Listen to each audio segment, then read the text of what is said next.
The heavens open up, unveiling the Western Ghats.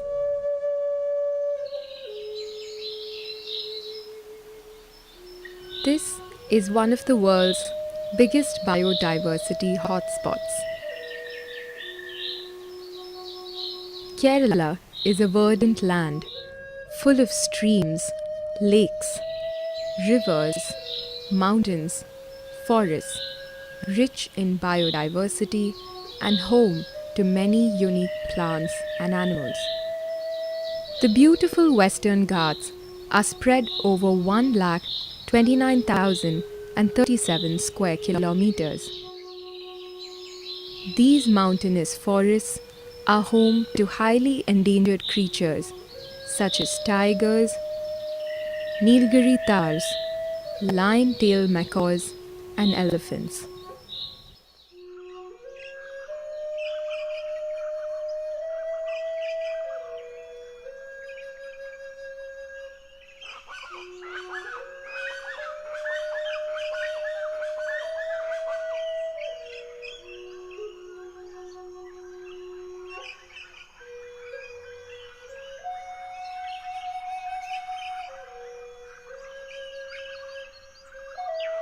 They are also crucial in bringing the bounty of the summer monsoon to India. Every year, these mountains act as a key barrier to the rain-laden winds from the southwest. And they abound with rivers, the importance of which has been studied for decades. Scientist Madhav Gadgil, who headed the Western Ghats Ecology Expert Panel in 2011, studied this biodiversity hotspot and wanted all of it declared ecologically sensitive. Western Ghats, of course, is perhaps the best studied biodiversity-rich regions of India. A lot of information is available, lot of enthusiastic trekkers climb Western Ghats here and there, and about its degradation, in a sense, public awareness has been relatively quite high. But the landscape of the Western Ghats has been changing.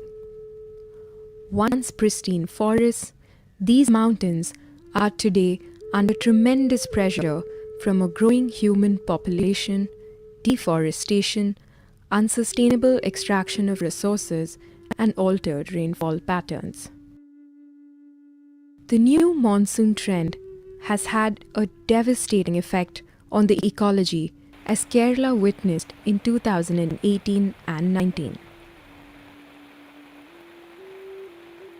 In 2018, more than 480 people died and 12 districts were badly affected in the floods that hit Kerala.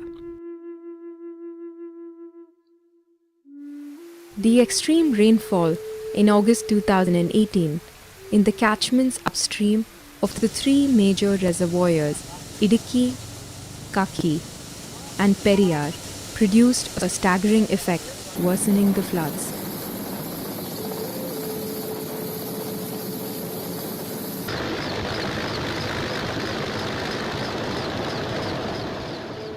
There has been global warming, and it is having its impacts all over the world, not just on Western Ghats, all over the world. And one of the scientific results of studies is clearly that the frequency of extreme events, such as very intense rainfall, that is beginning to go up. Scientists say that the warning signs are all there, that the monsoon pattern is definitely changing. Irregular monsoon has become the new norm for India. For regions like Kerala and Mumbai in the Western Ghats and parts of central India, the total monsoon is decreasing, gradually decreasing over a period of time, while the frequency and magnitude of extreme rain events are going up. So this is going to become a new norm for the future as well, where you have more dry periods or droughts intermittent with extreme rainfall events. So what you see over mainland India or Western Ghats region is that with increased Arabian Sea temperatures, you have the fluctuating monsoon winds carrying more moisture from the Arabian Sea and dumping it over India and the Western Ghats within a few hours or a few days' time.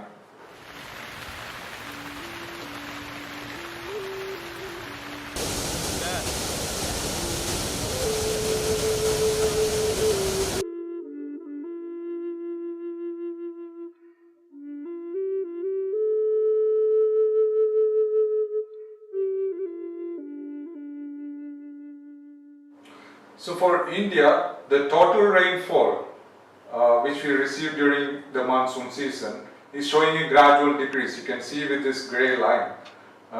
There is a gradual decrease in total monsoon rainfall which we received during June to September. So that decrease is evident during 1950 to 2018. But at the same time, if you look at the number of extreme rain events, this red line, you can see that there is a steady increase in the number of extreme rainfall events over India. On August 8, 2019, 58 people were buried in their homes when a mountain of mud descended upon them in Kavalappara in Malappuram district. The skies came crashing down in the dark of the night in Kavalappara when there was no power. People didn't realize the magnitude of the tragedy until the next morning.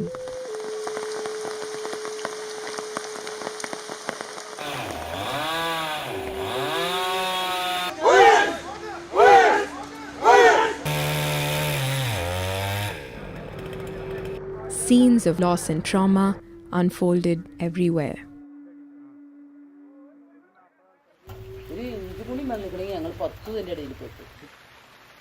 ഭയങ്കര ഇട്ടുമായിരുന്നു 3 ദിവസമായിട്ട് കറണ്ടും ഇല്ല ഒന്നുമില്ലായിരുന്നു മഴ തോരാത്ത മഴയായിരുന്നു 5 minute മുമ്പ് മാറിയതുകൊണ്ട് എൻ്റെ ജീവൻ തിരിച്ചു കിട്ടിയ മണ്ണാണത്.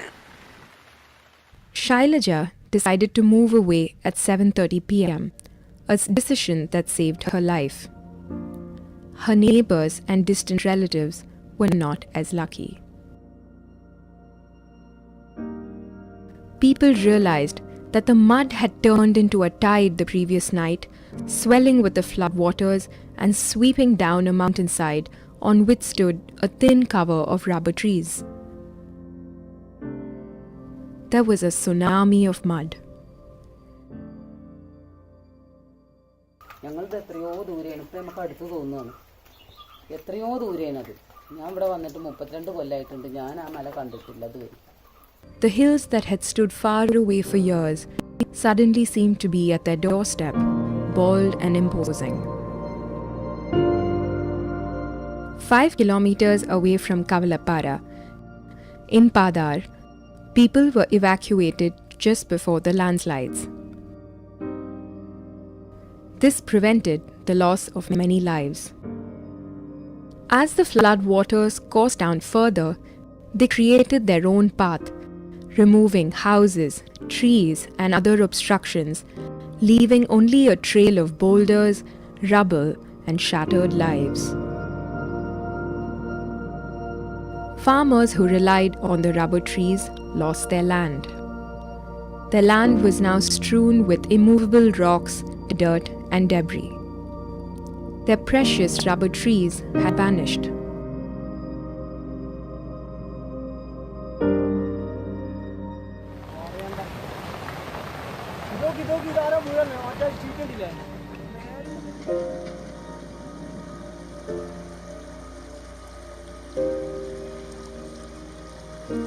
Away from Kavalappara, in Puttumala in Wayanad district, there was another deadly incident. A landslide here killed 17 people overnight.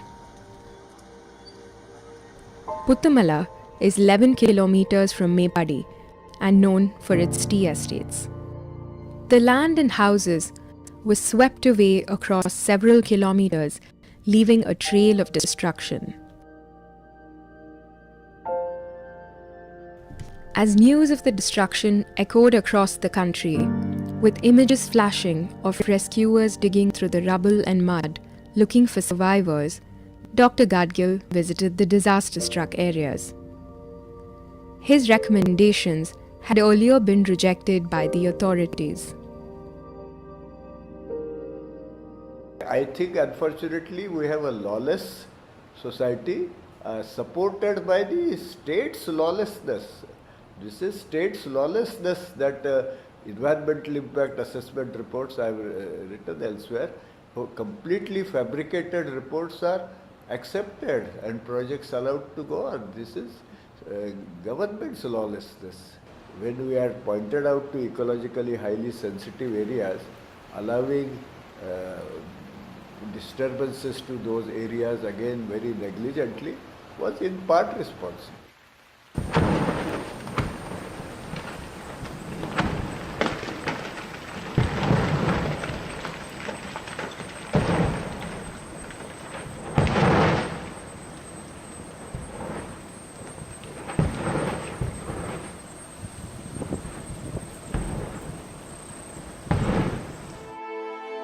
But it's not just rainfall.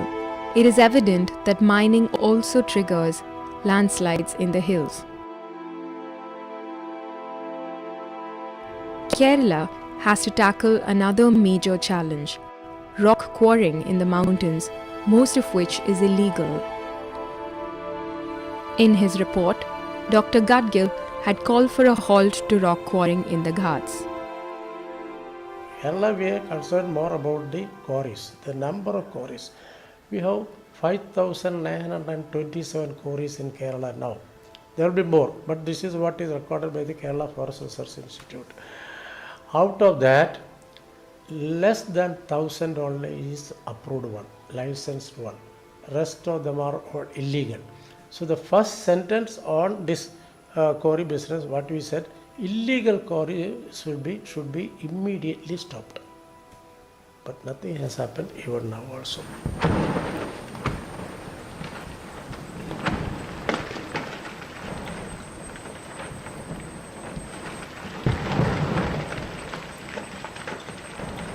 We have the old system of blasting in the quarries which is still going on.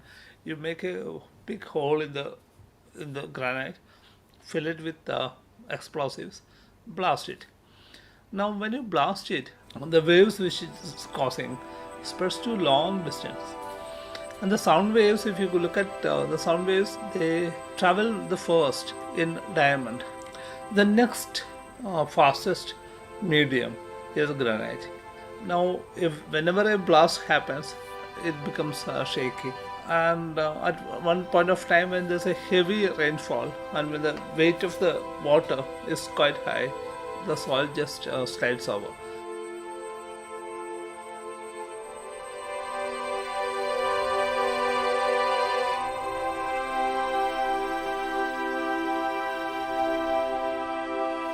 Rock quarrying poses a particular threat to areas with exclusive rubber plantations because these trees cannot hold the soil firmly.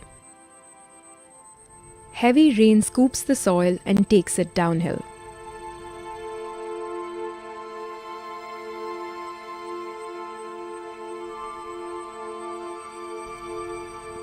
But is there any way Kerala can end the lucrative business of rock quarrying? Can the demand for rocks be met from some other source?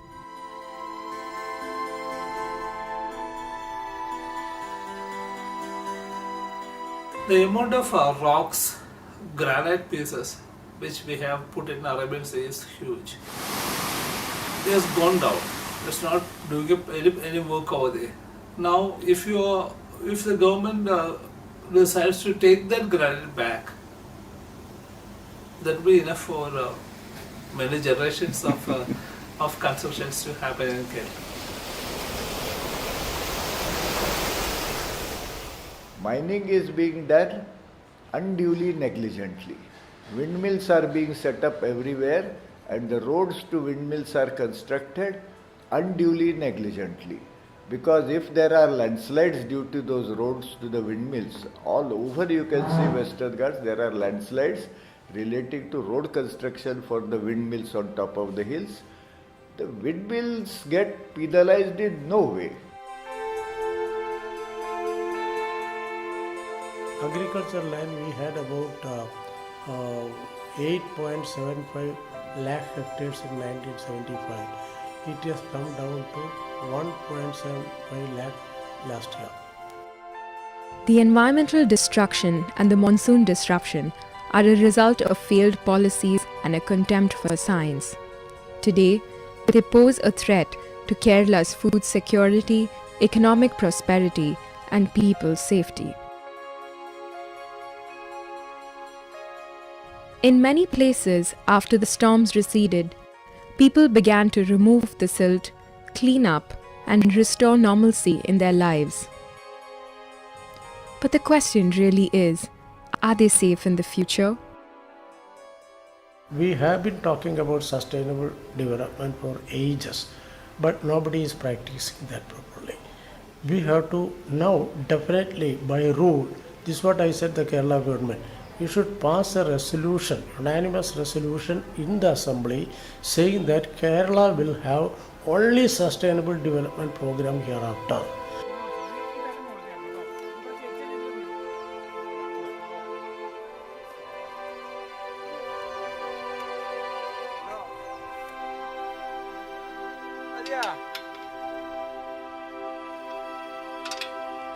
Scientists warn that if unlawful practices continue unabated, lives and livelihoods cannot be saved. If you are going to mine, develop and cultivate over these regions, over these hilly regions with large slope and where heavy rains manifest, these floods are going to bring it down. And so today, Kerala is at a crossroads. It has to make a choice. It must shift to a green development path or risk even more deadly disasters like floods and mudslides.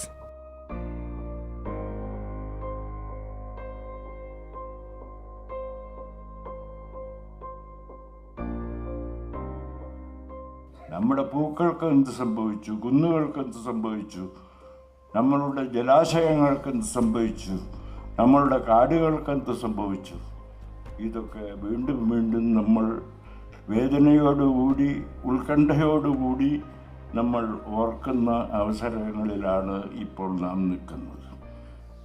നമ്മുടെ കുഞ്ഞുങ്ങൾക്ക് ഇവിടെ ജീവിക്കണം.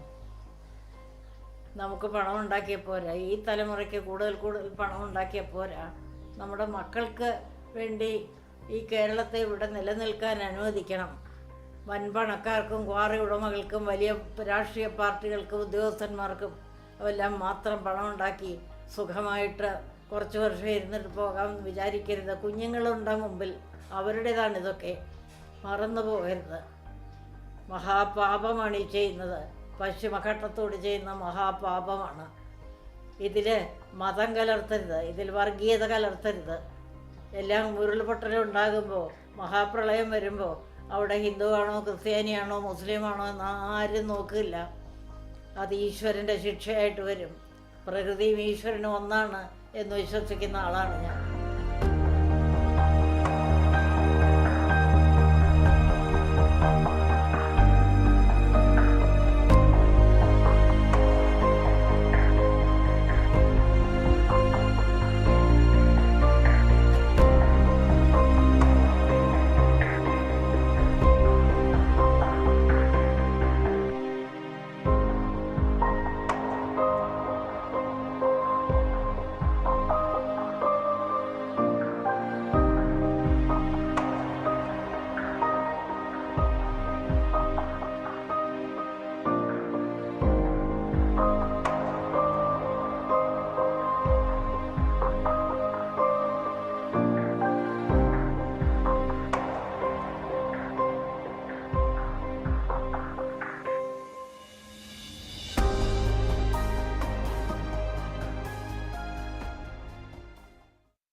The heavens open up, unveiling the Western Ghats.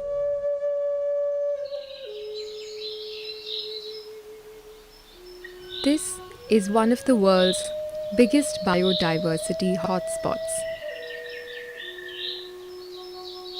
Kerala is a verdant land full of streams, lakes, rivers, mountains, forests, rich in biodiversity and home to many unique plants and animals.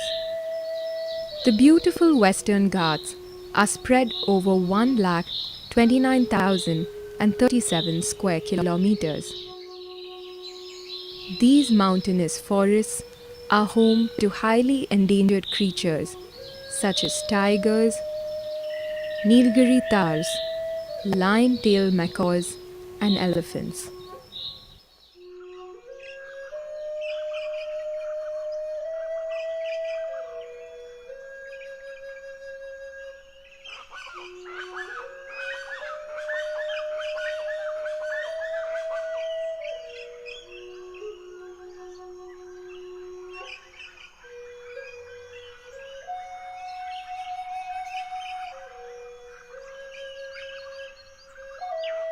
They are also crucial in bringing the bounty of the summer monsoon to India.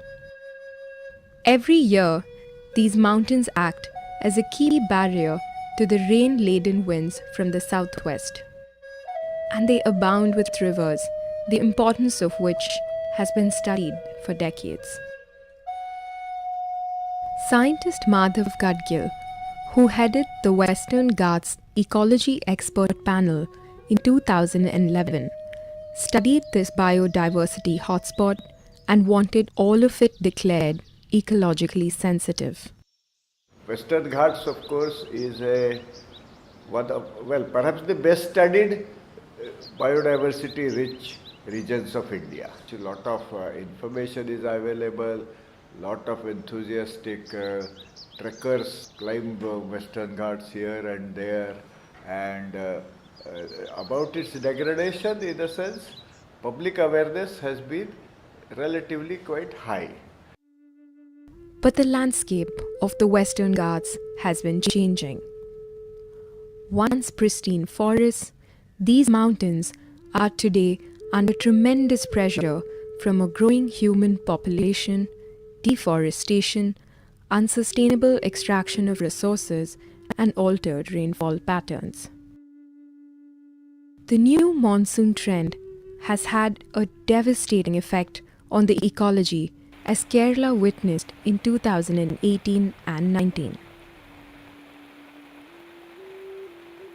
In 2018, more than 480 people died and 12 districts were badly affected in the floods that hit Kerala.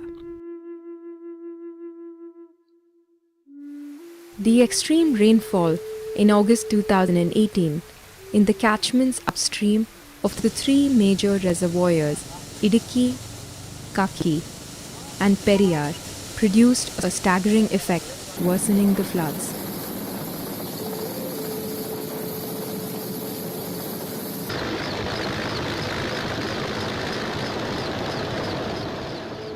There has been global warming and it is having its impacts all over the world, not just on Western Ghats, all over the world.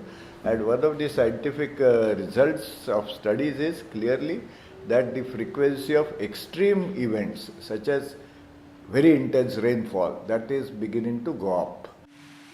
Scientists say that the warning signs are all there, that the monsoon pattern is definitely changing. Irregular monsoon has become the new norm for India. For regions like Kerala and Mumbai in the Western Ghats and parts of central India, the total monsoon is decreasing, gradually decreasing over a period of time, while the frequency and magnitude of extreme rain events are going up.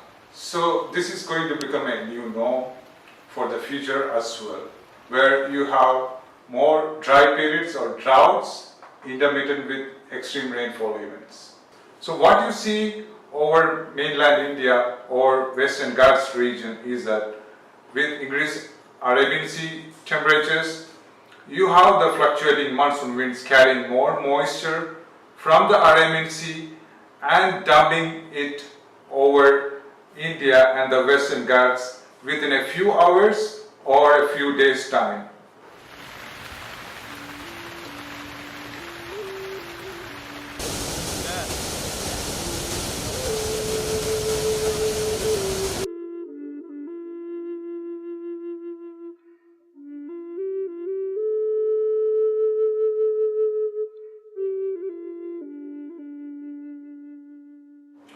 So for India, the total rainfall which we receive during the monsoon season is showing a gradual decrease. You can see with this grey line. There is a gradual decrease in total monsoon rainfall which we receive during June to September. So that decrease is evident during 1950 to 2018. But at the same time, if you look at the number of extreme rain events, this red line, you can see that there is a steady increase in the number of extreme rainfall events over India. On August 8, 2019, 58 people were buried in their homes when a mountain of mud descended upon them in Kavalappara in Malappuram district.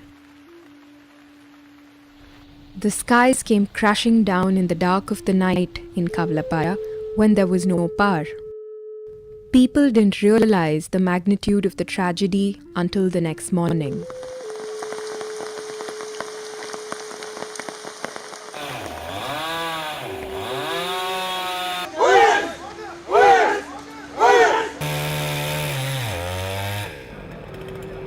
Scenes of loss and trauma unfolded everywhere. ഒരു ഇഞ്ചുകുണി വന്നിക്കണമെങ്കിൽ ഞങ്ങൾ 10 ഇതിൻ്റെ ഇടയിൽ പെട്ടു. ഭയങ്കര ഇട്ടുമായിരുന്നു. 3 ദിവസമായിട്ട് കറണ്ടും ഇല്ല, ഒന്നുമില്ലായിരുന്നു. മഴ തോരാത്ത മഴയായിരുന്നു. 5 മിനിറ്റ് മുമ്പ് മാറിയതുകൊണ്ട് എൻ്റെ ജീവൻ തിരിച്ചു കിട്ടിയ മണ്ണാണിത്. Shailaja decided to move away at 7:30 p.m., a decision that saved her life. Her neighbors and distant relatives were not as lucky. People realized that the mud had turned into a tide the previous night, swelling with the flood waters and sweeping down a mountainside on which stood a thin cover of rubber trees.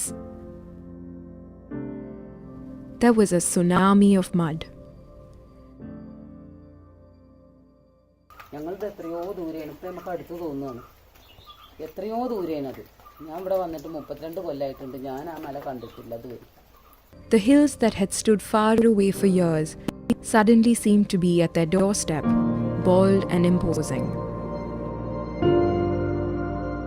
5 kilometers away from Kavalappara, in Padar, people were evacuated just before the landslides. This prevented the loss of many lives. As the flood waters coursed down further, they created their own path, removing houses, trees, and other obstructions, leaving only a trail of boulders, rubble, and shattered lives. Farmers who relied on the rubber trees lost their land. Their land was now strewn with immovable rocks, dirt, and debris. Their precious rubber trees had vanished.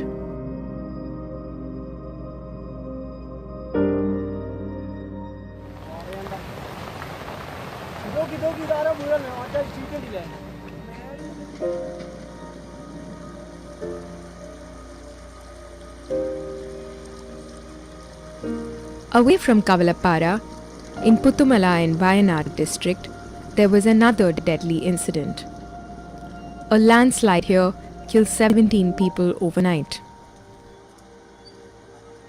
Puttumala is 11 kilometers from Mepadi and known for its tea estates. The land and houses were swept away across several kilometers, leaving a trail of destruction. As news of the destruction echoed across the country, With images flashing of rescuers digging through the rubble and mud looking for survivors, Dr. Gadgil visited the disaster-struck areas. His recommendations had earlier been rejected by the authorities. I think unfortunately we have a lawless society supported by the state's lawlessness. This is state's lawlessness that environmental impact assessment reports I have written elsewhere, completely fabricated reports are accepted and projects allowed to go on. This is government's lawlessness. When we are pointed out to ecologically highly sensitive areas, allowing disturbances to those areas again very negligently was in part responsible.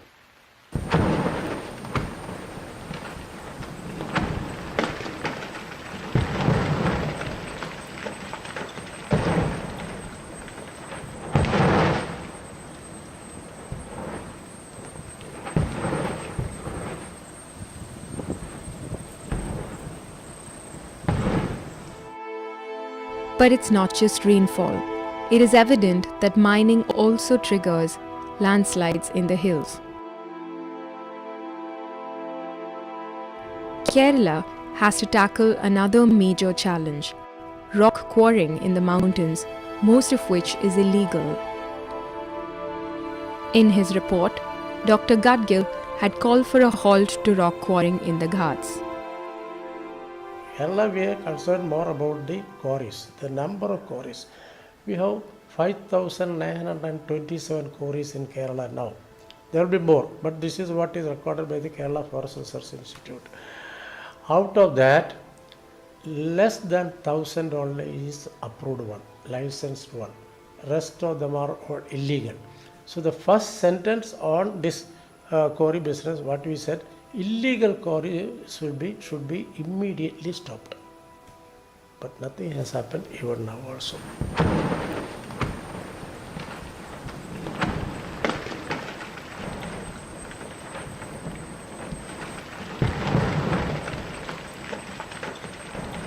We have the old system of blasting in the quarries which is still going on.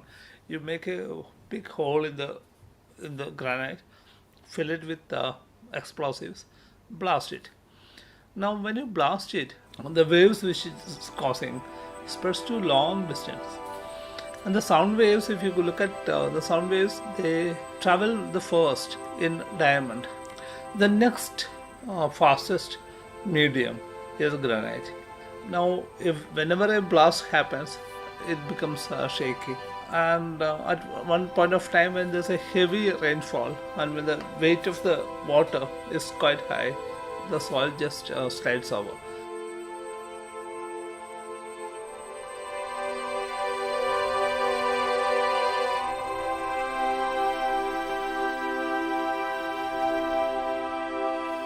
Rock quarrying poses a particular threat to areas with exclusive rubber plantations because these trees cannot hold the soil firmly. Heavy rain scoops the soil and takes it downhill.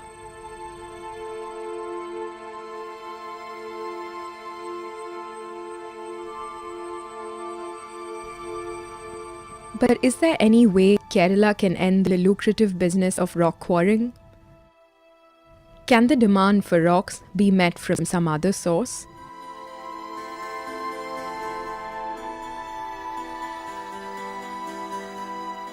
The amount of rocks, granite pieces, which we have put in Arabian Sea is huge. It has gone down. It's not doing any work over there. Now, if the government decides to take that granite back, that will be enough for many generations of consumptions to happen in Kerala. Mining is being done unduly negligently. Windmills are being set up everywhere and the roads to windmills are constructed unduly negligently. Because if there are landslides due to those roads to the windmills, all over you can see Western Ghats, there are landslides relating to road construction for the windmills on top of the hills. The windmills get penalized in no way. Agriculture land we had about 8.75 lakh hectares in 1975. It has come down to 1.75 lakh last year. The environmental destruction and the monsoon disruption are a result of failed policies and a contempt for science.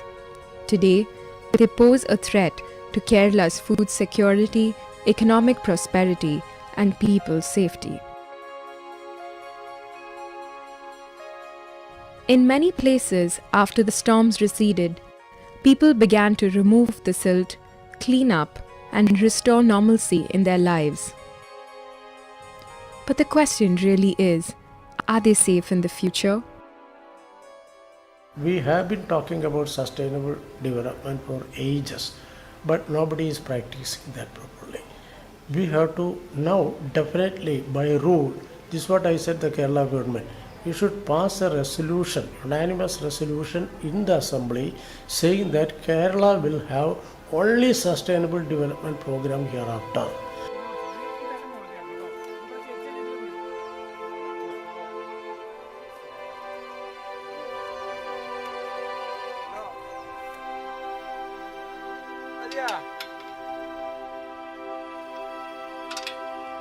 Scientists warn that if unlawful practices continue unabated, lives and livelihoods cannot be saved. If you are going to mine, develop and cultivate over these regions, over these hilly regions with large slope and where heavy rains manifest, these floods are going to bring it down. And so today, Kerala is at a crossroads. It has to make a choice. It must shift to a green development path or risk even more deadly disasters like floods and mudslides.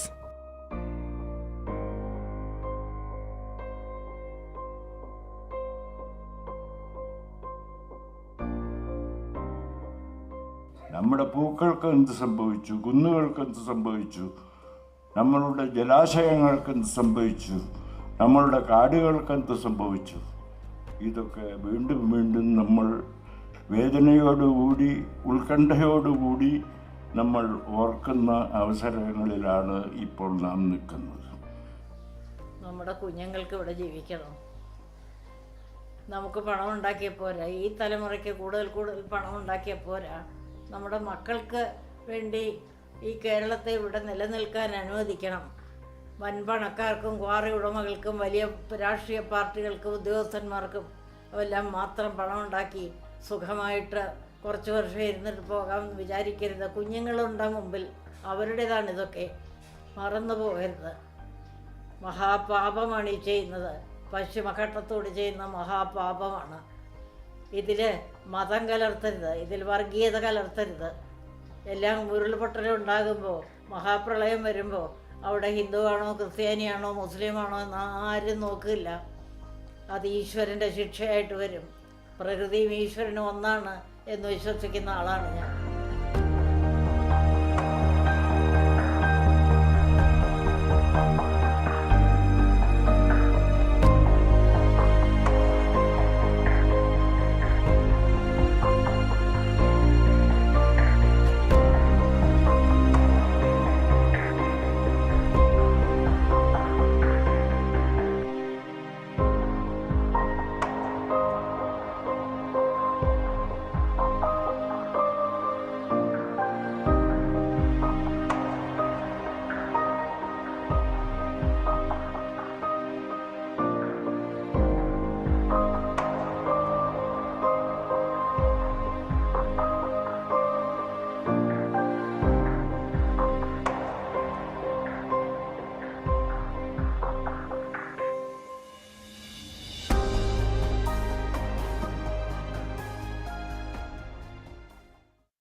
heavens open up, unveiling the Western Ghats.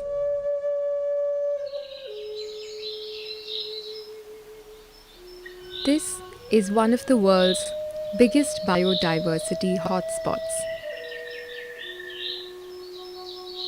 Kerala is a verdant land full of streams, lakes, rivers, mountains, forests, rich in biodiversity and home to many unique plants and animals. The beautiful Western Ghats are spread over 1,29,037 square kilometers. These mountainous forests are home to highly endangered creatures such as tigers, Nilgiri tars, lion-tailed macaws, and elephants.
Biodiversity hotspot and wanted all of it declared ecologically sensitive.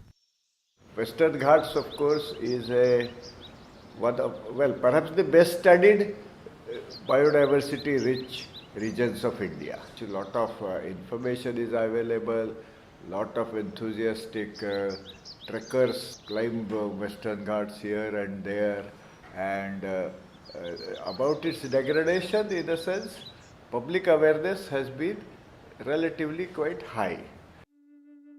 But the landscape of the Western Ghats has been changing.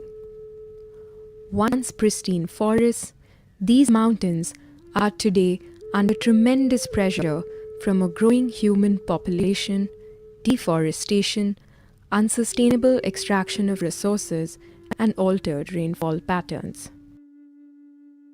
The new monsoon trend has had a devastating effect on the ecology, as Kerala witnessed in 2018 and 19. In 2018, more than 480 people died and 12 districts were badly affected in the floods that hit Kerala. The extreme rainfall in August 2018 in the catchments upstream of the three major reservoirs, Idukki, Kaki, and Periyar, produced a staggering effect, worsening the floods.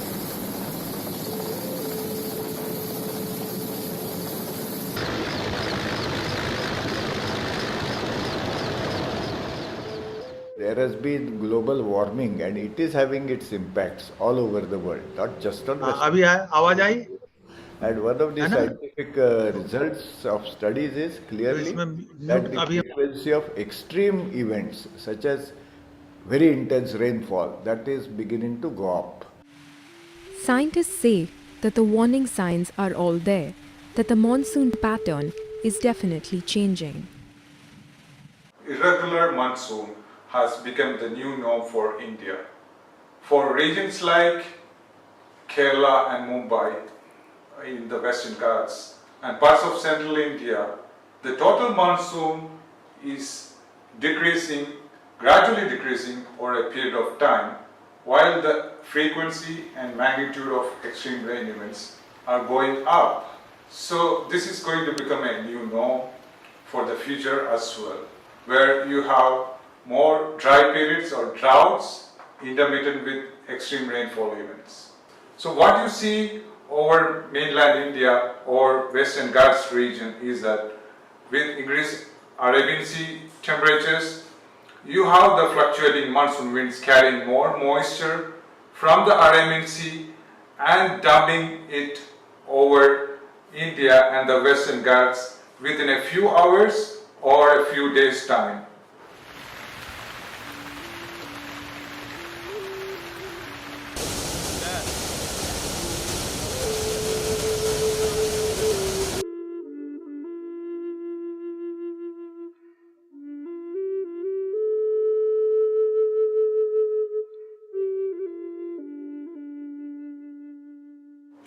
So for India, the total rainfall which we received during the monsoon season is showing a gradual decrease. You can see with this grey line. There is a gradual decrease in total monsoon rainfall which we received during June to September. So that decrease is evident during 1950 to 2018. While at the same time, if you look at the number of extreme rain events, this red line, you can see that there is a steady increase in the number of extreme rainfall events over India. On August 8, 2019, 58 people were buried in their homes when a mountain of mud descended upon them in Kavalappara in Malappuram district. The skies came crashing down in the dark of the night in Kavalappara when there was no power. People didn't realize the magnitude of the tragedy until the next morning.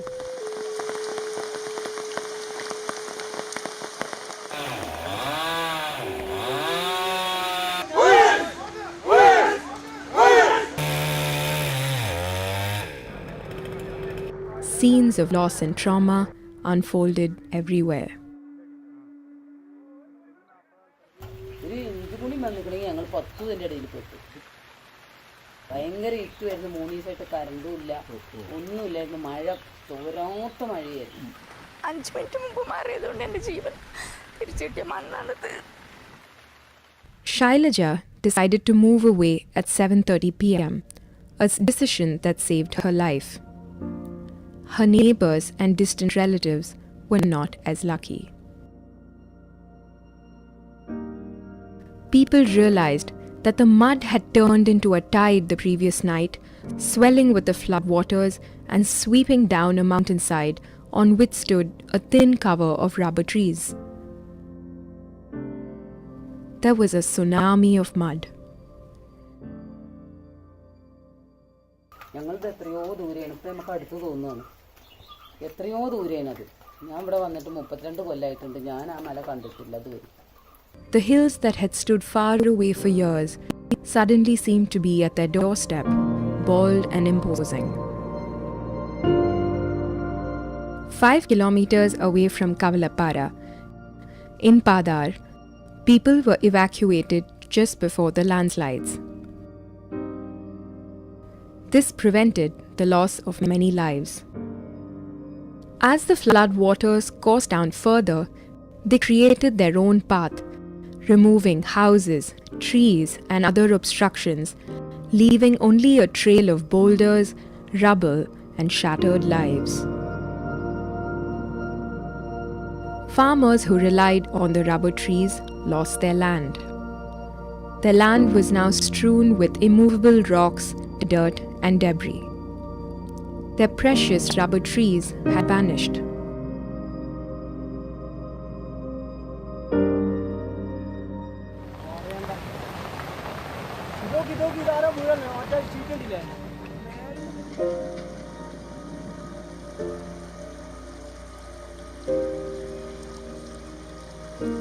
Away from Kavalappara, in Puttumala in Wayanad district, there was another deadly incident. A landslide here killed 17 people overnight. Puttumala is 11 kilometers from Mepadi and known for its tea estates. The land and houses were swept away across several kilometers, leaving a trail of destruction. As news of the destruction echoed across the country, With images flashing of rescuers digging through the rubble and mud looking for survivors, Dr. Gadgil visited the disaster-struck areas. His recommendations had earlier been rejected by the authorities. I think unfortunately we have a lawless society supported by the state's lawlessness. This is state's lawlessness that environmental impact assessment reports I have written elsewhere, completely fabricated reports are accepted and projects allowed to go on. This is government's lawlessness. When we are pointed out to ecologically highly sensitive areas, allowing disturbances to those areas again very negligently was in part responsible.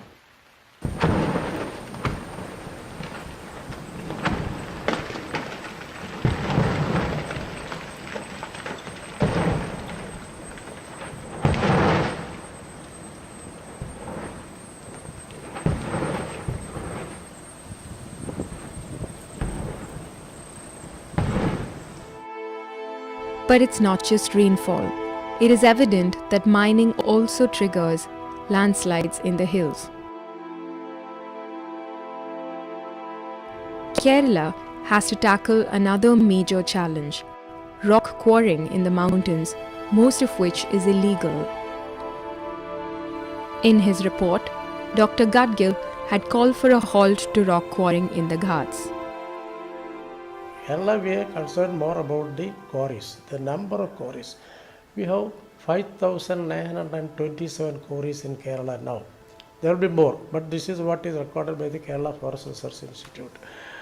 Out of that, less than 1,000 only is approved one, licensed one. Rest of them are all illegal. So the first sentence on this quarry business, what we said, illegal quarry should be immediately stopped. But nothing has happened even now also.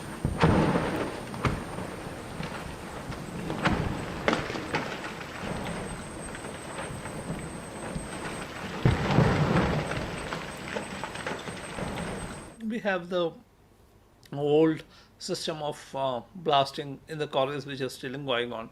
You make a big hole in the granite, fill it with explosives, blast it. Now when you blast it, the waves which it's causing spreads to long distance. And the sound waves, if you look at the sound waves, they travel the first in diamond. The next fastest medium is granite. Now whenever a blast happens, it becomes shaky. And at one point of time when there's a heavy rainfall and when the weight of the water is quite high, the soil just slides over.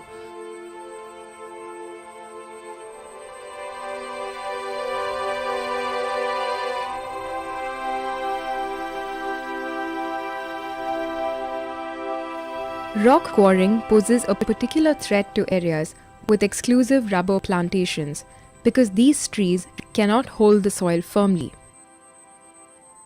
Heavy rain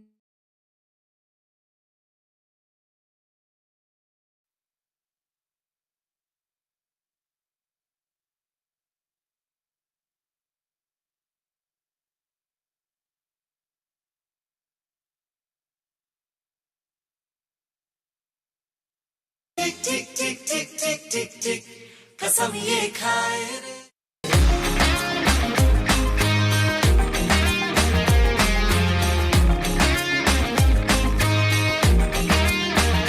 अगर सुन लो जो संभले ना हम तो बम ये फट जाएगा कि बहती सी नदियां का ये पानी रुक जाएगा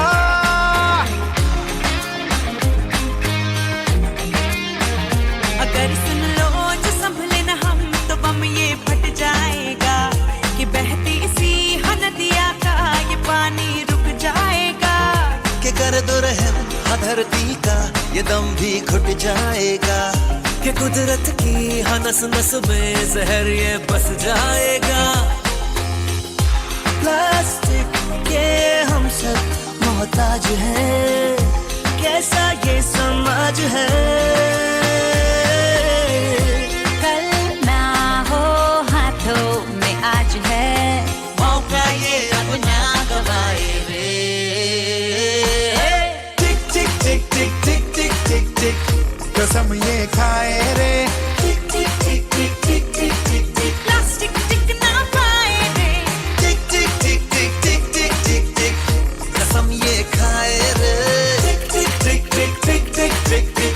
प्लास्टिक टिक ना पाए रे। सिचुएशन ड्रास्टिक है, जहाँ देखो प्लास्टिक है। सिचुएशन ड्रास्टिक है, जहाँ देखो वही थैली बोतल स्ट्रॉ इत्यादि सर्रे सर्रे में फैला दी। ना घट पाए ना मिट पाए, रह रह के टॉक्सिक बन जाए। इससे छुटकारा तो नहीं पर है एक सरल उपाय रे। सिंगल यूज प्लास्टिक को हम कह दे बाय बाय रे। टिक टिक टिक टिक टिक टिक टिक टिक कसम ये खाए रे। टिक टिक टिक टिक टिक टिक टिक टिक प्लास्टिक टिक ना पाए रे।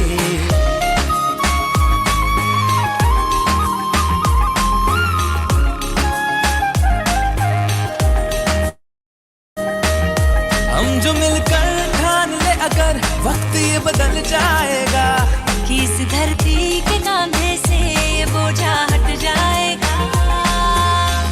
Refuse to use, reuse, recycle, ये नए रिवाज है। प्लास्टिक वाले स्माइल सारे पूछ के आओ खुल के मुस्कुराए रे। सिचुएशन ड्रास्टिक है, जहाँ देखो प्लास्टिक है। सिचुएशन ड्रास्टिक है, जहाँ देखो वही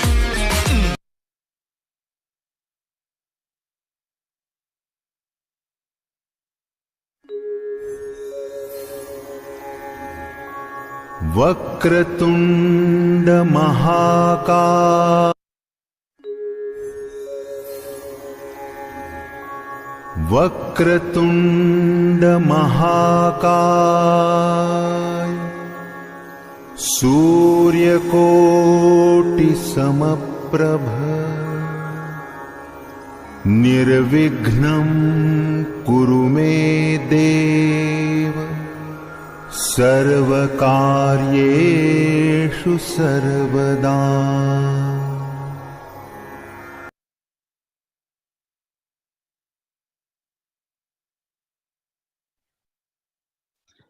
Good afternoon and a warm welcome to all the dignitaries, delegates and students on second day of virtual conclave and expo of Paryavartan 2022. Only one Earth. I am Mansi Patil, your host for the day. करके ऐसा काम दिखा दो जिस पर गर्व दिखाई दे, इतनी खुशियां बांटो सबको हर दिन पर्यावरण दिवस दिखाई दे। हर वृक्ष जो काट रहे हैं उन्हें खूब धिक्कारो, खुद भी पेड़ लगाओ, इतनी की धरती स्वर्ग दिखाई दे। We know we require to do better to rebuild our relationship with nature. One aspect we can do is confirming we preserve those key biodiversity rich regions that require to be protected. I now call upon Mr. Afzal Hassan to recap for day one. Mr. Afzal Hassan, General Manager, Inspection, International Certification Services. He has done his BTech in Mechanical. He has also completed his ASNT Level 3, Ultrasonic Testing, Radiographic Testing, Magnetic Particle Testing, Penetrate Testing, BARC-RT Level 2. His experience is into non-destructive testing, quality control and quality assurance, third-party inspection, welding and pipeline. I now request him to recap for day one. Good afternoon, Mansi. On the behalf of Sadgun Sangh Organizing Committee, I welcome distinguished plenary speakers, presenters, delegates from the various industries and students for the second day of Paryavartan, Virtual Conclave Expo Only One Earth, organized by the Sundar Jesalal Kataria Foundation, along with the International Certification Services Private Limited, on occasion of World Environment Day 2022.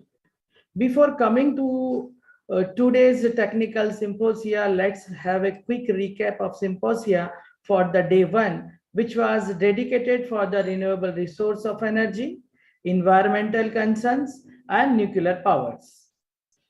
Welcome note by the Shri Sundar Kataria, Honorable Chairman and Managing Director of International Certification Services Private Limited.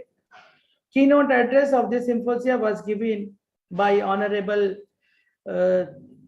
Chief Guest by Srimati Dr. Indumati M. Nambi, Professor at Environment and Water Resource Division, Department of Civil Engineering, IIT Madras.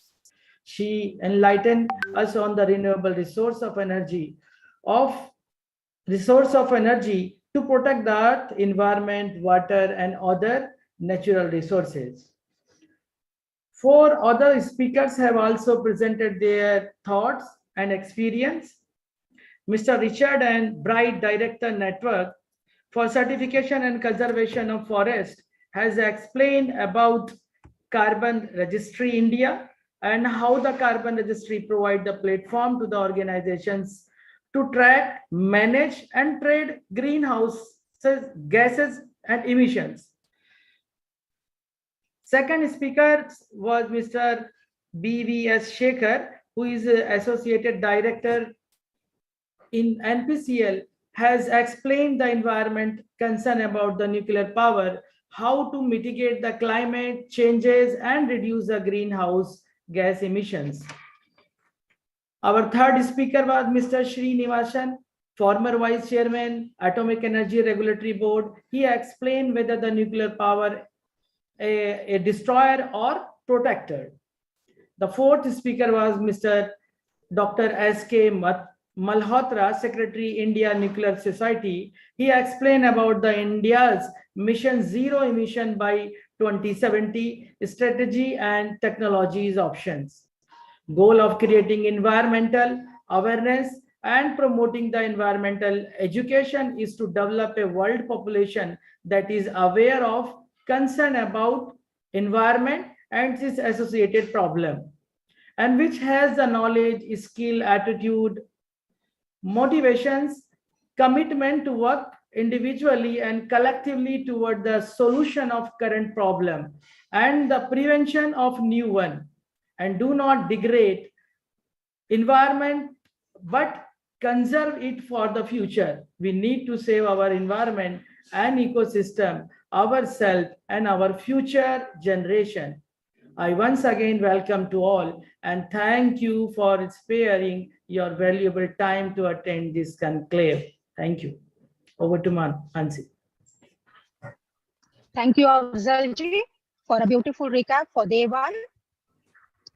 Barack Obama has said, the world must come together to confront climate change.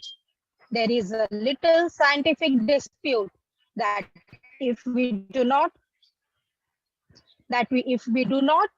do nothing, we will face more drought, famine, and mass displacement that will fuel more conflicts of decades. So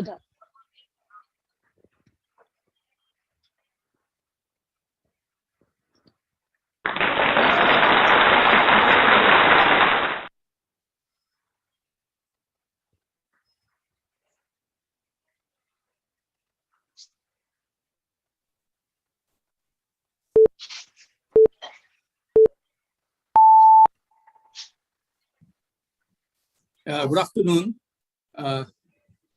My name is Vinay Devdar. I am climate change mitigation specialist. We have a small group of associates. We are doing under a banner of climate clean tech solutions. I'll just give a quick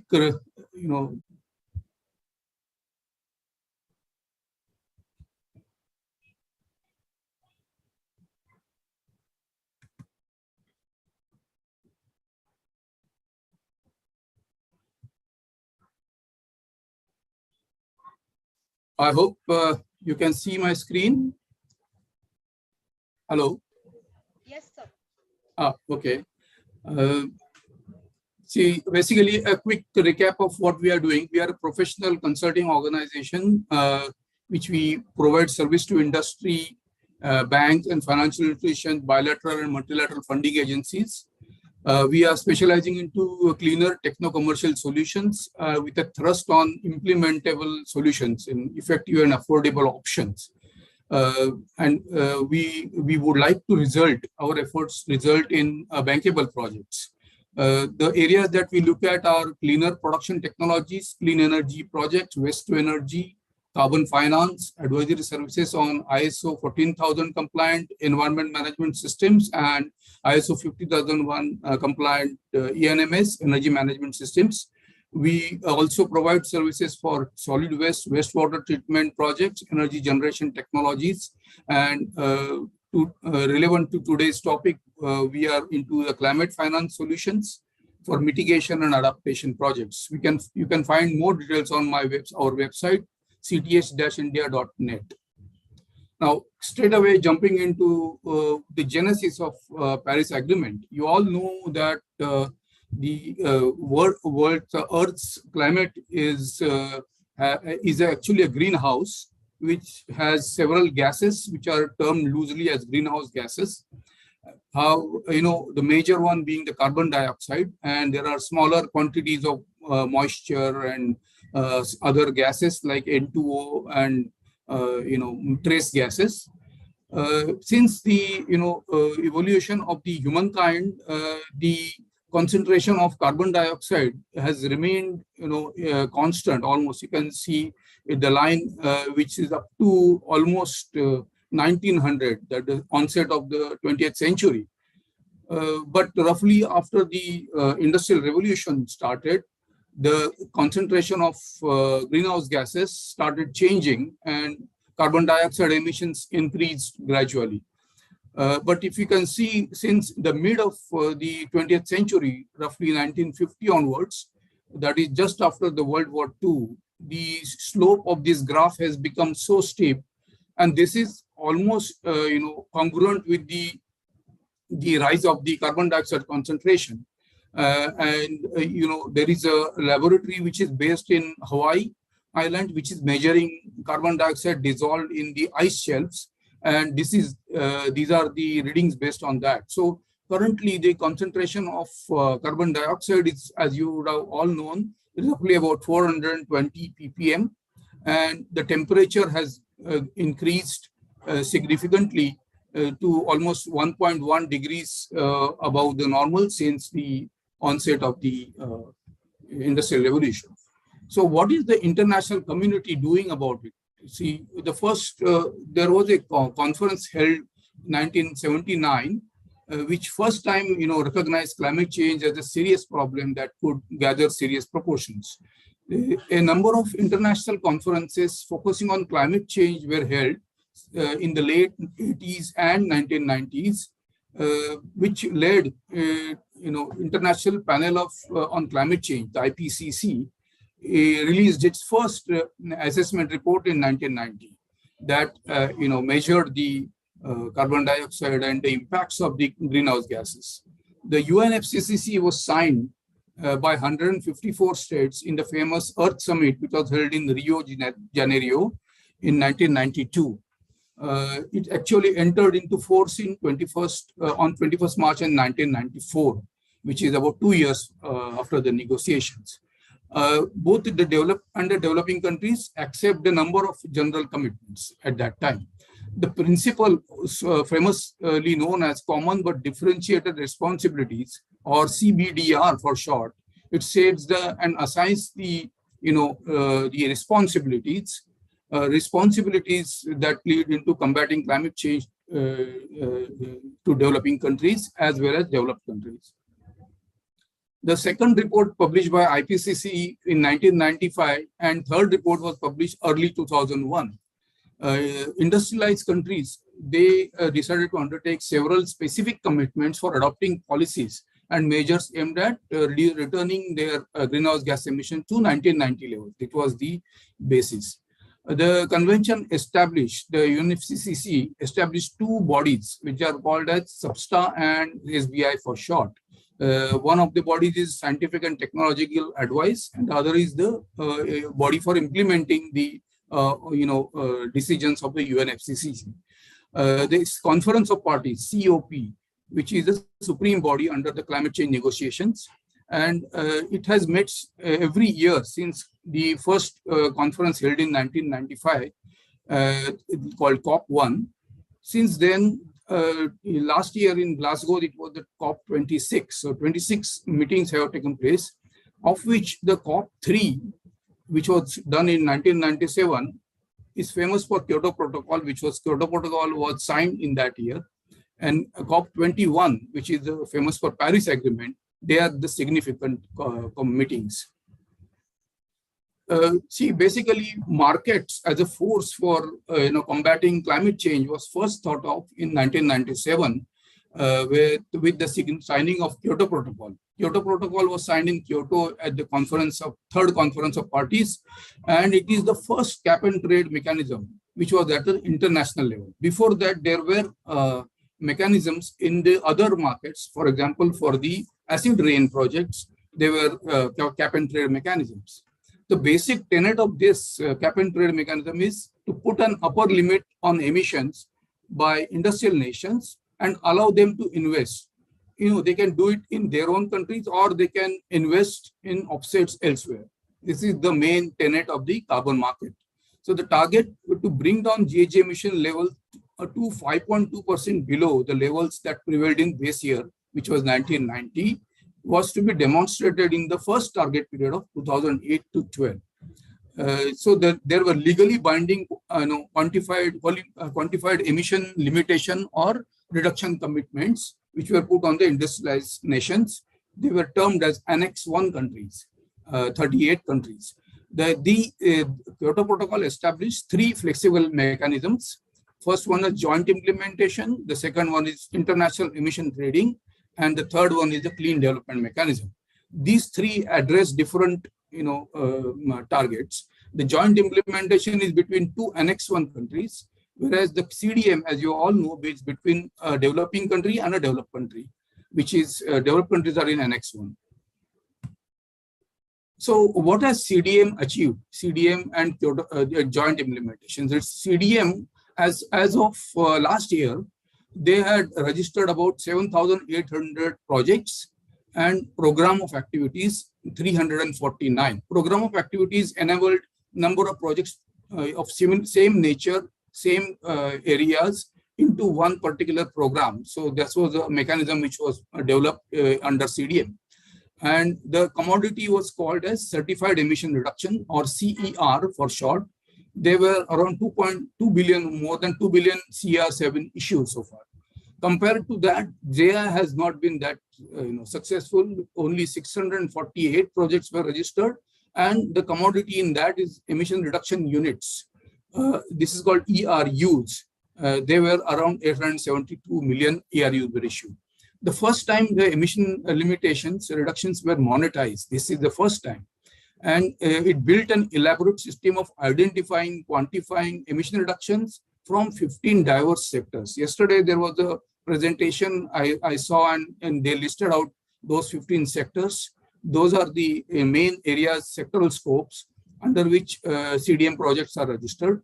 It developed, the other advantage was that it developed sound baseline and monitoring methodologies, almost 220 methodologies, which was as of 5th June 2021.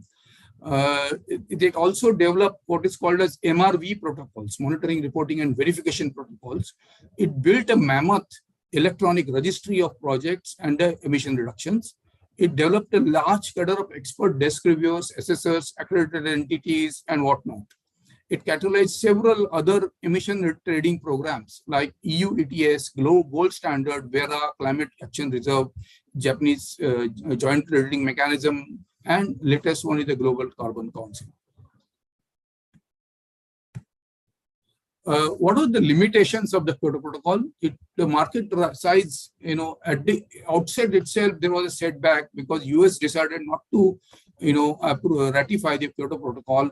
So whatever US emissions which would have entered that market were not part of it. So 24%, emissions were out of this system.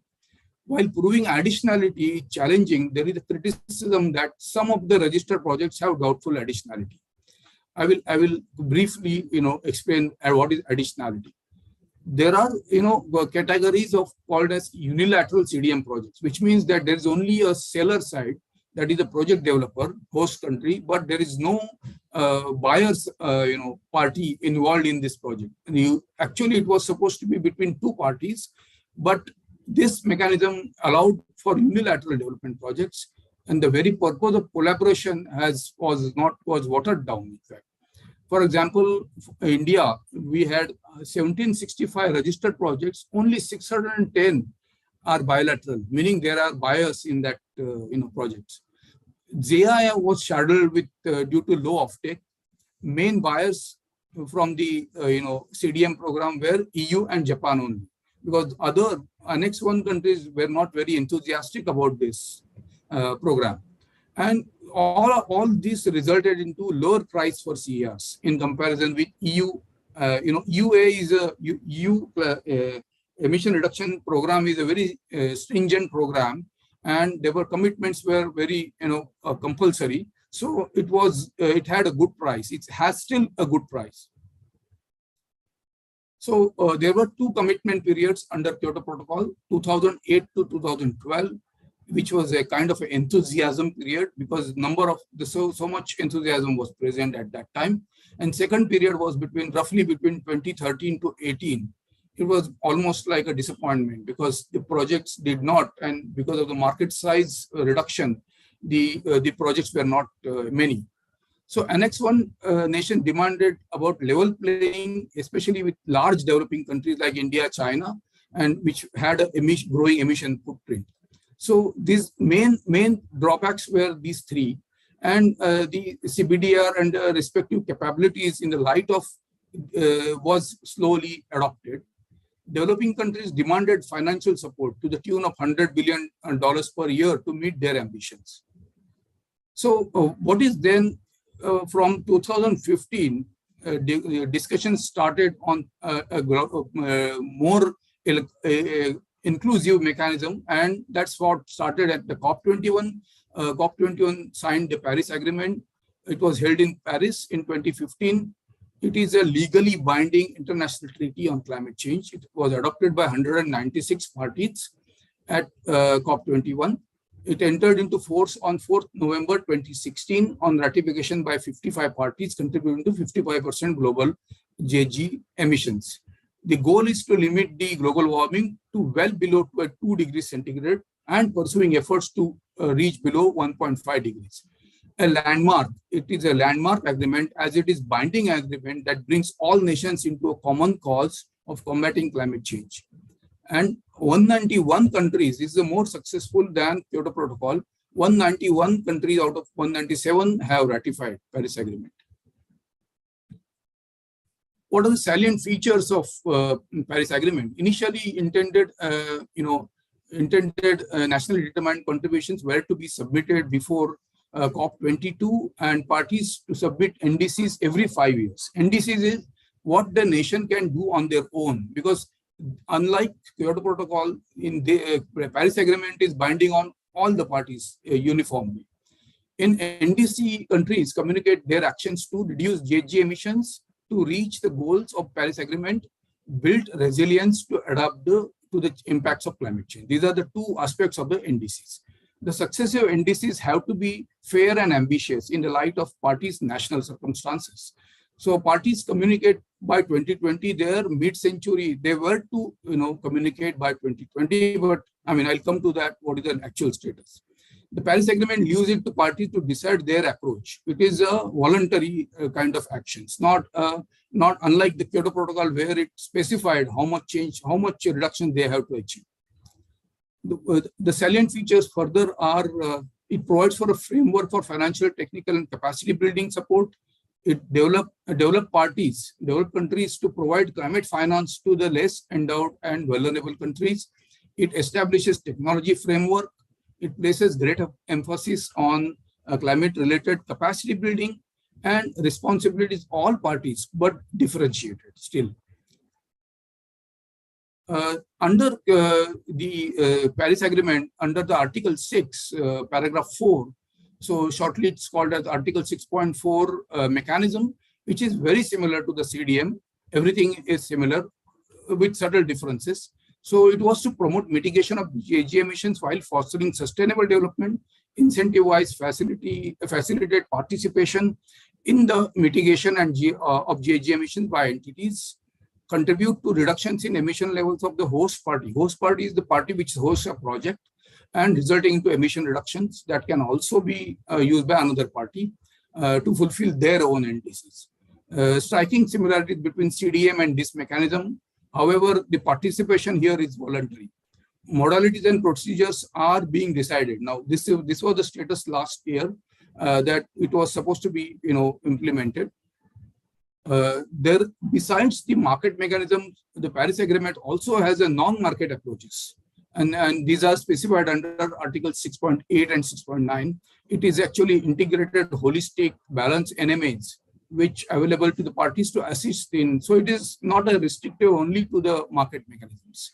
The NMAs aim to promote mitigation and adaptation ambitions, enhance public and private sector participation in the implementation, enable opportunities for coordination across instruments and relevant institutional arrangements. Opportunity for parties to think innovatively. Some examples could be taxes, cess on emission-intensive goods or services, green buildings, concessions in taxes, duties on low or no emission goods and services. So there is an innovative element of the Paris Agreement. Also, Paris Agreement provides for measures for adaptation to climate change. And I think I'll just quickly run through this presentation because the time is short. There is also provision for loss and damage because climate change results into disastrous events which leads to losses, and how these losses are to be taken care of. The areas of cooperation include early warning system, emergency preparedness, slow onset of events that may involve irreversible and permanent loss and damage, etc., etc. There are financial mechanisms under the convention. These are like GEF, GCF, LDCF, etc., which are functional already. These can be also resorted to under the Paris Agreement. So in the markup to the COP21, a collective, quantified goal was specified at $100 billion per year, and it is not materialized, of course. And there is a provision for technology development and transfer under the Article 10 of Paris Agreement. So this is a bilateral arrangements, or it could be a multilateral arrangements also. Then it also includes capacity building support to the developing countries, LDCs, least developed countries, or small island countries, and effective climate change for effective action against the climate change. So these articles 11 are providing for these mechanisms. There is a transparency framework, means under the Paris Agreement, everything what is being done is to be done in a transparent manner. So a nationally inventory report of anthropogenic emissions by sources removals is to be communicated. Information necessary to track the progress also has to be communicated so that it can be traced by anybody. And reports have to be submitted, and they have to undergo technical expert reviews. Then it specifies for a global stock take under the Article 14. That means actions which have been taken by the parties have to be, confirmed at regular intervals. The first GST was to take place from 21 to 23, which is now being initiated. Because of the corona pandemic, the COVID pandemic, it was a little bit delayed. However, it will start very soon.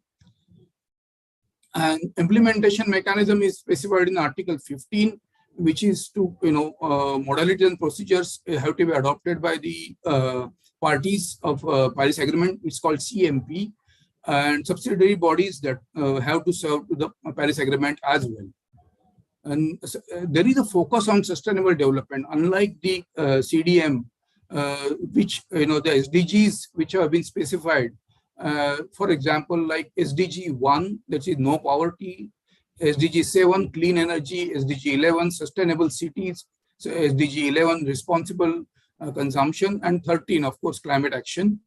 And Article 6.4 SDM and NMAs in Article 6.8 focus on sustainable development. So they have to be also communicated how these are achieved. So parties' NDCs are expected to aim at facilitating sustainable development. So what are the important developments that are taking place since last year? You all have heard the reports published by IPCC have been very significant. The IPCC sixth assessment, which was conducted over the years, I think the last 5 years, and there are 3 working groups under the IPCC. The working group 1, which is a physical science basis, its reports were published on 9th August. It concluded that GHG emissions from human activities are responsible for approximately 1.1 degrees centigrade warming since 1850 to 1900.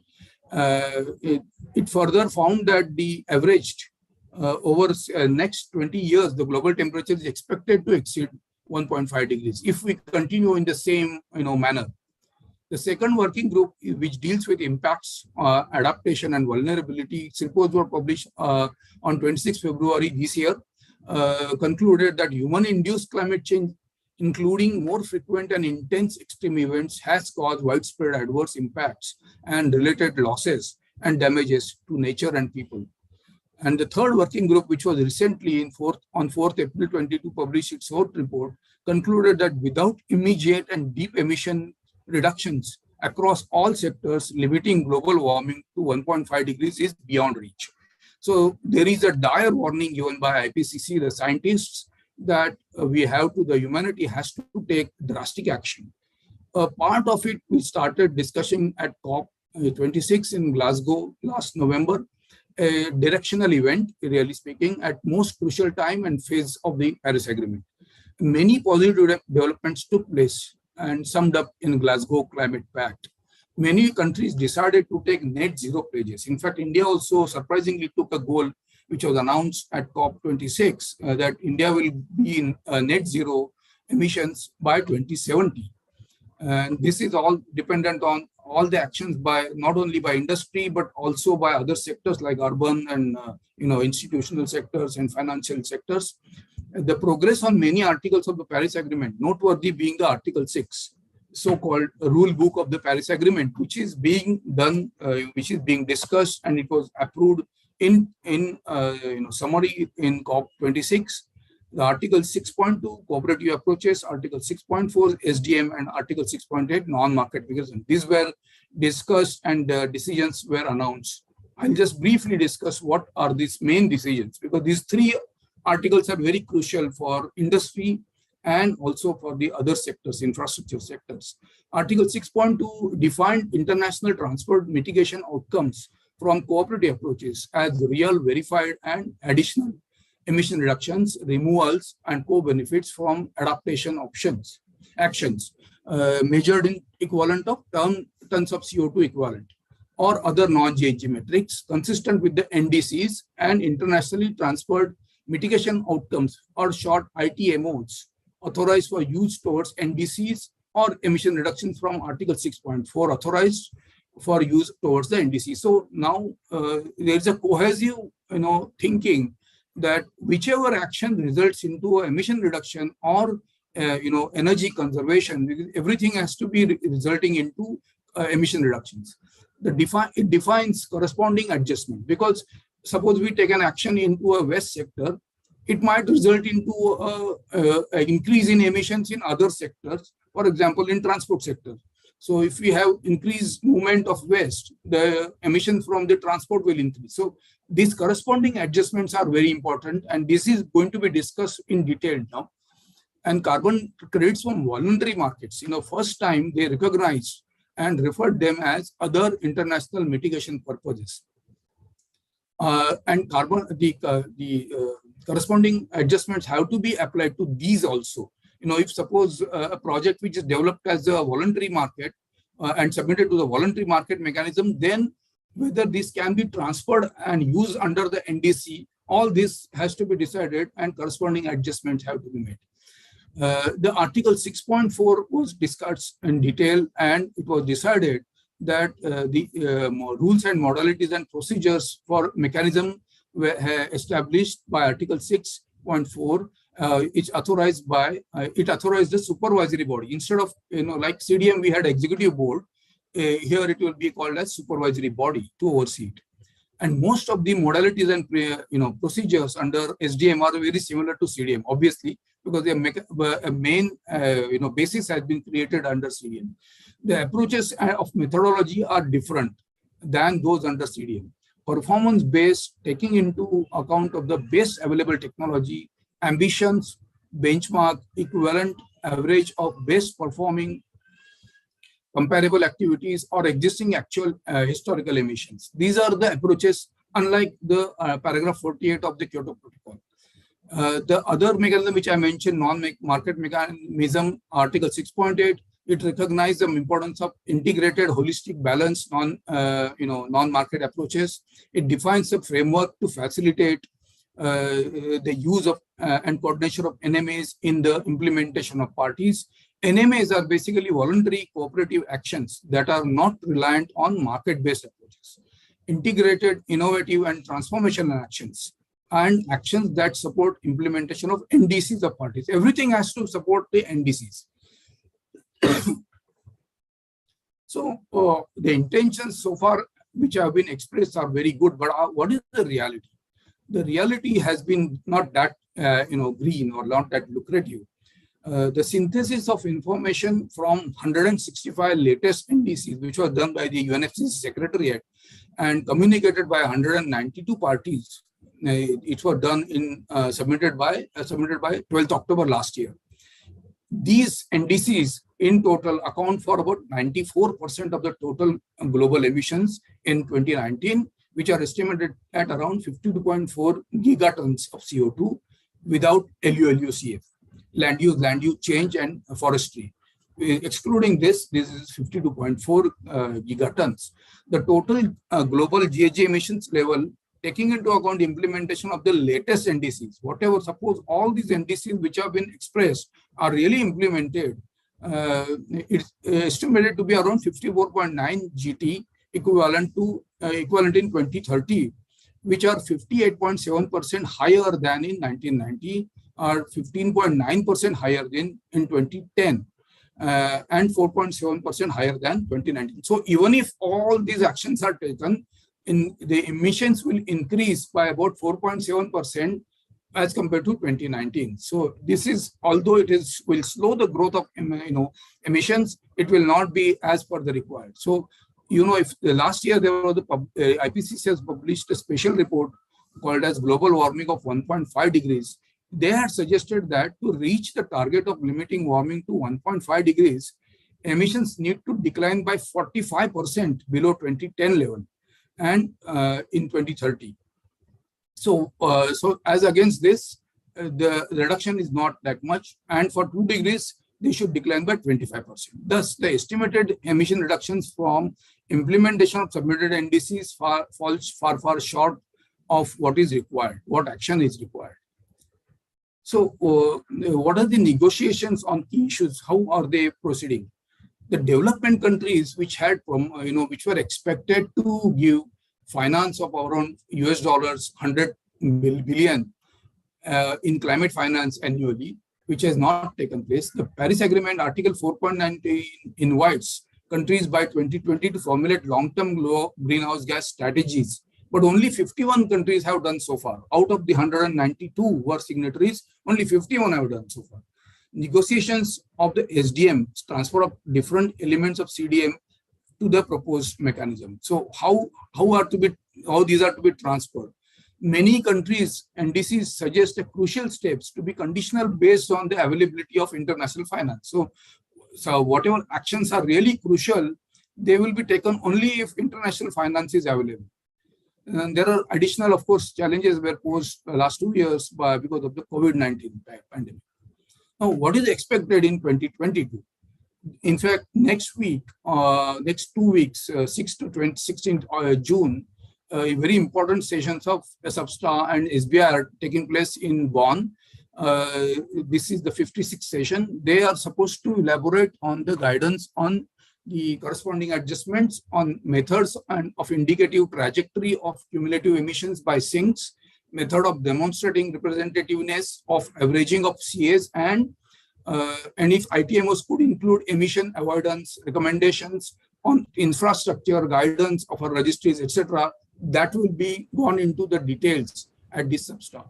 Under the Article 6.4 mechanism, the modalities and procedures of the SDM will be developed further, and most probably supervisory body structure will be established, which will be decided, which will be then approved by the COP27, which is going to be held in Egypt in this year.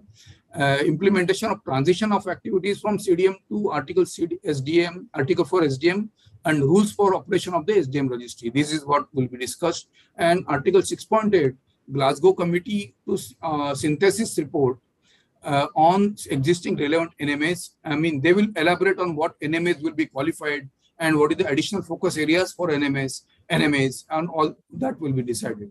And of course, as you know, COP27 and CMA4 will be held in Sharm el-Sheikh in Egypt this year, to expected to operationalize all these articles, and most probably the SDM will become operative. So this is all on the compliance market. But what are the precursors of global carbon markets? The interest of industry is mainly in monetizing the projects which they are undertaking now, at this moment. So there are carbon markets in existence. You all would have heard emission reduction as commodity was established under Kyoto Protocol, but now there are voluntary emission trading programs like Gold Standard, which is the oldest, then Voluntary Carbon Standard, which is now called as VERA, then Climate Action Reserve, California, Global Carbon Council, which is based in the Gulf countries, ICAO, which is managing the CORSIA, which is the international airlines, emissions have to be offset and with CORSIA credits. And Japan has been running its own joint crediting mechanism, which is, I think, from last 10 years, they have promoted JCM. These programs are functional and have rules similar to CDM, and some provide additional labels. For example, to credit sustainable development benefits. I will list out some of those. So these are the programs which are, you can take benefits of these programs for your projects even now, and you can have given the websites. Probably, I think this presentation will be shared, so you can visit these websites. What are the examples of the other labels, additional labels? Environmental no net harm label, GCC, social no net harm label, SD Vista in VERA, social carbon in VERA, and SDG labels are also given by some of the programs. So I suggest that you can, if you have any projects, probably look at those projects and try to register, and at some point of time, they will be of value to you. So with this, I will stop at this point, and if you have any questions, I'll be glad to take at the end of the session. Thank you. Thank you, sir. We are grateful for the time and effort you took to enlighten us on the topic Paris Agreement.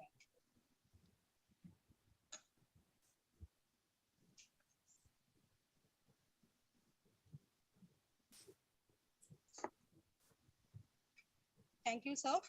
We are grateful for the time and effort.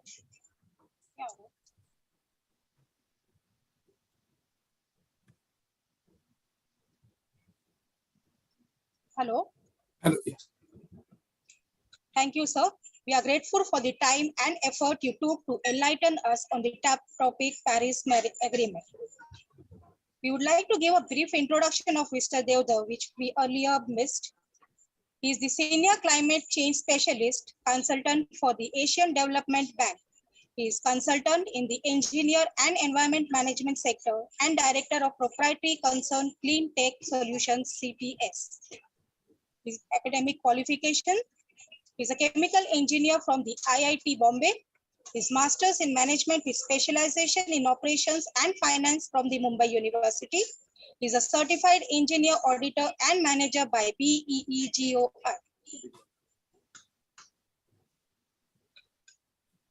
He has over 38 years of experience in chemical and fertilizer industry, banking, and consulting field.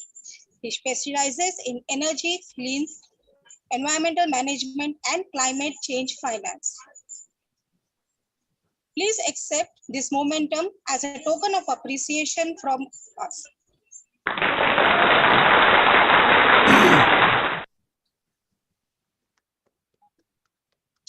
Thank you. There is no better time than now to change the way we live. Of all the waste we generate, plastic bags are perhaps the greatest symbol of our throwaway society. They are used, then forgotten, and they leave a terrible legacy. Please let me introduce our technical speaker, Mr. Anup Nautiyal. He is the founder of Social Development for Communities, SDC Foundation. He is a prominent and well-recognized social leader in the state of Uttarakhand. He's done his post-graduation NIFT from New Delhi. He is the brand ambassador for Dehradun for the Government of India, nationwide sanitation and cleanliness competition Swachh Survekshan. He is the member of State Audit Advisory Board for Controller and Auditor General of India, CAG Uttarakhand. I welcome Mr. Anup Nautiyal. Mansi जी बहुत बहुत धन्यवाद आपका, बहुत बहुत शुक्रिया। और विनय जी को मैं बधाई देना चाहता हूँ। हाँ, मैं कह रहा हूँ, मैं थैंक यू, आपने मुझे इनवाइट किया। मैं सबसे पहले मैं सबसे आपको मेरी आवाज आ रही है क्या? Can you hear me? आपको क्या मेरी आवाज आ रही है? Yes, sir, we can hear you loud and clear, sir. Please go ahead. All right. So I was saying, thank you so much for inviting me. And what I can see is that, there are 220 participants. मैं सबसे पहले ये जानना चाहता हूँ आप लोगों से कि क्या आप लोग चाहेंगे कि मैं इंग्लिश में बात करूँ या हिंदी में बात करूँ? आप प्लीज चैट में लिख दीजिए। I know you are equally comfortable in both languages, but आप अगर लिख देंगे तो मेरे को खुशी होगी कि आप क्या चाहते हैं कि मैं आपसे अंग्रेजी में बात करूँ या हिंदी में बात करूँ। सो हिंदी, इंग्लिश प्लीज, आप बाकी लोग भी टाइप करिए। अभी 2 ही रिस्पॉन्स आए हैं। सो आई सी मोर, प्लीज कैरी ऑन। आई सी मोर हिंदी। अभी तो ज़्यादा हिंदी का रुझान आ रहा है। एक इंग्लिश के आ गए, अभी तो 4, 5, 7, 8। चलिए थोड़ा सा और करिए ना, आप लोग तो सुन रहे हैं तो आप टाइप करेंगे, थोड़ी आपकी बोर्डम भी कम होगी। ये तो बड़ा बोरिंग हो जाता है ना जूम पे। तो प्लीज हाँ करते रहिए, आप लोग करते रहिए ना। अभी तो खाली 15-20 लोगों ने टाइप किया है अभी तक। चलिए, कोई संदीप मोरे जी कह रहे हैं हिंदी राष्ट्रभाषा, Hindi language is better. Vinod देर कोई कह रहे हैं कोई एनी लैंग्वेज इज बेटर। कुछ और लोग अगर टाइप करना चाहें तो बढ़िया लगेगा। Anil Yadav is saying Hindi, Supriya. चलिए मोस्टली तो आई थिंक ये इसको बंद करते हैं। आप में से अधिकांश लोगों का ये कहना है और मानना है कि मुझे हिंदी में बात करनी चाहिए। मैं दोनों भाषाओं में बात करता हूँ, लेकिन मैं अगर अपनी बात करूं तो I am far more comfortable in the Hindi language. So thank you so much for most of you कि आपने कहा कि हिंदी में बात करें। मैं आपसे देहरादून उत्तराखंड से बात कर रहा हूं। मेरा नाम अनूप नौटियाल है। मैं एक सामाजिक कार्यकर्ता हूं और जैसा अभी मानसी जी ने बताया, मैं देहरादून शहर का ब्रांड एम्बेसडर भी हूं। स्वच्छ सर्वेक्षण, जो कि भारत सरकार का एक स्वच्छता का, साफ सफाई का सालाना इम्तिहान है। तो आप लोग, जब तक मैं अपनी बात कर रहा हूँ, आप लोग मेरे को अगर उसमें चैट में लिख भी देंगे कि क्या आपने स्वच्छ सर्वेक्षण के बारे में कभी सुना है, सिंपली यस या नो अगर बोल देंगे तो थोड़ा अच्छा लगेगा। आप में से क्या कोई, चलिए एनीवे, तो या हाँ जो यस कह रहे हैं तो ठीक है, यस यस। तो कई लोग, अधिकांश यस कह रहे हैं। तो एनीवे, हम लोग ज़्यादा स्वच्छ सर्वेक्षण के बारे में बात नहीं करेंगे, बट वो एक साफ सफाई का इम्तिहान होता है। मैं आपके साथ में 3 या 4 बड़ी बुनियादी बातें करना चाहता हूं। मेरे पास में, thank you so much for all your answers, मेरे पास में कोई पीपीटी नहीं है। मैं बिना पीपीटी के आपसे बात करूंगा। और सबसे पहले मैं आपको एक एक चीज दिखा रहा हूं। क्या आप मेरे हाथ में एक कार्ड देख पा रहे हैं? मेरे को लगता है आप देख पा रहे होंगे। मेरे हाथ में एक डेबिट कार्ड है। तो ये कार्ड शायद आपको दिख रहा होगा कि मेरे हाथ में एक डेबिट कार्ड है।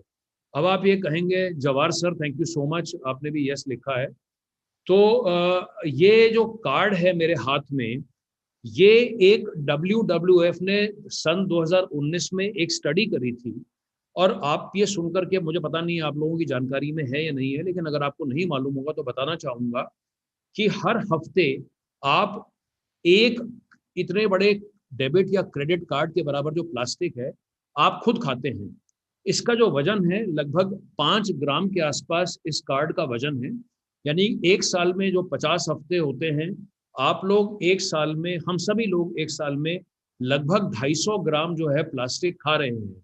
अब आपको ये जिज्ञासा होगी, आपके माइंड में सवाल होगा कि भाई हम प्लास्टिक कैसे खा रहे हैं।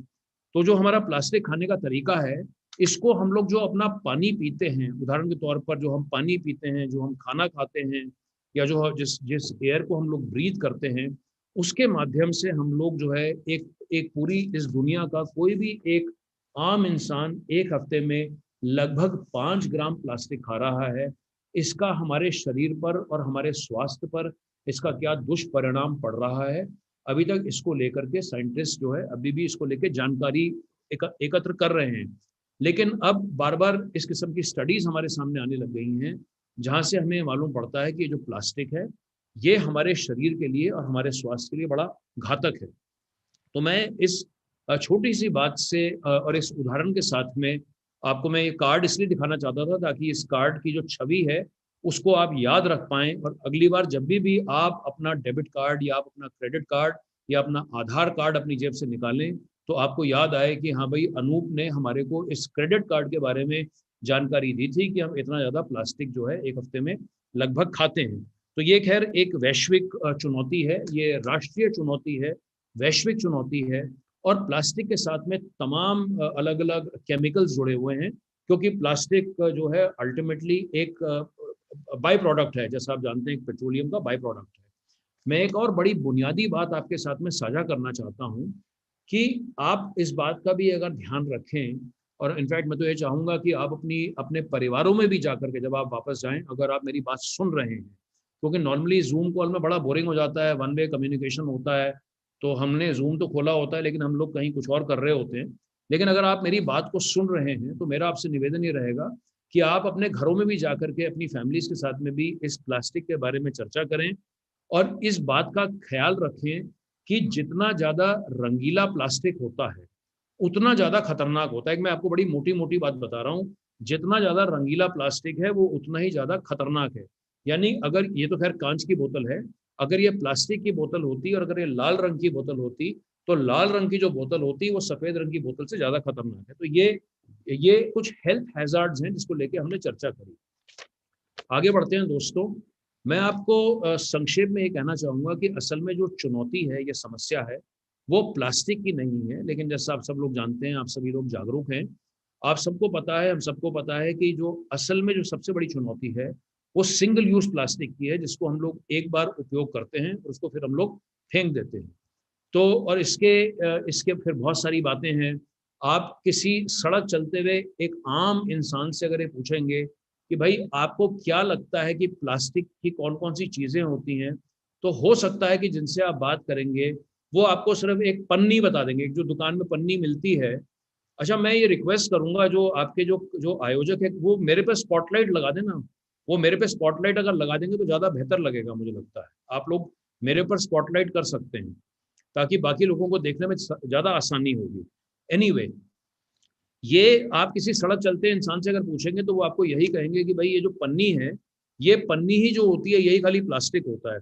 लेकिन मैं आपको बताना चाहूँगा और आपको मालूम भी है कि सिंगल यूज प्लास्टिक के बहुत सारे उदाहरण हमारे सामने हैं, जैसे कप है, प्लेट है, स्ट्रॉ है, सैशे है, पेट बॉटल है, थर्मोकोल है, स्टाइरोफोम है, हमारे घर में जो ब्रेड आती है, नमक आता है, दूध आती है, तमाम ऐसे हमारे सामने जो उदाहरण हैं, तो ये सारे के सारे सिंगल यूज प्लास्टिक के एग्जाम्पल्स हैं।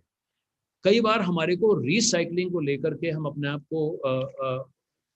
आप से जो जो पूरी इंडस्ट्री है वो रिसाइकलिंग के मिथ को भी प्रमोट करती है। लेकिन मैं आपके साथ में ये जानकारी साझा करना चाहूँगा कि जब हम एक ग्लोबल लेवल पर चीज़ों को देखते हैं तो हम ये पाते हैं कि अभी तक विश्व में जितना प्लास्टिक बना है पिछले 70 सालों में, 1950 से प्लास्टिक बनना शुरू हुआ है, मात्र 9% प्लास्टिक का, यानी 10% से भी कम प्लास्टिक का ग्लोबल लेवल पर रिसाइकलिंग हुआ है। बेसिकली रिसाइकलिंग जो है वो प्लास्टिक का कोई सॉल्यूशन नहीं है, वो एक टेम्पररी रिस्पाइट है। और जो रिसाइकलिंग भी है वो एक्चुअली रिसाइकलिंग नहीं है, वो डाउन साइकलिंग है। तो ऐसा नहीं है कि आपने, मैं फिर से इस बोतल का एग्जांपल ले रहा हूँ कि अगर ये पानी की बोतल होगी, जो पानी की बोतल बनेगी वो वर्जिन प्लास्टिक से बनती है, अगली बारी जब वो रिसाइकल होती है तो उसका कोई और मटेरियल बनता है। तो the big summary is that recycling is not a solution. मैं आप लोगों से एक छोटा सा अगला सवाल ये पूछना चाहता हूँ, आप लोग प्लीज चैट में आंसर कर दीजिएगा आप में से कितने लोग कभी उत्तराखंड आप लोगों का आना हुआ है?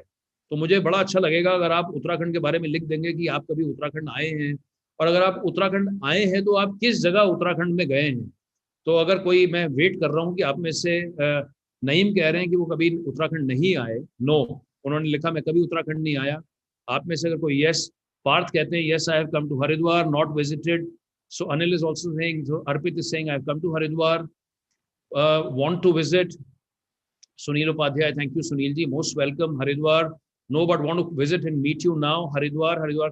So I think most of you who have come here have come to Haridwar, Badrinath, Haridwar, Rishikesh, Haridwar, no, but love to visit.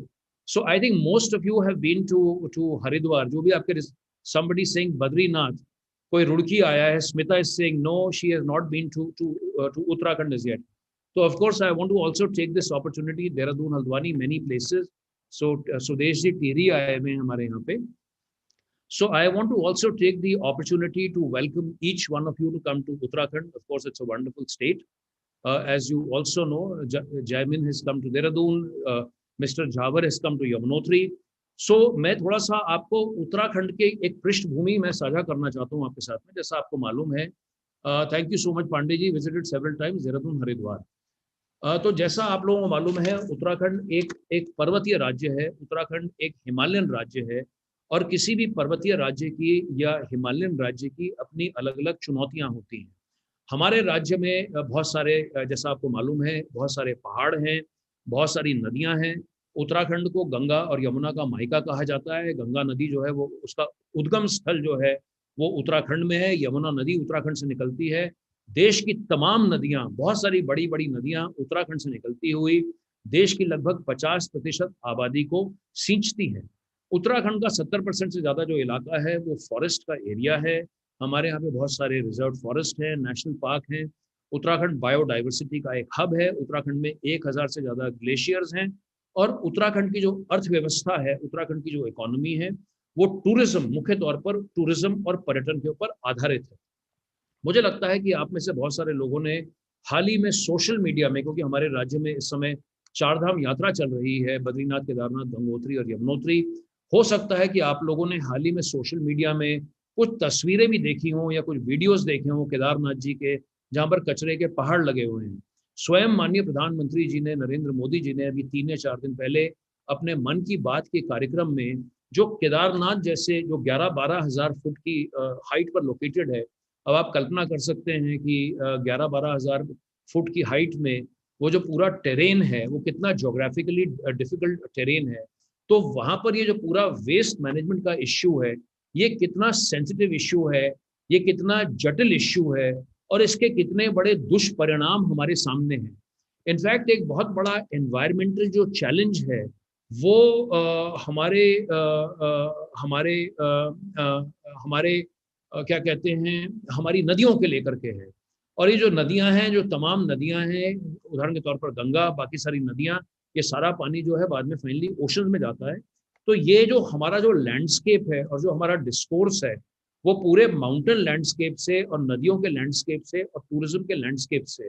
तो जहाँ एक तरफ हमारे लिए टूरिज्म बहुत इम्पॉर्टेंट है from an economic stand point, वहाँ पर हमारे लिए ये भी बड़ा ज़रूरी है कि हम लोग अपनी स्टेट में रिस्पॉन्सिबल टूरिज्म को प्रमोट करें.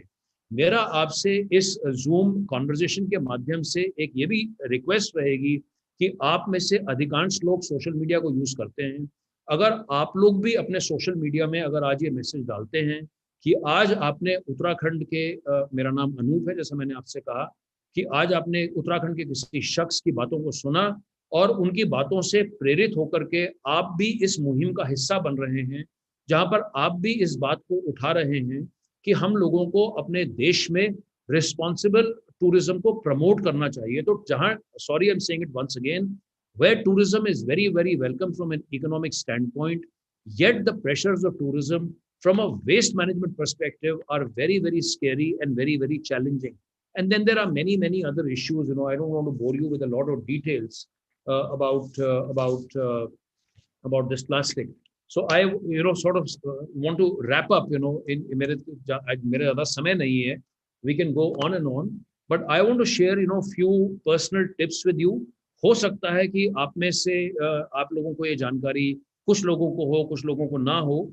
तो मेरा आपसे सबसे पहला निवेदन ये रहेगा, this is like a 10 tips. मैं आपके साथ में 10 personal things which you can do, जो आपको पर्सनली आप अपने लिए कर सकते हैं। जब हम क्लाइमेट चेंज की बात करते हैं, कई बार ये हम इतने बड़े इश्यूज होते हैं कि हम लोग we feel very very small. हम कहते हैं यार हम क्या कर सकते हैं। तो वो तो एक किस्म के डायलॉग्स हैं, वो भी बड़े इंपॉर्टेंट हैं। लेकिन मैं 10 चीजें आपके साथ ऐसी शेयर करना चाहता हूँ जो कि आप खुद कर सकते हैं, आप उसके लिए खुद जिम्मेदार बन सकते हैं। और पहली चीज ये है कि आप अपने घर में, अपने किचन में और अपने घर में प्लास्टिक कंटेनर्स को बिल्कुल भी यूज ना करें। तो मैं थोड़ा आपसे जानना चाहता हूं कि क्या आपको मेरी ये बात सुनाई दी? मैंने आपसे जो पहली टिप शेयर करी है कि don't use plastic container at home and at kitchen, ये मैंने आपसे पहली बात बोली है। सुनील जी ने कहा एग्री, दिलीप जी कह रहे हैं, संदीप जी भी कह रहे हैं यस, आपने मेरी इस बात को सुना, उसके लिए आपका बहुत बहुत शुक्रिया। दूसरी बात जो मैं आपको बताना चाहता हूँ कि आप लोग जब अपने घरों में जो पानी रखते हैं अपने फ्रिज में, प्लीज प्लास्टिक की बोतल को मत रखिए। ये बड़ी छोटी छोटी बातें मैं आपको बता रहा हूँ। आप अपने साथ में जो है प्लास्टिक की बोतल फ्रिज में मत रखिए। घर में जो आप पानी पीते हैं, आप चाहे स्टील की बोतल में रख दीजिए, कांच की बोतल में रख दीजिए, लेकिन पानी पीने के लिए घर में कम से कम जो है आप लोग प्लास्टिक की बोतल का इस्तेमाल मत कीजिए। तीसरी चीज ये है कि आपके घरों में, मैं आपके घर की बात कर रहा हूं, अगर आपके घर में, आपके किचन में अचार पड़ा हुआ है, शहद पड़े हुए हैं, मसाले पड़े हुए हैं, तो कोई भी लिक्विड चीज है, उदाहरण के तौर पे कोई भी लिक्विड चीज है, उसको आप जो है, जिसको आप धो नहीं सकते हैं, उसको आप प्लास्टिक में मत रखिए। उदाहरण के तौर पर अचार है, अब आप अचार को तो धोएंगे नहीं। अच्छा, मैं आपसे पूछना चाहता हूँ कि आप बोर तो नहीं हो रहे हैं छोटी छोटी बातों से? आप मुझे बता दीजिए। These are very basic things, but these are simple things which you can do yourself. चौथी चीज जो है वो ये है कि don't give water bottle and plastic tiffin to your children. आप बिल्कुल भी मत दीजिए। आप अपने बच्चों को जो पानी की बोतल अगर वो स्कूल लेकर के जाते हैं या खुद आप ऑफिस लाते हैं, तो आप बिल्कुल भी प्लास्टिक की बोतल में ना तो बच्चों को खाना दीजिए और ना उनको पानी की बोतल दीजिए। अगली बात यह है, पांचवी बात यह है कि जो आप कभी, आपको कोई बर्थडे पे बुलाता है या आपके पड़ोसी का बर्थडे, बच्चे का बर्थडे है, आप जो है सुनील उपाध्याय जी कह रहे हैं I change my bottle to steel, that is very good. Don't give too many plastic toys to children. It's a very, very simple thing, but please don't give plastic toys to children. The sixth suggestion is don't drink anything hot in plastic. तो कई बार हम जब travel करते हैं तो वो हमारे को छोटे छोटे जो प्लास्टिक के कप होते हैं उसमें हमको चाय वाय दे देते हैं, वो हमारे हेल्थ के लिए खराब है। Seventh tip is use steel और copper. Eighth one is if possible always carry your own bag और carry your own bottle.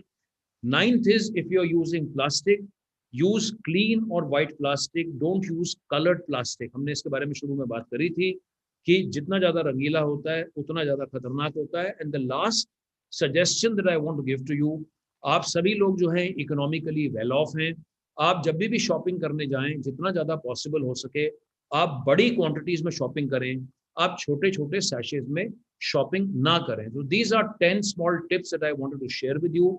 I have, finished my time. Thank you so much for being such patient listeners. मैं यही उम्मीद करूंगा कि आपको इन बातों से कुछ जानकारी जो है वो आपको कुछ काम की जानकारी मिली होगी। मैं जाने से पहले आपको अपना ईमेल आईडी चैट में लिख करके जा रहा हूं। अगर आपका कोई भी सवाल होगा आप मेरे को जो है आप ईमेल कर सकते हैं। मैं आपको जो है अपने ईमेल का जो जवाब है वो मैं निश्चित तौर पर आपको दूंगा। बहुत बहुत धन्यवाद। Thank you, sir, for such an entertaining session and such wonderful tips that you have given on the plastic. I'm sure everybody will be following it right from today and right now. Yeah, I just wanted to mention to Michelle, she's saying that also carry your own cloth bag for shopping. Absolutely, Michelle, I had said that, but because of paucity of time, I was a little bit quick. And as I said, the Zoom, though it's good that we are able to connect, but it's a very, very cold sort of medium. So of course, along with our water bottles, we should also carry our own bags.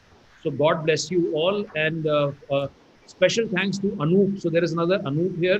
वो मुझे कह रहा है thank you Anoop sir. So Anoop तुम्हें भी बहुत बहुत धन्यवाद. So God bless you all, and once again take care and be good and take good care of yourself. So I'll take your leave now. Take care. Bye. Thank you, sir. Please accept the momentum as token of appreciation. Thank you.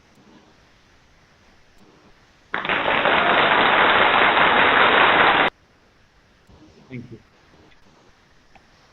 Mahatma Gandhi has quoted, "The earth, the air, the land, and the water are not an inheritance from our forefathers, but on loan from our children. So we have to hand over them at least as it was handed over to us." Our next technical speaker is Mr. Sashi Vardhan Pandey. Please welcome Mr. Sashi Vardhan Pandey. He is the former General Manager of Indian Oil Corporation Limited, presently undertaking capacity building exercises through experience sharing for executives working in oil and gas and chemical industry and carrying out technical and safety audits of oil and gas installation. He's done his BTech in Chemical Engineering, HBTU Kanpur. He has more than 35 years of experience in refinery division in operation, technical services, project and HSC functions, carried out environment and safety audits of refineries and other oil and gas installation. Please welcome Mr. Sashi Vardhan Pandey.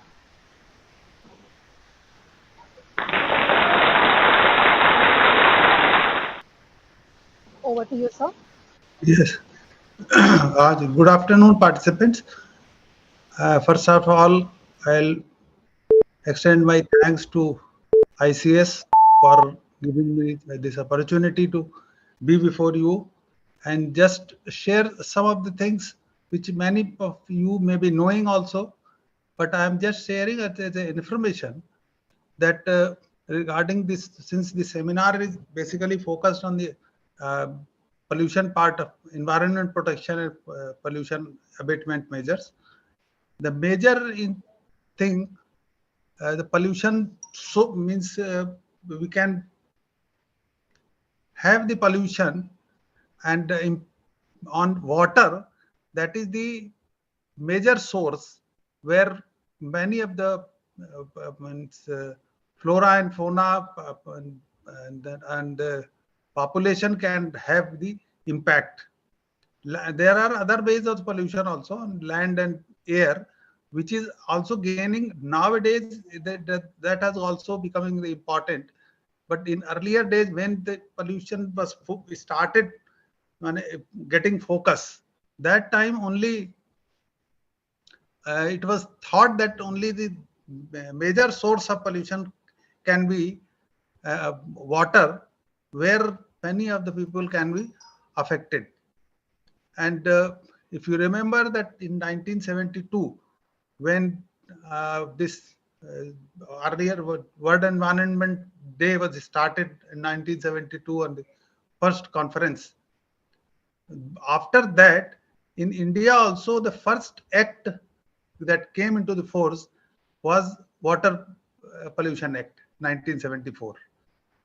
Considering that the major source pollution which can affect the people is from water, and my focus is basically what the Indian response system is prevailing in for coastal oil spill response, because water pollution can be in the rivers and canals also, in the wells also. There are many in on land. They are basically on land.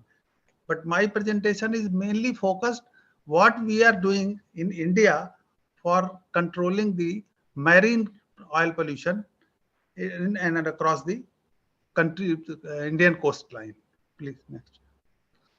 So the oil spill is one of the major threats for marine environment, as we all know, and the consequences of an oil spill are profound.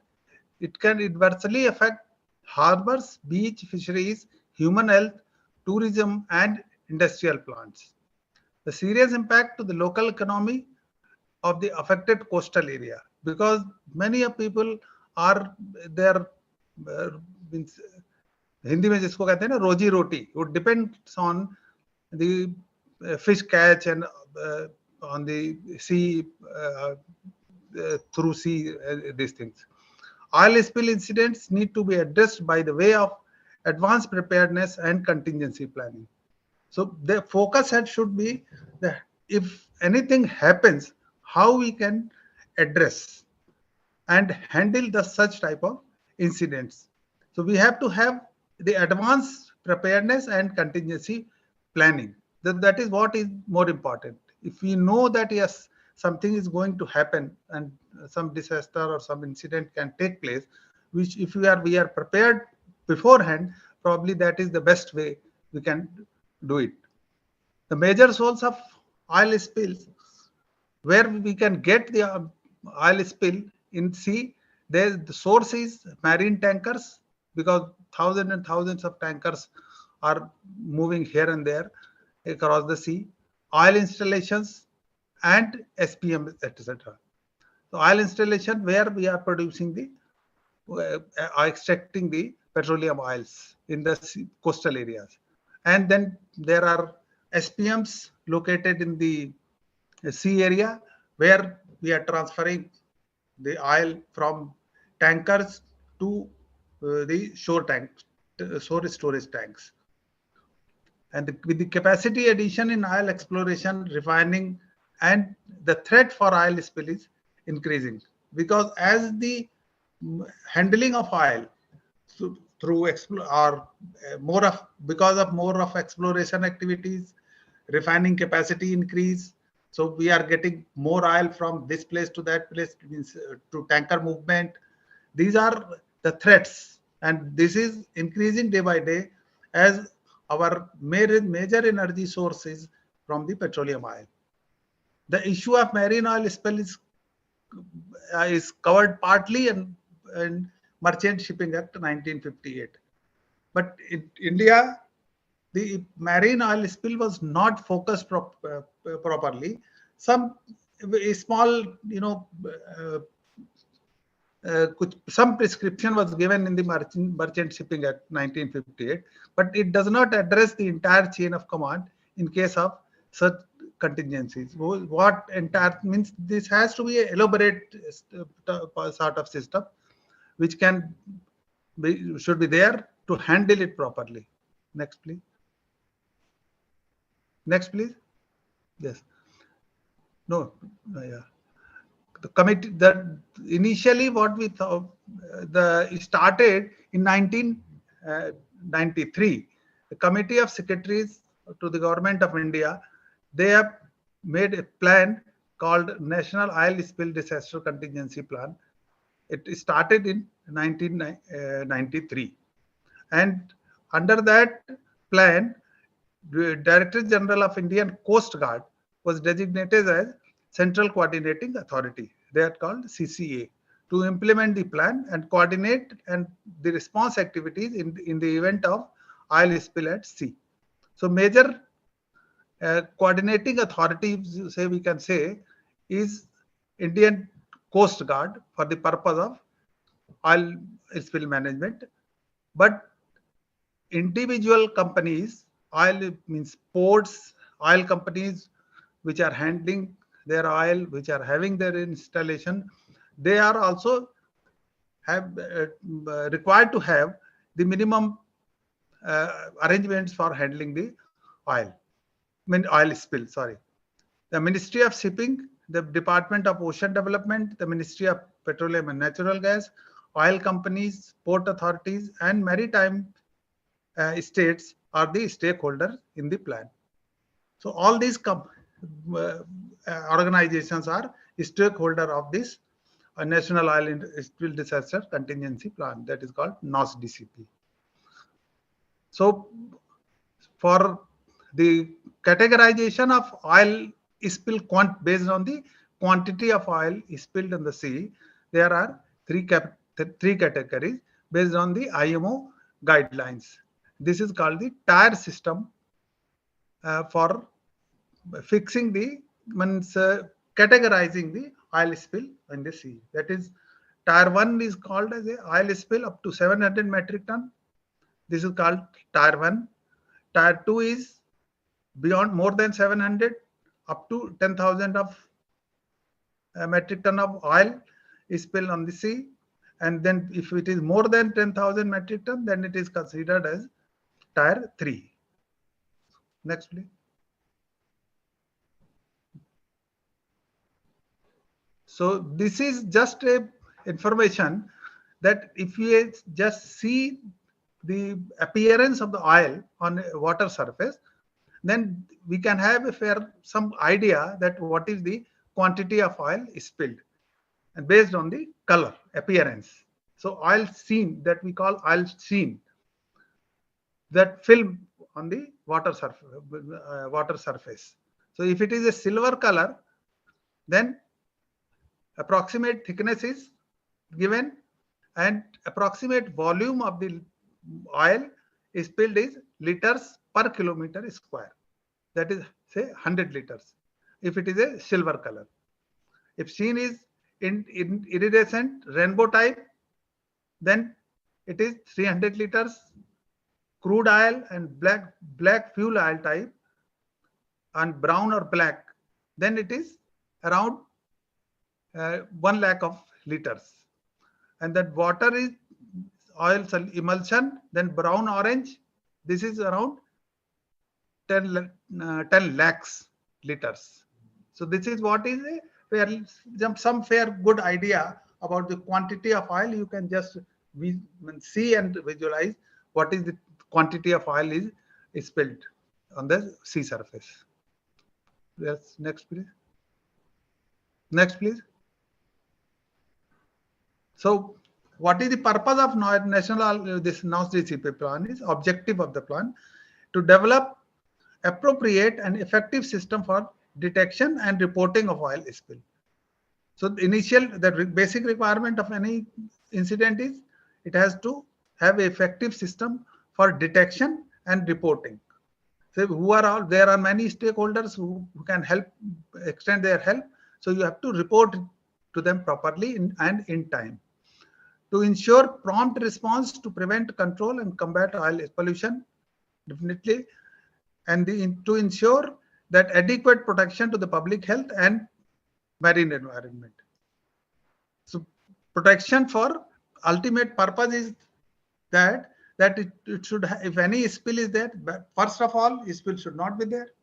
We have to have some certain effective system, and if it happens, then it should have a minimum effect on the public health and marine environment. That is what is the purpose. To ensure that appropriate response techniques to prevent, control, land combat, control and combat oil pollution, recovered material in an environmentally accepted manner. And the purpose is, say suppose some oil is spilled on the sea, it has to be recovered, and that recovered material should be disposed of in an environmentally friendly accepted manner. And it should not be that we have collected from the sea and just spilled on the land surface.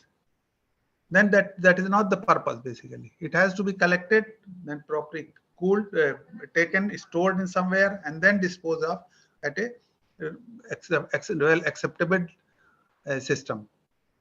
To ensure that complete and accurate records are maintained for oil activities, including expenditure on oil spill recovery. This is for the purpose of developing further, learning from the incident, and then developing the further strategy for how to improve upon. Okay. Next, please. The details of facilities provided in oil handling port. The OSR equipment which are recommended by risk analysis study and vetted by Coast Guard. This includes, so what are the main equipments which are required to be kept by any or the ports or oil handling agencies. They are dispersant, boom for oil collection, oil skimmers, storage and disposal. Next, please. The contingency plan for each location to handle conducting mock drills regularly. So contingency plans means each location should have their own contingency plan to handle the oil spill, and they also regularly conduct the mock drills as we are conducting in case of fire and etc. So those type of mock drills should also be conducted regularly just to see the effectiveness of the system.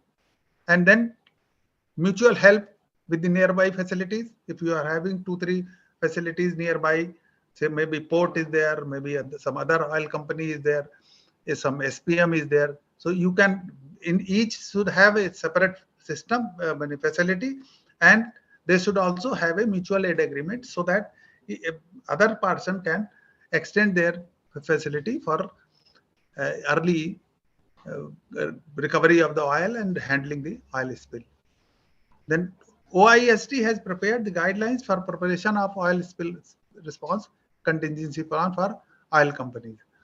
Oil Industry Safety Directorate, they have made a guidelines how to make the oil this contingency plan, but that is limited to oil industry because OISD does not cater to the requirement of other companies, other sectors.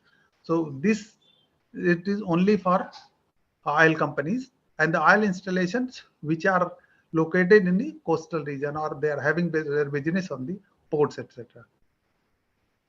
Now the Coast Guard, some information about the Coast Guard. The entire maritime area around the Indian coastline, Andaman and Nicobar Island, is divided into the 4 Coast Guard regions. So these are the Coast Guard regions. East headquarter is Chennai, west is Mumbai. Then the latest is Gujarat, this is the 4th one, and the Andaman Nicobar is the 3rd. So earlier it was 3, East, West and Andaman Nicobar. Now the Gujarat Gandhinagar has also been made another, you can say, the region for Coast Guard, because the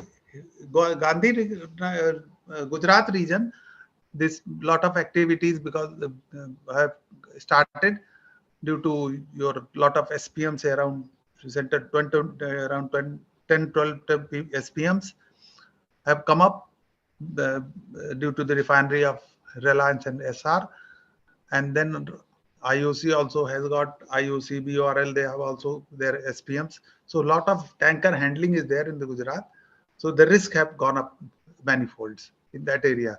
So that is why the Gujarat, in Gandhinagar also, they have started a, Coast Guard has started a region. And then these regional commanders will be responsible for combating oil spills in their area of responsibility. So that is how the Coast Guard control system is being made effective. Then again, coming to the oil spill response equipment, the primary strategy for oil spill response is containment, collection and disposal. So suppose something is spilled on the oil water surface, then first thing is you have to contain it. So contain means it should not be allowed to free flow. So then you have to have a containment system that is called boom. So you put a boom, surround the oil by boom so that oil does not just flow into the other means spill on the flow through the waves of the water. And then contained, say you have to make a system to collect it and then collect, store and disposal. So for that, what are the type of equipments required? Boom for containment of oil, skimmer for pumping the contained oil. Skimmer, you have to collect oil and then send it to your floating storage. Then this floating storage, you have to bring it to the shore, transfer it to the shore facility, shore storage tank, and then for disposal, and then for laying the boom, putting the skimmer, you need tug for laying the boom, and then finally the dispersant. Dispersant is required. Dispersant is required for a small oil spill, and also which is not possible to skim. Next, please. So this is a photograph oil skimmer. This yellow portion is, this is a skimmer. This is just lowered on the sea surface, and it is a hydraulically operated equipment. Has got a pad. It absorbs the oil through the pad, and which is skimmed and sent back to floating storage. which is provided by the side of tug. Next, please. Next, please. This is a boom laying. This small tug is going.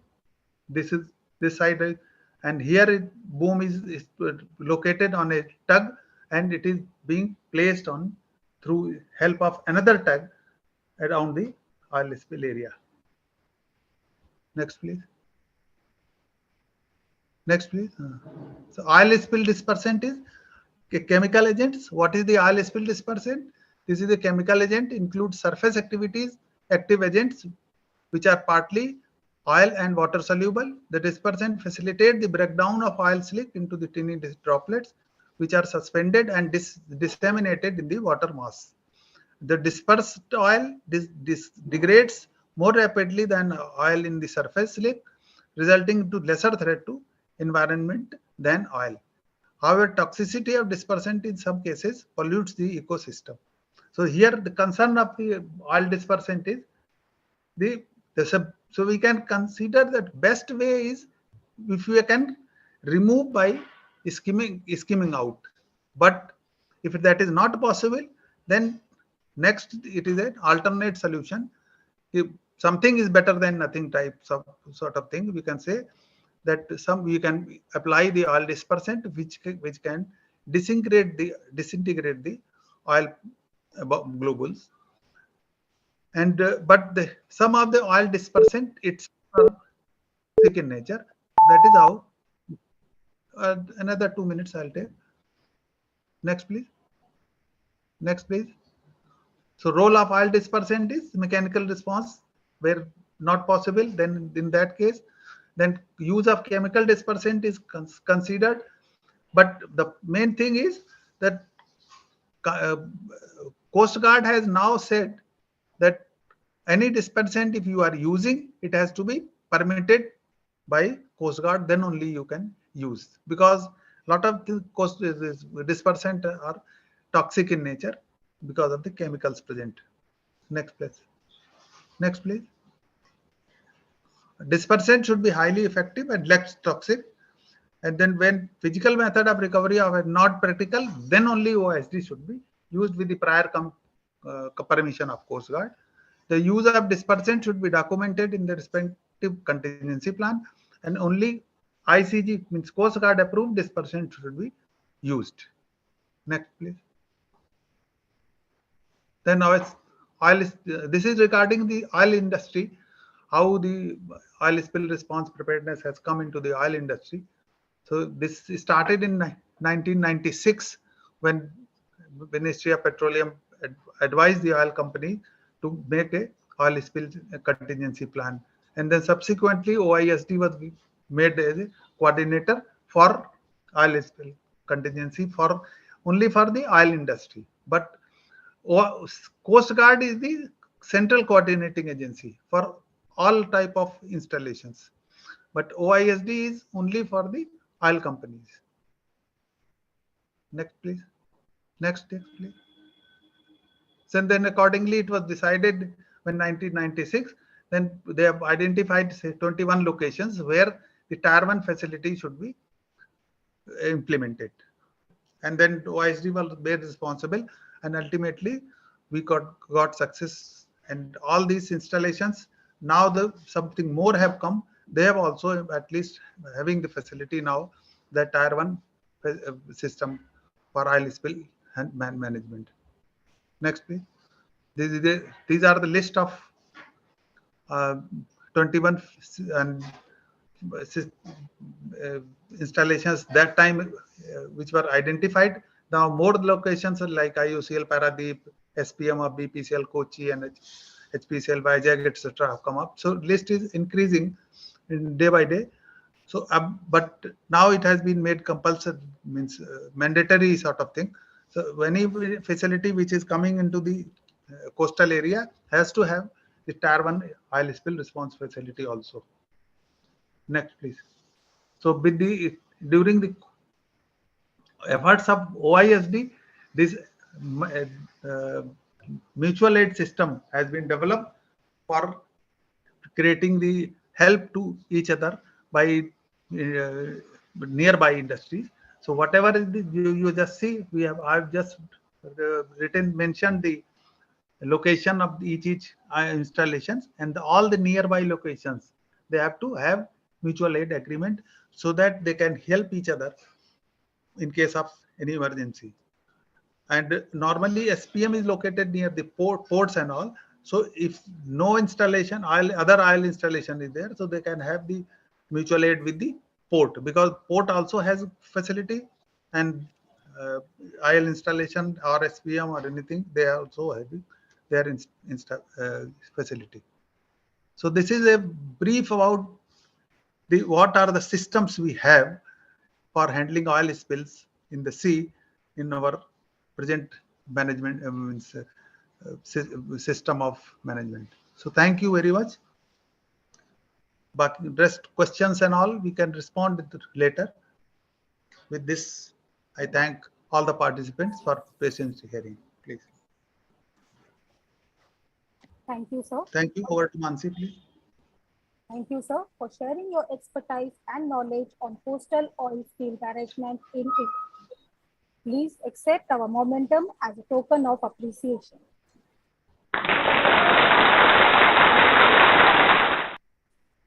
We aim to reduce our impact on environment where possible through a focus of renewable energy and recycled products. We should design projects with as favorable an environment aspect as possible. Our next technical speaker is Dr. Sakshi Jain.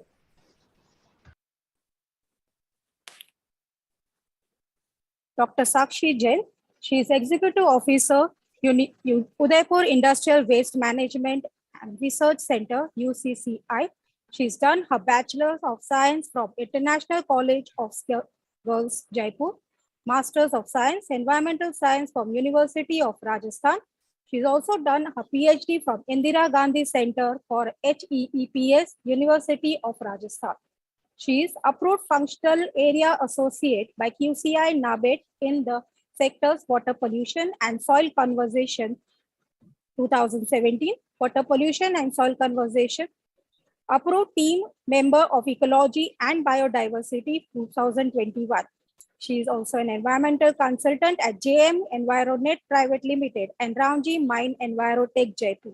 She was also an assistant professor at Kanoria PG Girls College. Please put your hands to welcome Dr. Sakshi Jain.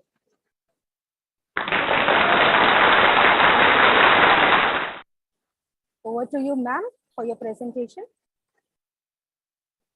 Thank you very much for inviting me to speak today at this event.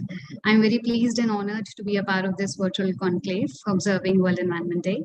I would also like to congratulate the organizers for organizing such a wonderful event. Let me share my screen. I'll be talking about environmental impact assessment and the process of environmental clearance in India.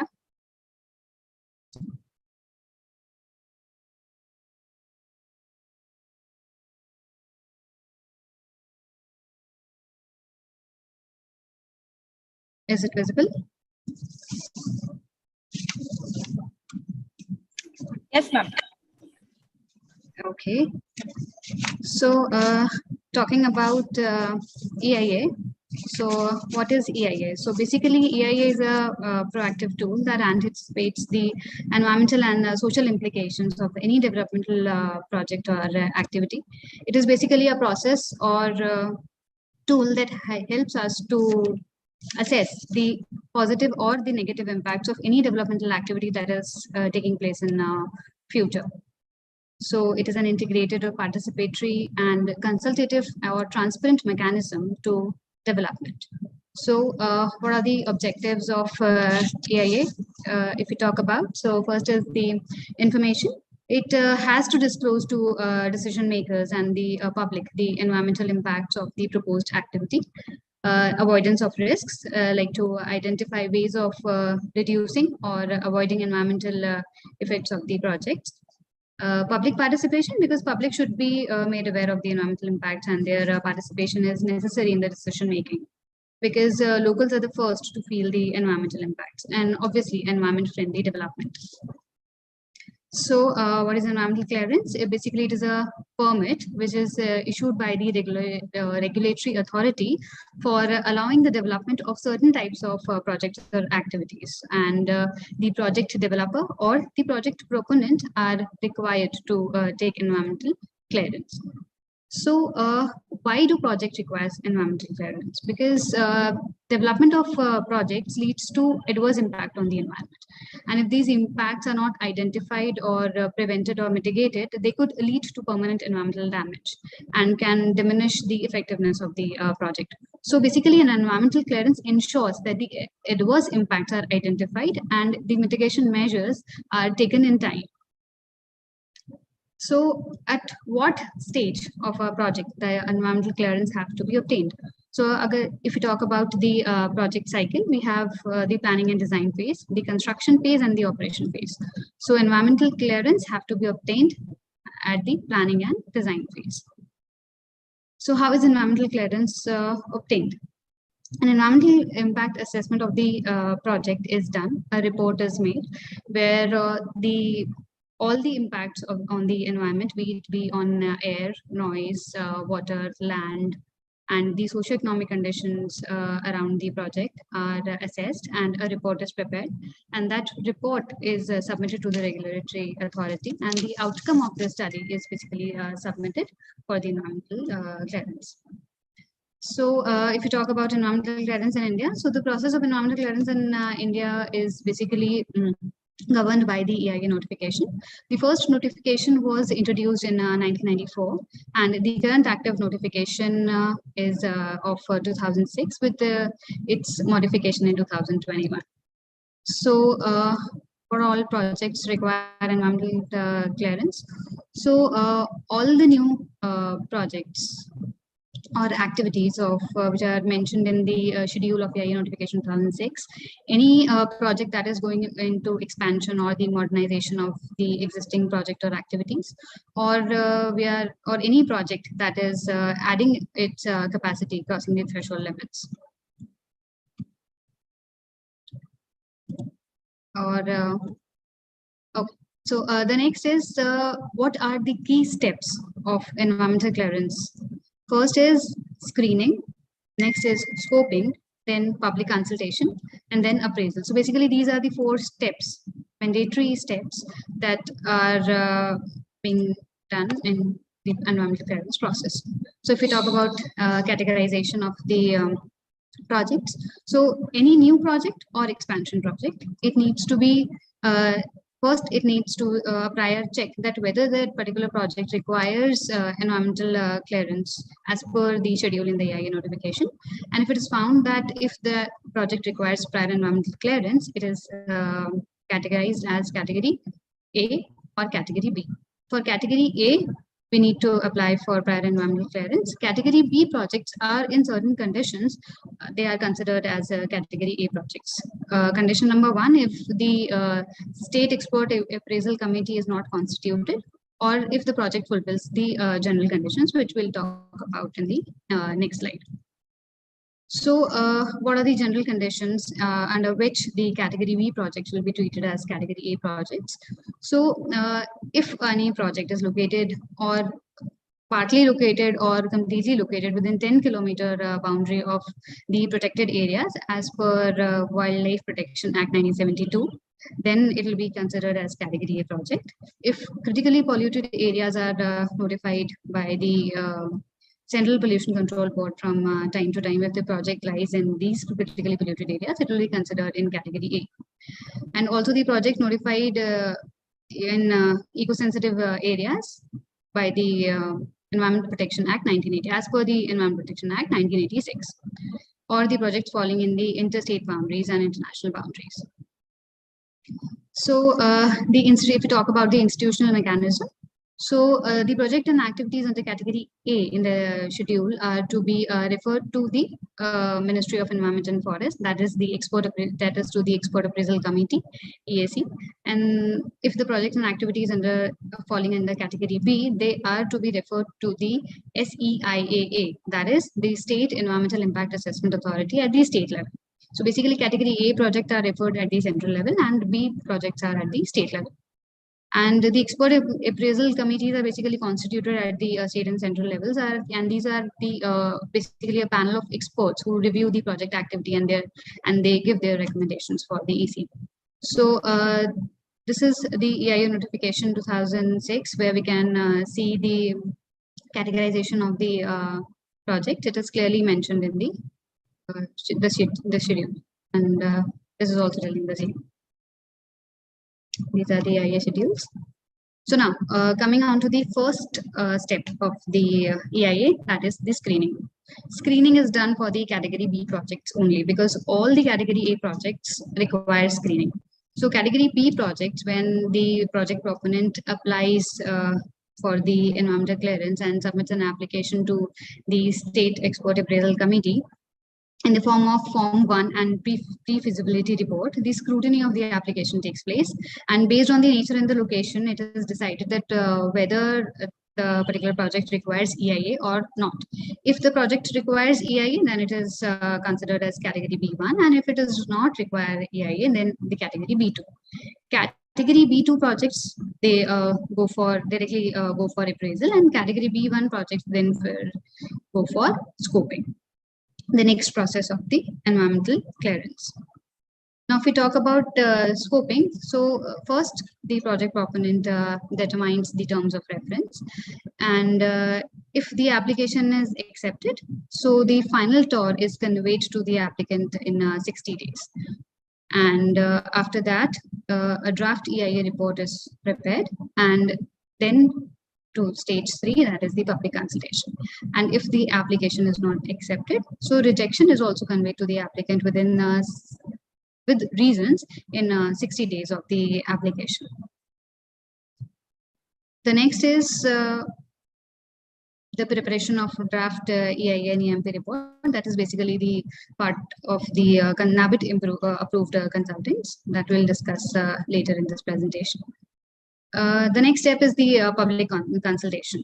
So what is public consultation? Basically, it is a process to ascertain the concerns of the local affected persons and the persons basically who have the plausible stakes in the environmental impacts of the project or the activity. These are the persons who are actually going to get impacted by any particular developmental activity because they live in the surroundings. So public consultation can be done through 2 modes. First, as the public hearing at the site or in its close proximity. And also, public hearing can be done to obtain the responses in writing from the concerned persons having a plausible stake in the environmental aspects of the project or the activity. So public hearing, basically it is a decentralized democratic space in the environmental clearance process where the members of the public they are given an opportunity to participate in the regulatory process. They are basically given the stake in the decision-making process of the authority. So there will be face-to-face interactions where people will tell what are the probable scenarios where they can be impacted by the particular developmental activity, and these interactions fulfill the commitment to sustainable development. So, and to the to the environmental justice because of this empowered participatory governance. So public hearing is basically a platform to bring up the relevant concerns on environment and other social factors of a project, such as land acquisition, rehabilitation, resettlement, impact on the livelihood, their compensation, the overall pollution in that particular area, their employment status, their health considerations, etc. Before the authorities take any decision regarding that particular project. The public can question the development issue on the ground of the social, cultural, and environmental aspects of the project. So this addressing of the issue ensures that authorities are aware of the ground reality and pros and cons of the project, which would contribute to the effective decision making. So seeking an opinion and providing response to the issues could still instill confidence in public also about the project. So public involvement would provide the public the sense of ownership in decision making and implementation of the decisions. So Ensuring a two-way flow of information and better quality of decision is basically the benefit of public hearing. And opportunity is given to the proponents to address the public concerns related to the project and the smooth operation with the public support and assistance, because project proponent will also be able to work better with the public support. And public hearing is basically a medium to assess the project's likely damage to the environment and their ill effects on the people whose livelihood basically it seeks to take it away. So the conduct of the environmental impact studies and the preparation of the draft report during the environmental management plan. So if we talk about the process, so request by the applicant to the member secretary, which is the State Pollution Control Board.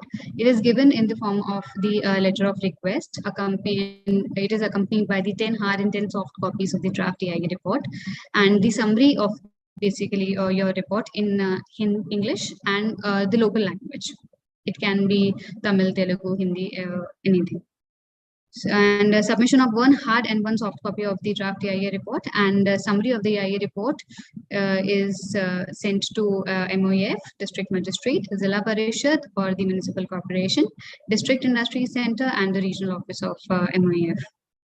So then they need to publicize at the local level, and for this they will publicize in the local newspapers for the public hearing, that with the minimum notice period of 30 days, and advertise the venue and the offices where the information on the projects available in the national and the regional vernacular daily.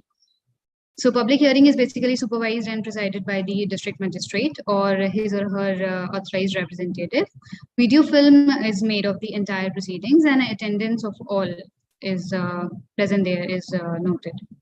So how the public hearing is conducted, basically the applicant's representatives give the presentation on the project, that what are the possible advantages of the project if it comes into operation in that particular region. It clarifies, and the information, the clarifications and the information are taken from the applicant. The summary of this public hearing reflecting the views and the concerns of the public is recorded by the representatives of the State Pollution Control Board. The summary of the public hearing is to be read end to end of the proceedings, and the proceedings are directed to the district magistrate and forwarded to SPCB. And these are sent to the regulatory authorities within 8 days of its completions. And public these proceedings, it is mandatory to display at the Panchayat office, Zilla Parishad, District Magistrate office, SPCB, and comments may be sent directly to regulatory authority or the applicant. So this is basically the process of the public hearing proceedings. The public hearing proceedings and responses, they are scrutinized by the regulatory authorities in 30 days. Application and all the documents, they are sent to the export appraisal committee or the state level export appraisal committee for the appraisal.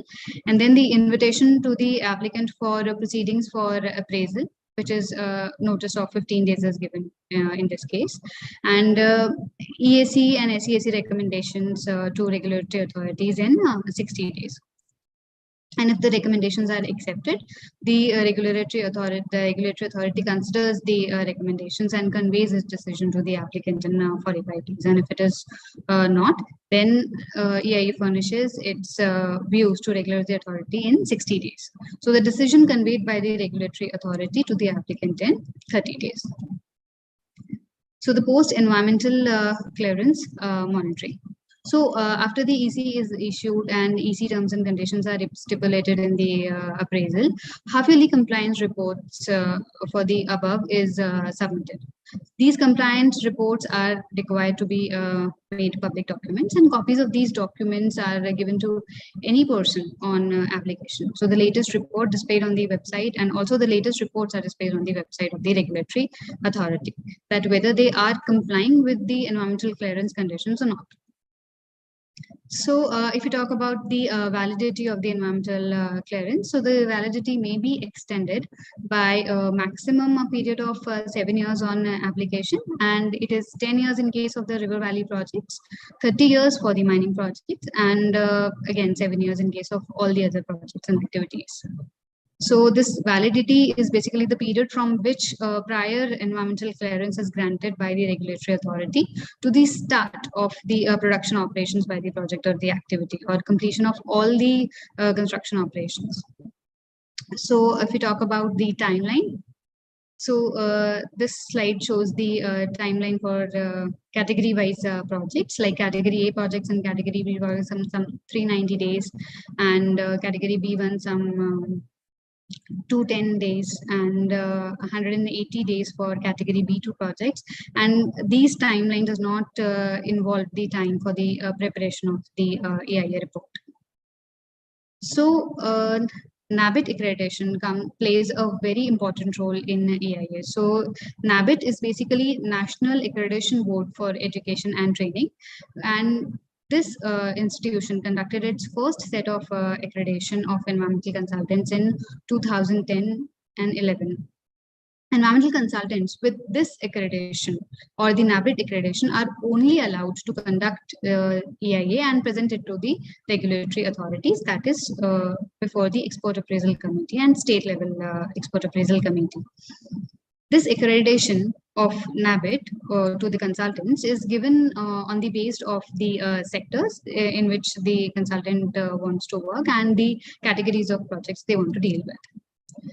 So there are some common misconceptions always heard about the environmental clearance, that if any particular project is granted EC, it does not require forest or the wildlife clearance, or if any project does not if a project does not require EC, it does not require coastal regulation zone clearance also.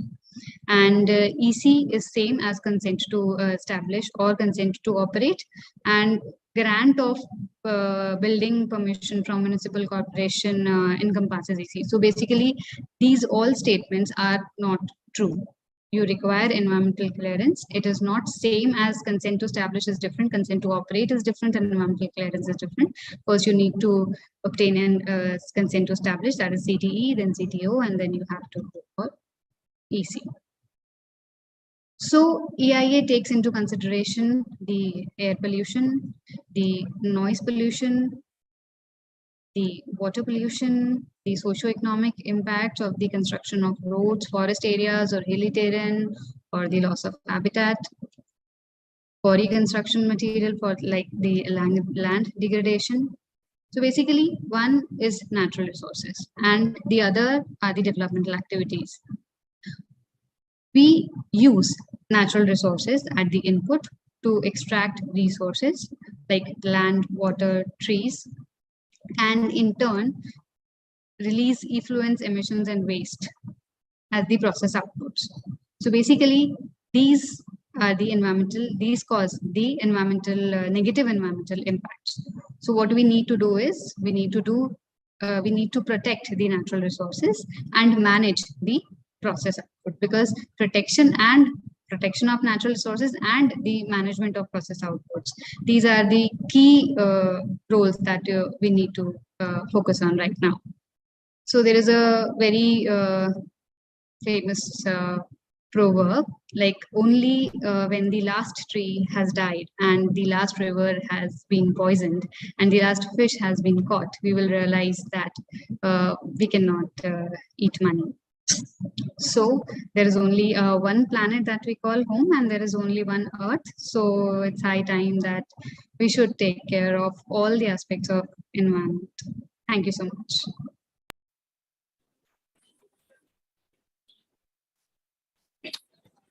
Thank you, ma'am, for such an enlightening presentation. Please accept the momentum as a token of appreciation.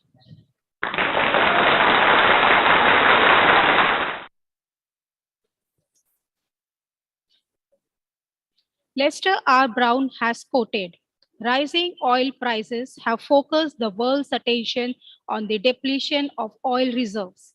But the depletion of underground water resources from overpumping is a far more serious issue. Excessive pumping for irrigation to satisfy food needs today almost guarantees a decline in food production tomorrow. Our next technical speaker is Mr. Vijay Page. He is the founder director of Brahma Research Foundation, Mumbai. He's done his Masters of Management Studies from Jamnalal Bajaj Institute of Management Studies of University, Mumbai. He is also a doctorate in Special Economic Zones in India. He's worked over 3 decades with the private sector corporate houses in the fields of textile, synthetic fibers, FMCG, plastic, and fertilizers. Headed NGOs in the drought-prone areas of Maharashtra while designing and implementing rural and agribusiness development programs. He was the CEO of Konkan Development Corporation. He is also Director General of Met Schools of Management for 2 decades. Please put your hands for Dr. Vijay Page. Over to you, sir. Thank you, madam. Can you hear me? Yes, sir. Loud and clear. Thank you. I heartily thank the organizers of the event, Paryavartan and Dr. Kataria, for their keen interest in the subject and in this effort of bringing all eminent scientists as well as all the stakeholders involved in nature and its protection.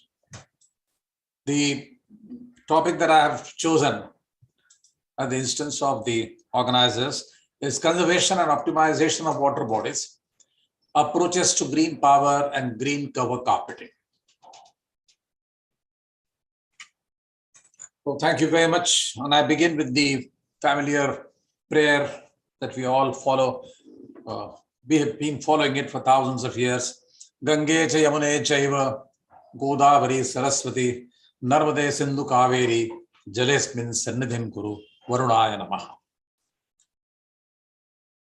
As a part of our ancient culture, we pay homage to the Lord of water, Varuna, and its creations that survive us, that help us surviving on this planet. India has been a land of religion and rishis and cradle of hope of literature and philosophy. On the banks of the Ganges for thousands of years, the Vedic rishis chanted hymns which represent the first yearnings of the infant humanity towards the divine ideal. And we have been putting this thought of water conservation by paying a tribute to the water bodies every time we begin our day and pray. Therefore, as we look at the integration of water with our civilization, and especially in India, we feel that we are twice blessed. We have what we called as demographic dividend. The youth, millions of them, ready to take this responsibility of this earth, and also water dividend.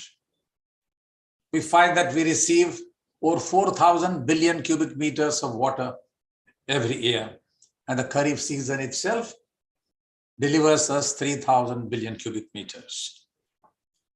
Our average rainfall is 42 times as compared with our neighbor in Pakistan and 3 times as compared with Tibet and the Chinese areas.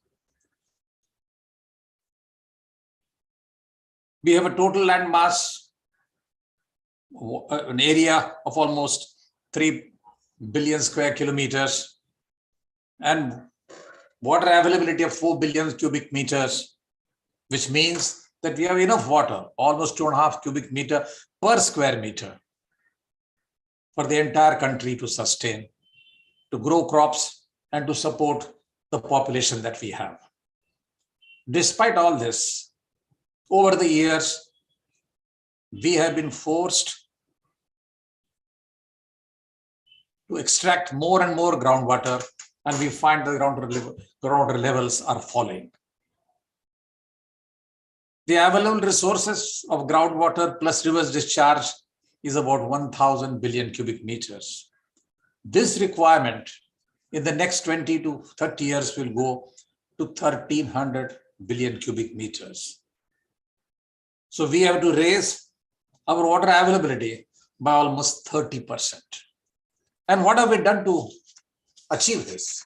On one hand, we have 5,174 major dams across the country, third largest in the world, besides thousands of small-scale dams and bandharas. But with all that, we are able to harvest only 18% of the total precipitation. We are able to harvest only about 690 billion cubic meters. We are able to extract about 430 cubic meters. So the total availability that we have is about 1,000 cubic meters. Honorable Minister for Jal Shakti very recently at our conference declared that Government of India and his ministry are trying to locate ancient water storages which were abandoned or which are silted. And with that background, now they have started a new scheme called the Amrit Sarovar Yojana. Under this scheme, across the country, all old abandoned bodies are being rejuvenated and 75 new bodies per district are being developed. Very recently, the Honorable Minister for Highways, Shri Nitin Gadkari ji, declared that the National Highways Authority is going to develop 75,000 Amrit Sarovars across the country. So there is an all-round effort to ensure that we are able to conserve water, that we are able to increase the groundwater recharge, and for that, latest technologies have to be adopted. This is the need of the hour. Mere location of groundwater, of water bodies, mere photographing, and mere following the bird movement across is not going to suffice. Latest technologies have to be deployed to achieve this. So this brings us to an interesting concept, which is integrating roads and highways and streams for evolving a water grid. Imagine for road construction, huge quantities of soil, murum, and metal are required, because without that, the road can't be built. So we find that hills are being cut, deep mines are being opened up for stone requirement. In fact, there is a joke about the Nasik city. The name Nasik comes from the fact that it had 9 shikhas, Nau Shikhar. It had 9 huge mountains around it. Therefore, it was Nau Shikhar. That means Nasik. Now, if you go, there are only 7 of them. 2 are gone. The other 2 are on the way. So we are eating up huge hillocks, huge hills. Though we excavate only a portion of it, gradually the entire hill disappears. Mind you, it has taken millions of years to build these ground structures to evolve. The mountains have not come in less than 50 million years. So just as Sadhguruji has started this movement of protecting the soil, to protect the soil, first the mountains are to be protected. So normally we find that the road is on the highest of the contour and the river or the stream is at the lowest of contour. So the area available for groundwater recharge is between the road and the stream.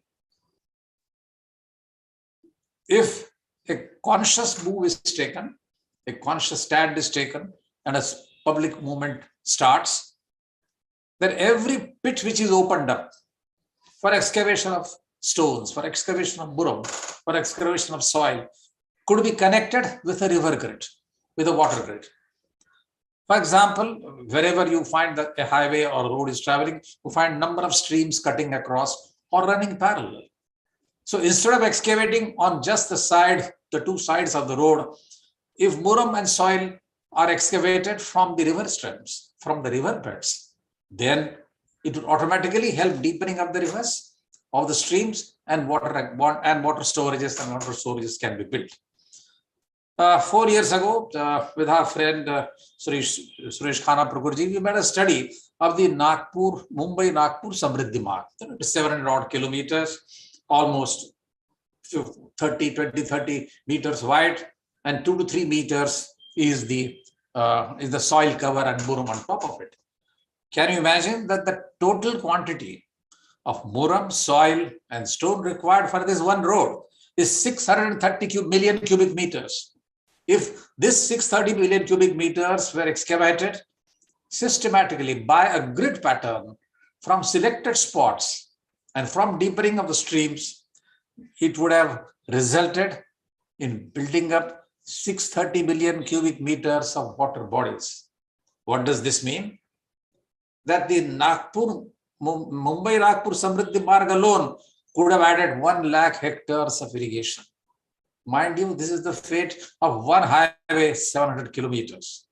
And this is extremely valid for what we call the areas below the Vindhyas, that is the hard rock areas. When you go to alluvium areas, some other type of structures are required.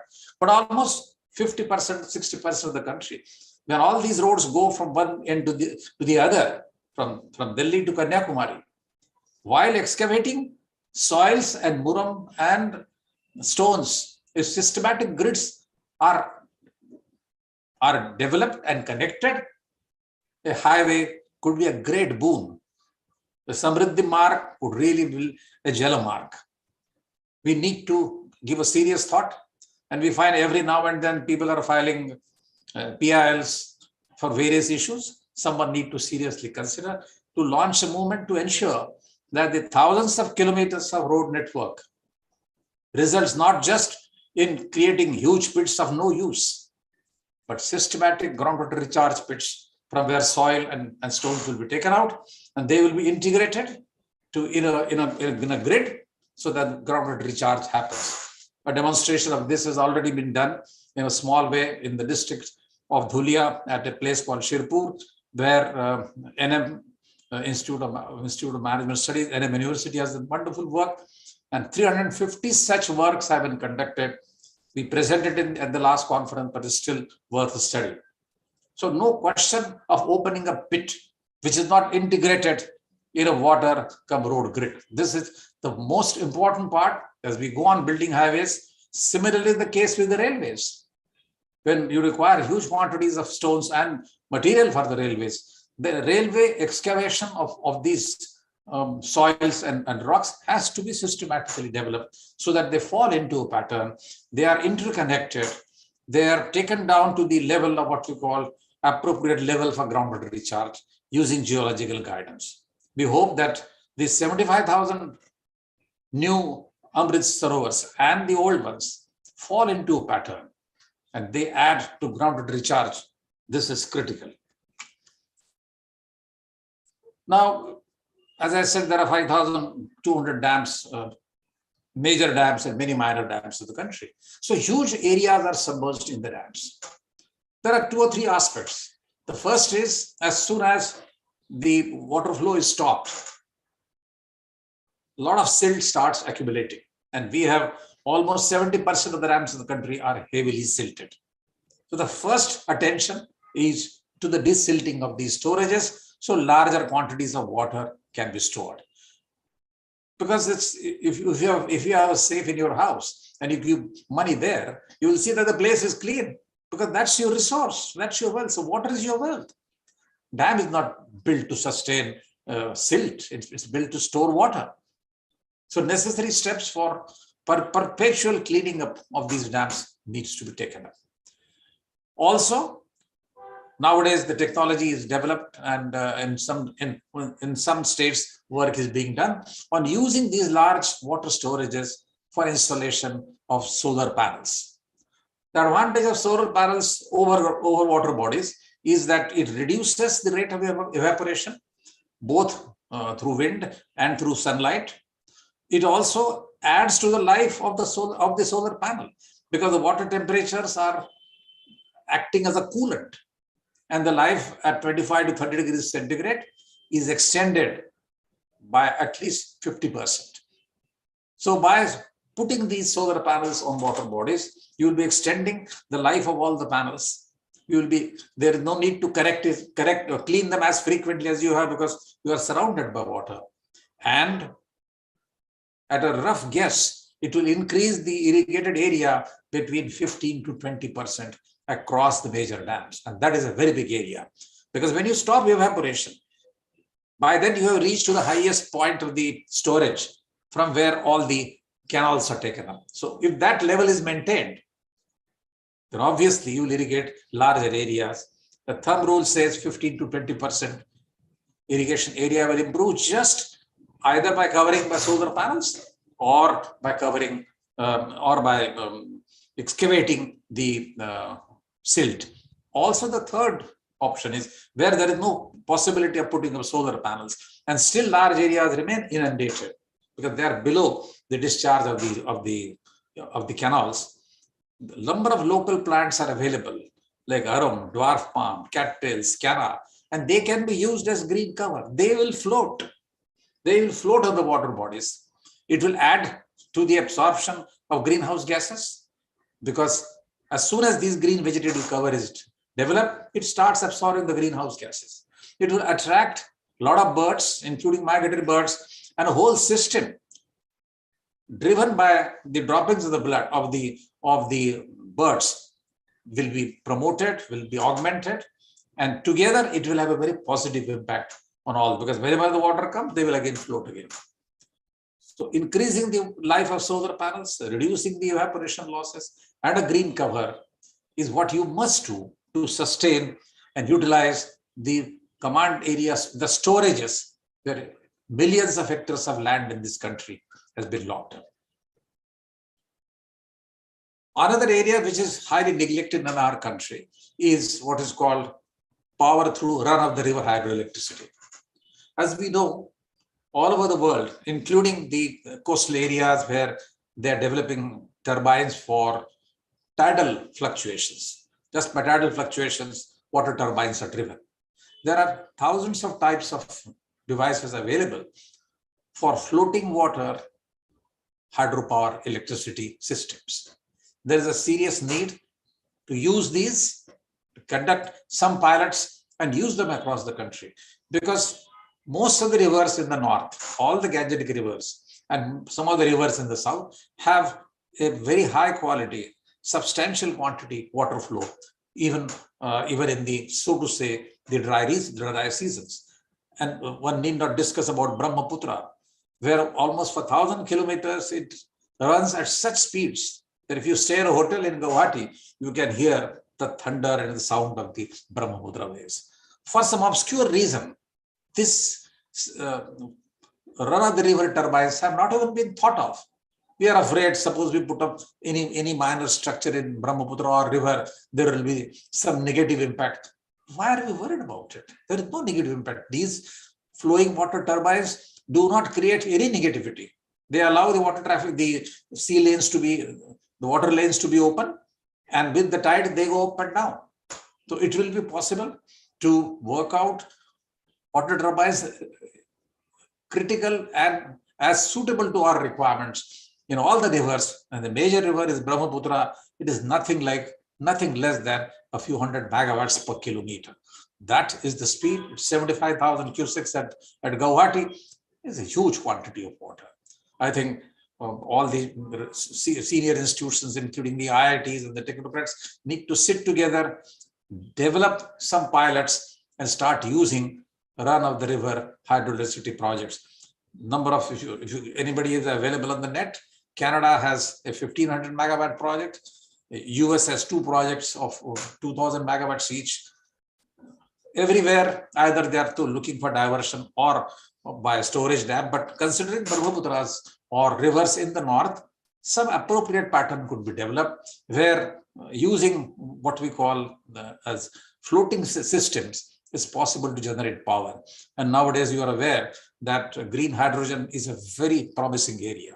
So those barges which will produce power through turbulent streams will produce hydrogen, which can then be sent out. So there is no question of worried about the structure across or building obstructions. They can remain in the passage without any difficulty.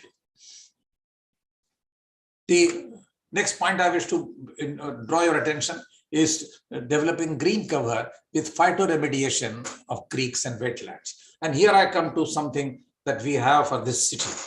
A wonderful demonstration was done by Madam Dr. Varsha Kelkar-Mane, in the head of the Department of Biotechnology and coordinator GAN University of Mumbai. A small pilot was developed in the university using local plants like dwarf palms, cocktails, cattails, canna green covers, and they found that despite the, so to say, the negativity, the poor quality of water of the Dharavi and those, the nalas which we have, what we call the Mithi River 1 and Mithi River 2 and the Mahim Creek, in such water conditions, using that kind of poor bodies of water, they were able to develop excellent green cover.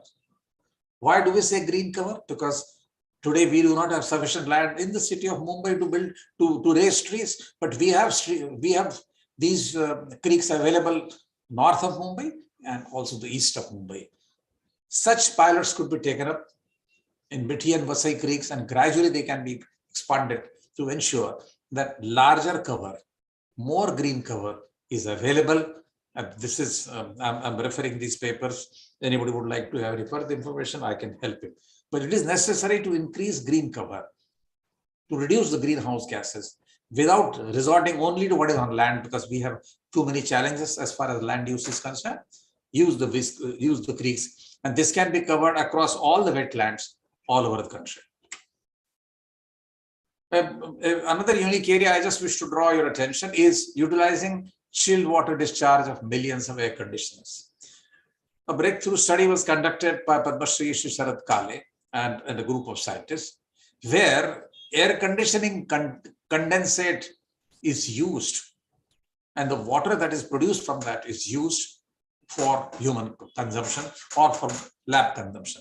The quality of the water which is coming out as from this condensate is equivalent to distilled water.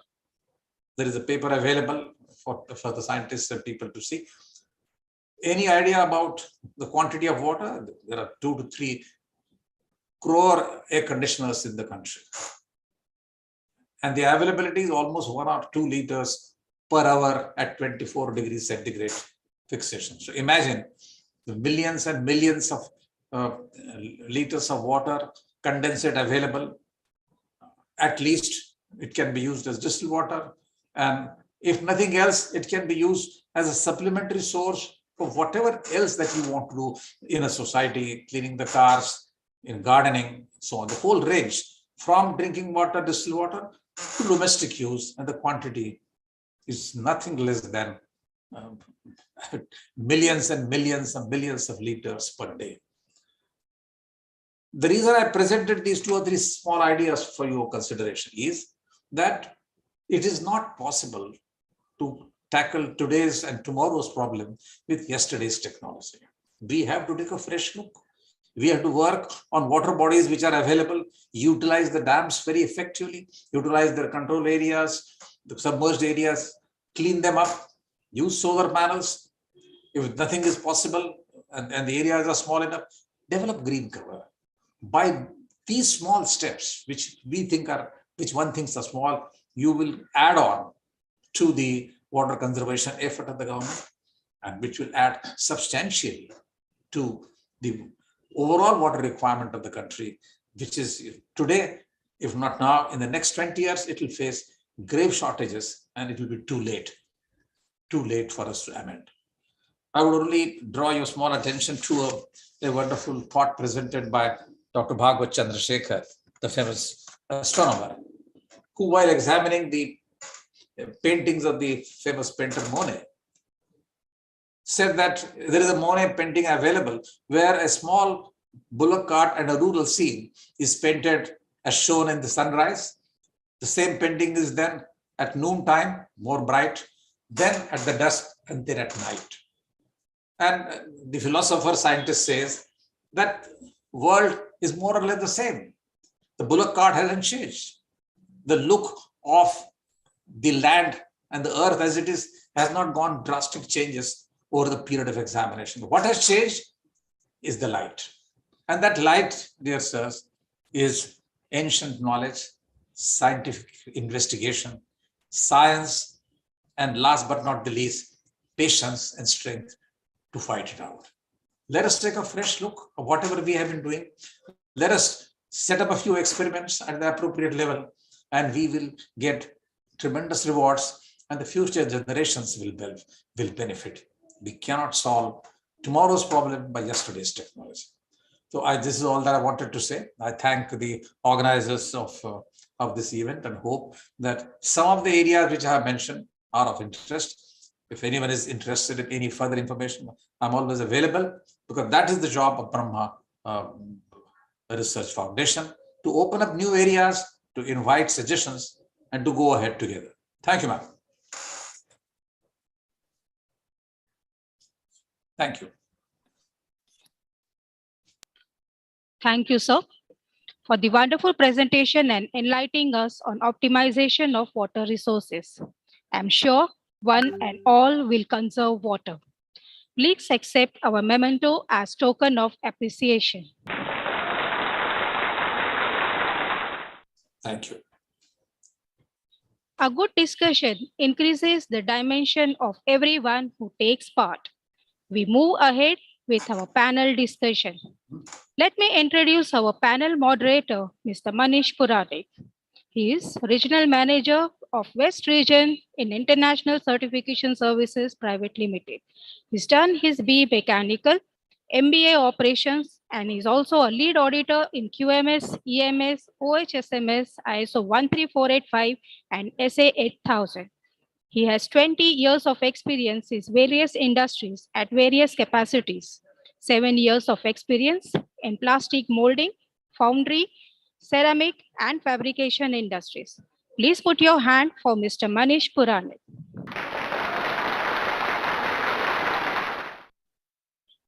Our panelists for today are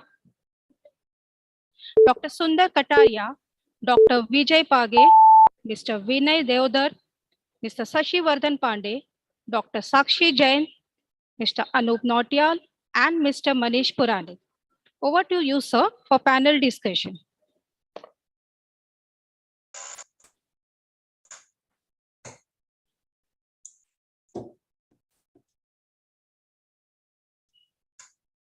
Manish, sir, please unmute yourself.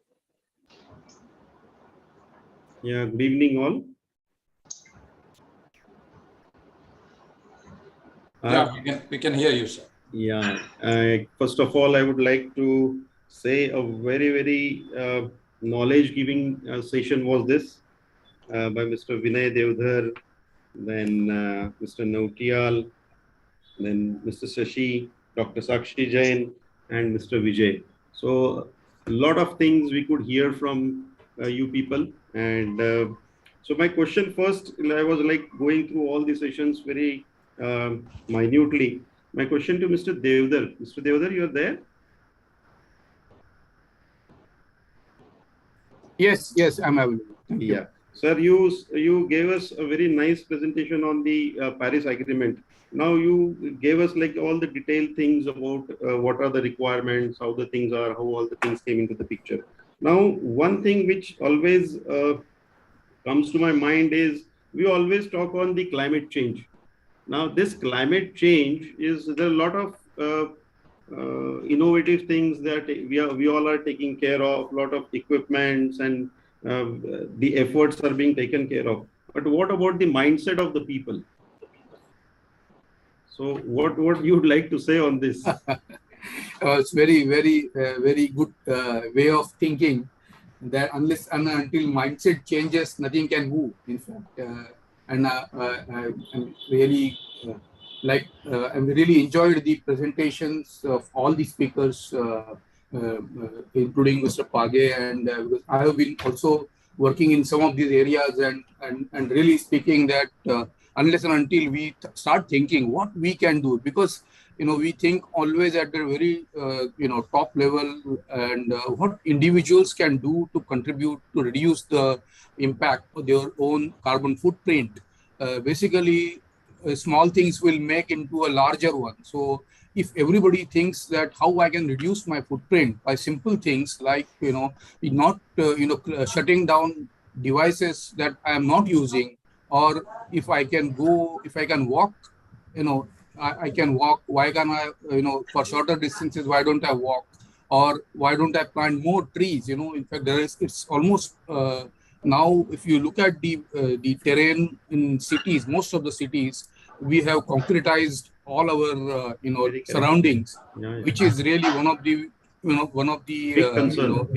impacts which has caused on water table and several things. In fact, a lot of trees have been vanished from our surroundings, and we are creating large and tall buildings instead of preserving No, our I local. will take this, the cutting of trees, as you said, large buildings. Now I think the two people are linked over here. One is Dr. Sakshi Jain and Mr. Vijay Page, because the buildings are made and the EI and EICs are given through doctor, and again the water table again is related to the cementization of the buildings and concretization.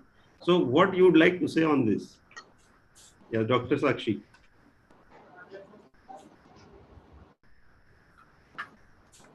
The concretization, the huge buildings, the cementization of the roads and all those things.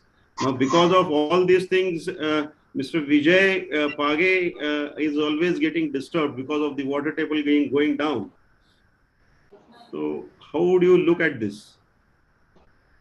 Obviously, we need to take care of the water table and the water pollution that the developmental activities really cause on the all the environmental aspects. So it needs to be addressed, and it is really getting serious now. No, you are laughing and you are saying, so it means there's something at the back of your mind. No, it is not that, but it is there in the books and talks only. So people generally don't take it that seriously. So it is that. Yeah, because yes, Page sir. Well, no, I won't blame madam, because it is not in the manual. Manual doesn't say don't allow to open a hole. Manual says the hole should be done at 15 feet in diameter. There should be protection, put a barrier. But why do you open the hole? What is the problem? Why can't you use proper technology to convert it into a storage of a water body? That clause in EIA is not there. No criticism, madam. Please don't misunderstand. I have been associated with EIA for the last 35, 40 years and trying to deepen the pits that they have excavated. Take an example of the mining industry. What mining industry does is absolutely to butcher the land. There is no question. For mining purposes, you require, these are national resources, but you can't have an open cast mine which is 400 feet deep. Okay, if you're finding gold, I can understand. But for iron ore, there are so many options. All open cast mines are left for God to fill it with water. And nobody uses that. They want to fill it with sand, etc., so that it should be easier to open the pit next door. But what about the pit that you opened? Sir, can we not make a hole and put a turbine over there?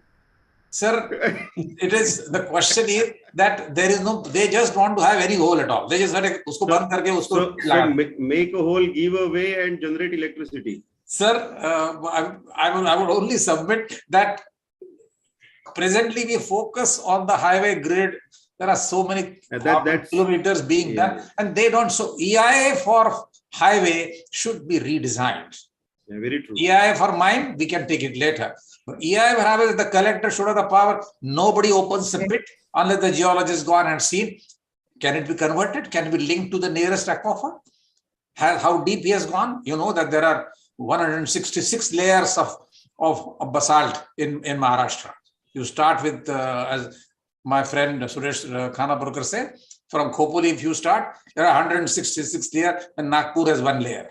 In Konkan, those layers are over 100 kilometers. So there are layers designed by the nature by way of its flows. In between are areas which are called aquifers, the shallow aquifer, deeper aquifer, and deepest aquifer. Every time it rains, the water goes there. But if you go on indiscriminately opening up pits and allotting them to contractor A, followed by contractor B, followed by contractor C, he is going to go deeper and deeper. And how do you allow him to cut the hill? What authority he has? Nashik का हो जाता है 9 सिक्का 6 सिक्का आप जाइए नासिक को और गिन लीजिए 3 तो तोड़ दिए friend of mine the collector who was there he used to cry every time ये क्या हुआ नासिक का नाम बदल दिया आपने as Vijay sir rightly said about the hills, so I was going to ask you about a question on the hills also. Like Nowadays, a lot of buildings are coming on the hill slopes, and they are cutting the hills, and huge buildings are coming on the hill slopes. How does the environmental, like the body, the impact assessment body allows this? Sir, I am not today. No, Madam is all by doctor, herself. She has a manual. She has read it out to us. We should not blame her. Madam, you go by the manual. We want to get hold of those who need the who design the manual. They don't understand groundwater geology at all. They don't have any interdisciplinary training. I find I'm very happy there is an interdisciplinary group. So everybody is putting his or her thoughts to paper. We all work in absolute silos. 5 decades in industry. Do you think that needs to be looked into again? Doctor, Yes. you feel that needs to be Yes, looked yes, into again? yes. There are certain policies that needs to be revised as per the like the current situation that we are in, the environmental crisis that we are facing. There are certain policies and that needs to be improved. Kataria sir has a point.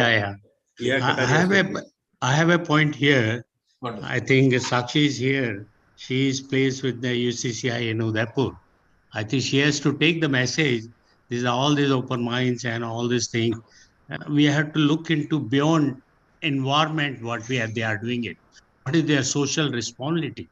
Because they have a social, they are making money. How much money they are putting back in the for the country and cities and for the protection of the environment. Second thing which I have seen recently, I had been to Udaipur. I was really trying to weep to see how the mountains, as Manish sir has told, the mountains are being cut and 5-star, 7-star hotels are made on top of the vines. Then you are biodiversity, you are damaging all the systems.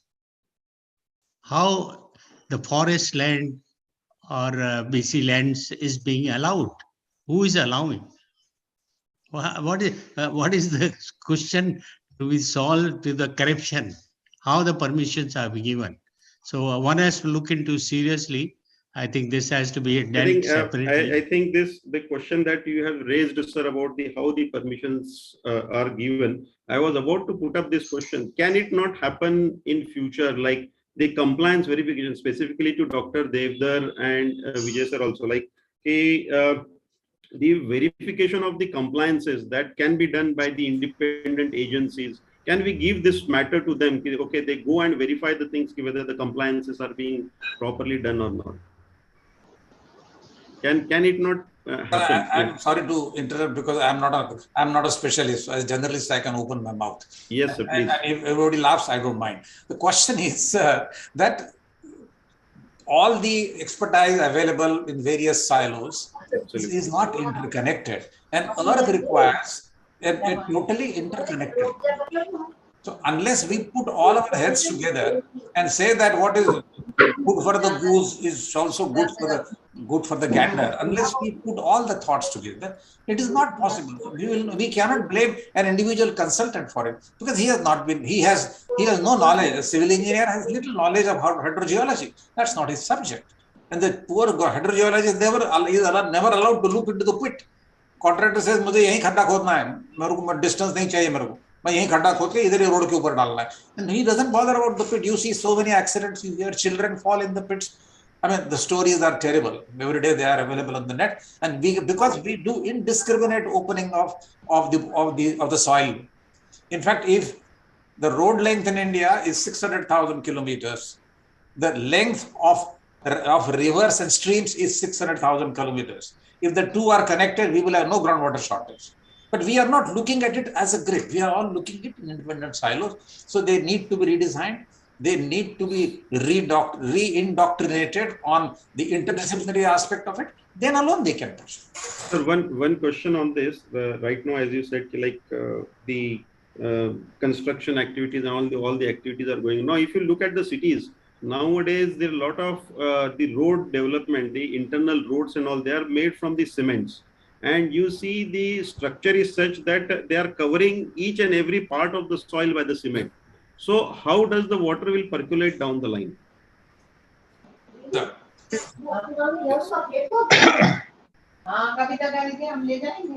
can there not be any sort of thing that can be taken care of, like the extra cover can be reduced or something? Because the water table day by day, if you look at it, it is going down and down. I think you're absolutely right. And as Mr. Page mentioned, it has to be put into our standards, because our standards currently are not, they are totally silent on this. So suppose we put a standard saying that every kilometer we will have a trench which will have a gap in it, and the water whichever is coming, it should be percolating downwards. I think that will itself take care of it. And going back to your first question, in Paris Agreement, as I mentioned, Paris Agreement really lays stress on the sustainable development. And one of the sustainable development goal is water conservation and water related issues. So every project that comes and will get approved under the SDM or even earlier CDM, they had to have an environmental impact assessment, and how it was taken care of. All those provisions are also global stakeholder consideration, and local stakeholder consideration is a part of the project approval process in case of climate change, carbon projects also. So what we need, as it was put already, that coordination amongst different streams of science and streams of construction activities. We have to made the urban building standards have to change. Basically, if you look at around my house itself, I am seeing 3 or 4 towers coming up, and today's way of construction, I don't see a single brick. See, what happens is that you get those mixers which are moving continuously, and you just pump concrete in the walls, and the whole building is constructed as a concrete structure. I do not know how people inside will live. They will always require air conditioning, and that will increase their energy consumption. So we are actually going in a spiral and increasing the energy conservation of this society. That also, I think, is one of the factor for increasing the climate temperature. Yep. Yes. That's also Island, one of the major major contributor. Nowadays, we also see a lot of glass buildings are coming out. Now, with no reason why people build up glass buildings, I don't understand, because whether it is required in our type of in our country or not, that also should be a question which I think should be taken care when we are dealing with the permission. We are blindly following the West in this. We are getting, because the cold countries require this, whatever insulation comes. But we have this island effect, reflection of the solar radiation from the glass walls or the concrete on the roads. If you walk on the streets, you will feel more hot than earlier. Yeah, Mr. Pandey, there is a question like in many of the oil spills, the people, they do burn the oil which is there on the water. So is it allowed as a sort of action? No, as per Indian regulation, they have not allowed so far. It is not allowed. But not allowed. But in foreign countries, in like states and other places, they have got a system that you can contain it through a boom, and a specifically designed booms are available under which you can contain the oil and burn it. But under that boom has to be specially designed for that. But in Indian context, this is not permitted. Just one small point I want to clear. Yes, you asked about houses on the hill slopes. Okay. Yes, sir. I want to give an example of Kerala. See, Kerala, 1948, when we got independence, that time they had 14 lakh hectares of forest. Today, we have 9 lakh hectares of forest. But this 5 lakh hectares is converted into rubber, oil palm, and another plantation. But if you go to Kerala today, you will find, let us take case of a rubber plantation. The soil conservation and terracing is so systematically done that all the water that falls is put on what is known as a reverse slope and allowed to permeate. So whenever you are constructing anything on the hill slopes, use this simple technology. What is the total waterfall? What is the maximum intensity? What needs of reverse cutting needs to be done? And the water will go on the ground.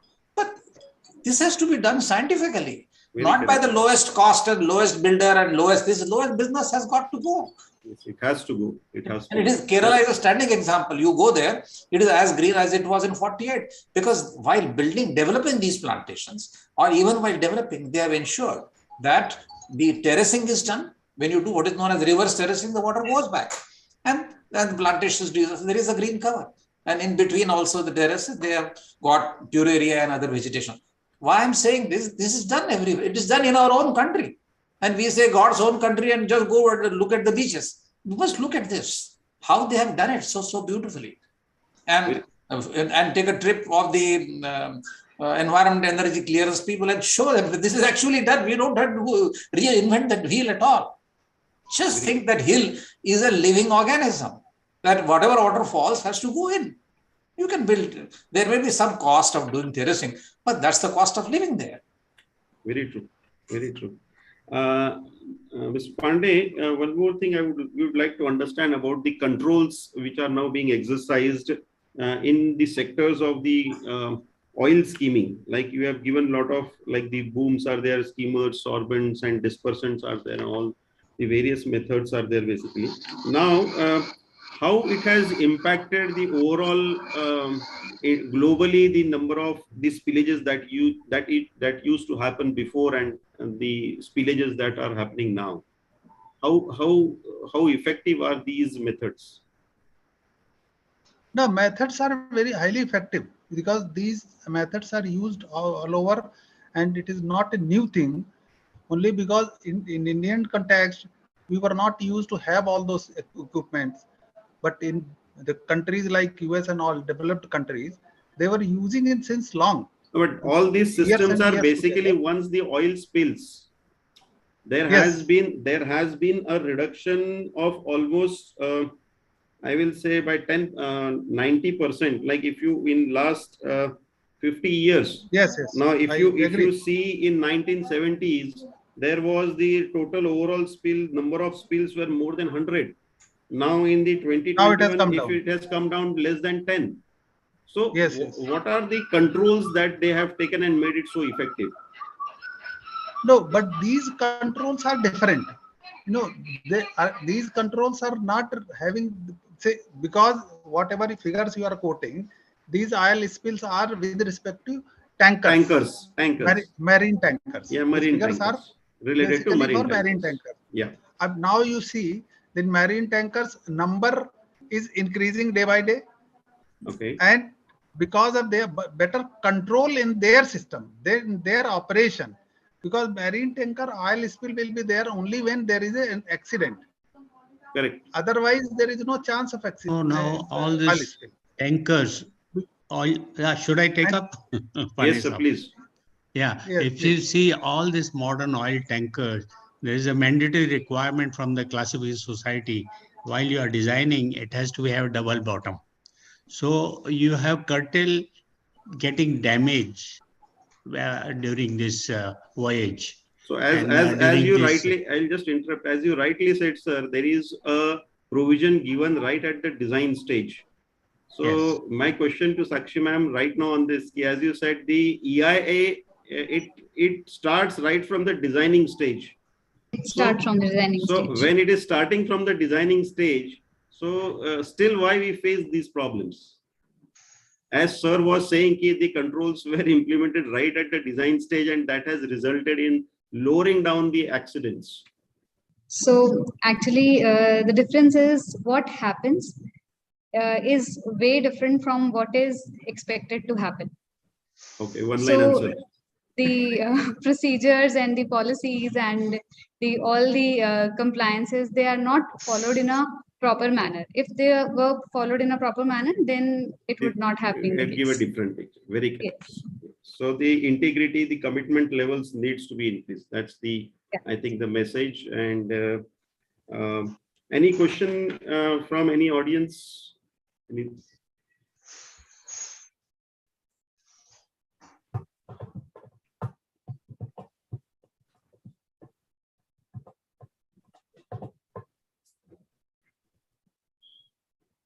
Regarding this commitment, I'll just add on to what Dr. Sakshi has said. Yes. Because I was also quite involved during my refinery days in getting the environment clearances for many projects. So what I've seen that there are many questions asked by the experts for the environment concerns they raise, and we were just telling this is the way we are tackling it, this is the way we are tackling air, this is the way we are tackling the wind, say. But the problem is major industries, if you say, bigger industries rather we can say, they have got still very good controls on their systems, and the implementation is fairly good. I don't say that 100%, then it is fairly good. But the problem is basically lying with the medium and small scale industries where the controls are absolutely missing. And this is what is creating more problem than the large industries. Large industries are basically adopting a lot of measures to control the environment pollution. If you see the sulfur dioxide reduction or the water consumption reduction, lot of activities. जो देवधर साहब चाहते हैं Paris agreement से, उसके लिए fair से हमको काम नहीं चलने वाला है. Fair से काम नहीं चलेगा. You are right. And it has to be excellent, and it has to be 100% compliance. And I really feel, because when we are auditing many of the organizations, we see a lot of industries which are not complying to the requirements, and still they get the licenses, still they get all the things. So it's really a pitiful condition in our country.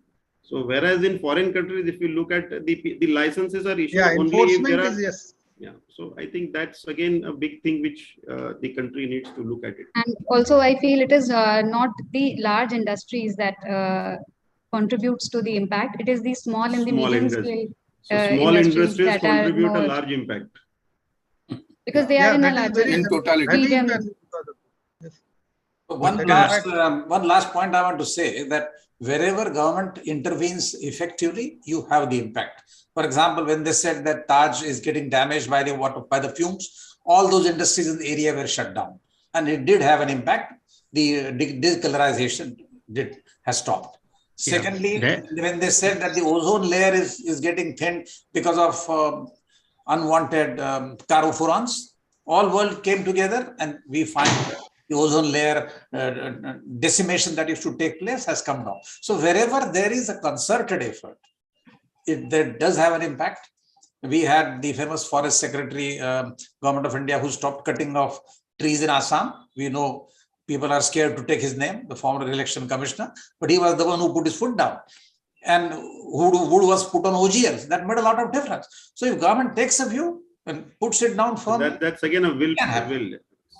That's why I think it is the consumer, it is the we people who are the users, the citizen, common citizen. They had to wake up. They had to get them better knowledge, and they should demand. Like this, our experience goes to Alang. There's the largest ship recycling management system. When we started 30 years back, it was very pathetic condition with respect to environment safety. But then there was a demand of the users coming from the UK, coming from the countries who are sailing these ships and following the IMO requirements and everything.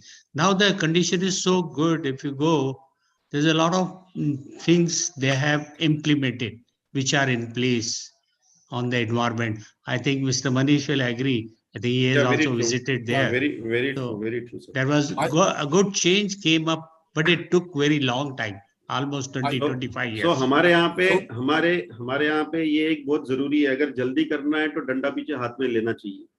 Yeah. So I have one immediate concern. See, yes, last year it was announced that single-use plastics will be banned from 1st July. But if I go to the market, I don't find any alternatives at all. Unless and until you have a market flooded with alternatives like, cloth bags or, some danda in case of, people found using plastic would be taken into the task. In front of they the don't police, find anything. In front of the police, the street hawker or the street people, the beggars and all, they are selling these plastic bags like anything, and nobody catches them. That's again the worst thing that happens. So many people enforcement is a problem for us. Enforce is a big problem for all of us. Yeah. Again, like the last thing which I would like to share, like Page sir can throw some light on this. Like, can there not be some regulation related to the buildings which are coming in, the huge high-rise buildings, the big societies, like they are coming in. So like the water consumption over there, as you rightly said, we need to consume, we need to conserve the water, and a small participation or the small efforts taken by an individual will give a huge impact on the conservation, water conservation.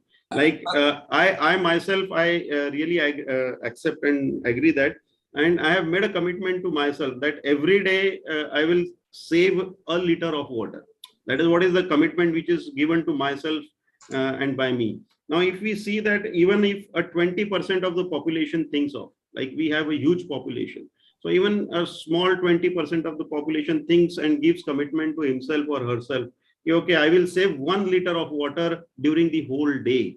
So in a year, it accounts almost to 7,300 crore liters of water. So I think that's a huge thing which can be saved and by a very small effort. Sir, I have already put a thought, and the famous scientist whom I mentioned, Padma Shri Kale, he has presented a paper on this, that instead of 1 liter, sir, you can save 20 liters. Very true. If you're running an air conditioner, you collect the discharge. Yeah, it's in it that, is 2 to 5 liters. So I have multiplied your figure by 10 times. 10 times, absolutely. By putting on the AC, you can do it. So we have to look at these small places. And there are 4 crore air conditioning installations all over the country. So they're going by the day. What is the quantity of water? It is distilled water. Plus the water which is coming in our house. If we look at the taps, the quality of the taps, can we not make a resolution or pass some resolution? The taps shall be low pressure taps. Why we use high pressure taps? The high pressure taps, if you keep it open for a minute, it will give liters of water. If a low pressure tap is being used, it will give less liter of water. So water recycling, BMC is insisting now everywhere, all in big cities, whatever water usage that comes out, it is being recycled. Societies are being given a mandate on that. So if that is done for all the existing societies also, almost by side, that the water is used, its primary treatment is done, then use it for cleaning of cars, etc., and gardening, and surplus is let into a pit. If this thing is done, BMC has a reasonably good plan prepared, like all municipal corporations. But again, this is a matter of hydrogeology, sir. By putting water in the ground, it will not be absorbed if the rock doesn't permit. So you need to have the hydrogeologist who is sitting probably in Pune, poor fellow, I don't know how many of them are alive in Mumbai, and consulted, at least is he on the panel of the BMC? It can't be decided by civil engineer. I know objection against civil engineer, but hydrogeology is a subject in itself. They have a special discipline. So all this is put together, even treating the wastewater coming out of every society, that will make it. So even if through mistake somebody opens, so there is a lot of things that can be done. I think that is what I feel. And the only thing is it can be done if we have. One major thing is RO reject. Yeah, RO reject. Everybody is in the house. I think Bombay, etc., must be using RO everywhere. Yeah. But at least I know I'm sitting in Noida. You will find that almost every citizen is having RO. RO plant in the house. Family, yes. Because the TDS is very high. And RO reject, only 40% is going as a fresh. Is again is a damage to the soil and environment is what I feel. Yeah. The rejected RO. Yeah. On this high-rise building, only I want to say that our experience goes, there are a lot of things, guidelines, everything is in place, like green building and rain harvesting. But if you go and see the building which was constructed about 20 years back, I don't find those rain harvesting is working so well. Yeah, I too agree with you, sir. It has to be maintained, the pipeline has to be maintained, that the recycling has to be maintained, all these things. But unfortunately, when it comes to practical, things are not that rosy. That's what I say. Now, who has to implement? Who has to be there to see they have implemented properly? So I feel the audit also has to be done by municipality periodically, maybe in 5 years, whether the systems are being maintained or not maintained. very Thank you. correctly read. Who needs to be done? I think it is the collective responsibility of the one who gives the permission and at the same time the one who takes the license. So it's a collective responsibility of all the people. And I think time the watch is always showing is again reflecting. So it says the time is up. So I thank all the panel people. I thank all the dignitaries for a wonderful discussion and the inputs that you have shared during the day. I'll just recap the things. Mr. Vinay, he very beautifully took us through the Paris Agreement with with the importance of Article 6.2, 6.4, 6.8 of COP26. Then he also shared with us that out of the 192 signatory signing countries, only 51 have done till now. Then the availability of the international finances is again the issue. And what are the expectations in 2022 is already being laid down in the coming meeting. So that's again the things which are shared by Mr. Vinay. Mr. Anup, very shortly and very sweetly, he told us what damage plastic is doing to us, and he has also given us very effective tips in our day-to-day life, which can make us which can make us more plastic free. So today I think with his inputs we are carrying the plastic in our body. So let us all try to remove that plastic from our body and make our body a plastic free, and in future make our nation and the global a plastic free earth. Mr. Shashi Pandey, advanced preparedness and contingency planning, very nicely explained us about the oil spill, the emergencies and the contingency plannings.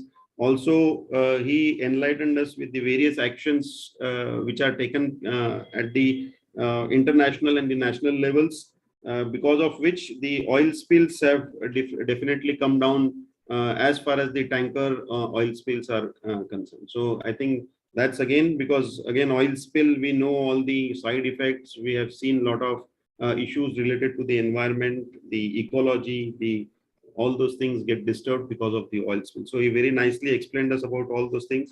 Dr. Sakshi Jain again briefed us about the EIA and the EC. So again, very, very important aspects of our today's life, I will say, because nowadays, because of the metros and all the small cities becoming into the bigger cities and bigger towns, the small cities, the small buildings are getting converted into high-rise buildings.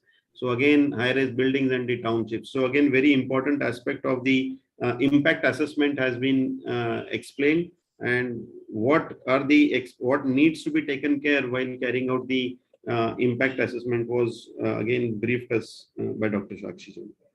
Yeah, Mr. Page again, he started his presentation with a very good thought of what is our ancient culture. So again, with that ancient culture, he started all his presentations. So again, it again took us to our culture, and the culture again says we need to take care of our Mother Earth, the water, and all those things which are again required at each point in our life. A lot of efforts are being taken across the country by using different technologies and methods to conserve the water, basically to improve the water table, to conserve the water resources, to improve the water resources. And I also appreciate the example what he shared of Mr. Nitin Gadkari ji. And he is a person who has really taken a lot of efforts in doing a lot of innovative things. And probably this is again one of his own thoughts. When we are constructing the roads, by the side of the roads, when we are digging the pits and also, why not utilize it for the connectivity of all those things? So that again a good thought. And I think this is how a person can be different. So enlightened us, sir also enlightened us on the importance of again the water conservation and the daily needs into our life. So with all those things, I once again thank all my members for their valuable time and a very good discussion which they gave us in this last session. So thank you very much, and over to you, Mansi. Thank you. Thank you, Manish sir, for recap and summarizing. Also, thanks for such a beautiful anchoring. I would also like to thank all my panel members for such a healthy discussion. We move ahead with the quiz. It's a quiz time. Before we put on the questions, we would like to show you a demo quiz so that everyone knows how the answers are supposed to be. We will be displaying 4 questions. Question 1 with their answers. Question 2, 3, and 4. The answer should be as in the given below. That is the 4th and the 5th. First, and second shall not be acceptable. The third and like 1A, 1B, third A, that should be the form of the answers. So we move ahead with the questions for the day.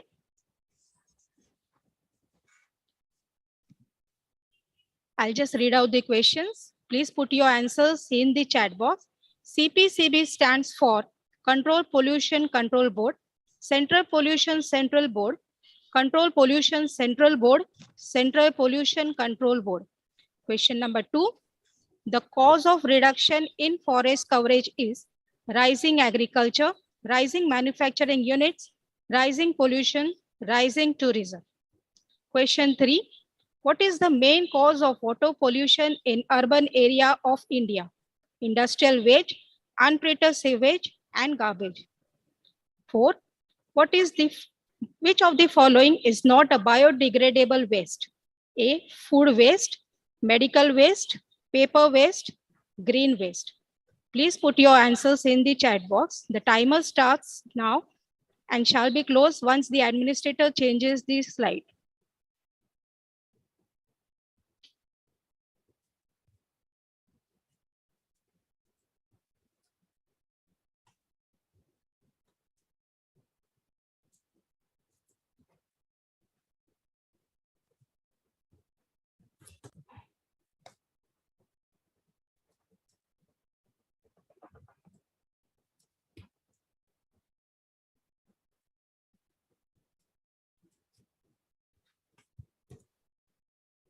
The first 3 answers in the chat box shall be receiving a cash award of rupees 500 each.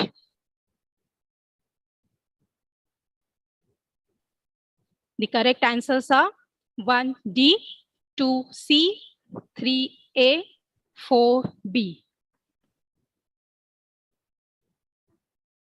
The winner of day 1 quiz is Mr. Kanhaiya Sharma.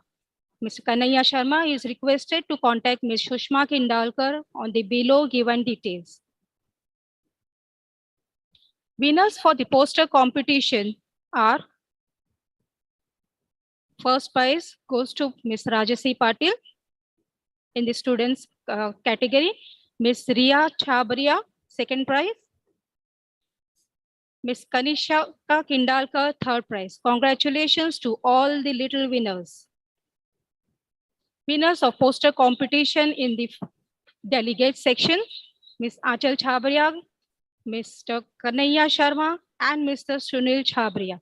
Congratulations to one and all. Thank you is the best prayer that anyone could say. I would now like to call upon Mrs. Achal Chabria to please present her vote of thanks. She is the Vice President, Cost Analysis, International Certification Services. She's done her postgraduate in commerce with specialization in business administration. She is also a lead auditor of QMS. Her experience is into business sustainability, financial management, channel acquisition, training and development, system documentation, and leadership and motivation. Over to you, ma'am. Thank you, Mansi ji. Good evening, friends. Namaste. We are at the fag end of today's conclave. All good things come to an end, and so has this day. You all would agree that time runs fast and we don't realize it. It feels as if we had just started. Today, I'm here and I feel honored for being given this opportunity to present the vote of thanks to our dignitaries, speakers, and acknowledge the contribution of each individual who has participated in making today's day a successful one. Each one has spared their precious time, energy, and shared their intellectual knowledge, experience, skills, and enhanced us and also boosted us to put on our thinking caps and rethink and relook as to where we are heading towards. On behalf of Sundar Jesaram Kataria Foundation and ICS and the entire fraternity, first of all, my sincere thanks to Almighty God for making today's event a grand success. By His blessings and grace, we have been able to make this event what it was. My heartfelt thanks to our esteemed speakers. Firstly, our keynote speaker, Mr. Deodhar, Mr. Anup Notial, our speaker on plastics, Mr. Shashivardhan Pandey, Dr. Sakshi Jain, and Mr. Vijay Page, who have spent their busiest time gracing this occasion. Today, we have the opportunity to hear your thoughts, and this is definitely enriching us and also encouraging us in our future actions. Your thoughts have enlightened our minds and shown us a new path. Thank you so much, all these speakers, for adorning this occasion and sharing your opinions with us today. Thanks to Ms. Mansi Patil for anchoring the show and maintaining the flow as smooth as a river. And also thanks to Mr. Manish Puranik and all the panelists for the panel discussion in getting all our questions answered and broadening our horizons through the views of the experts. This type of incident cannot happen overnight, you all would agree. The wheels start moving about months ago. It requires planning and bird's eye view for details.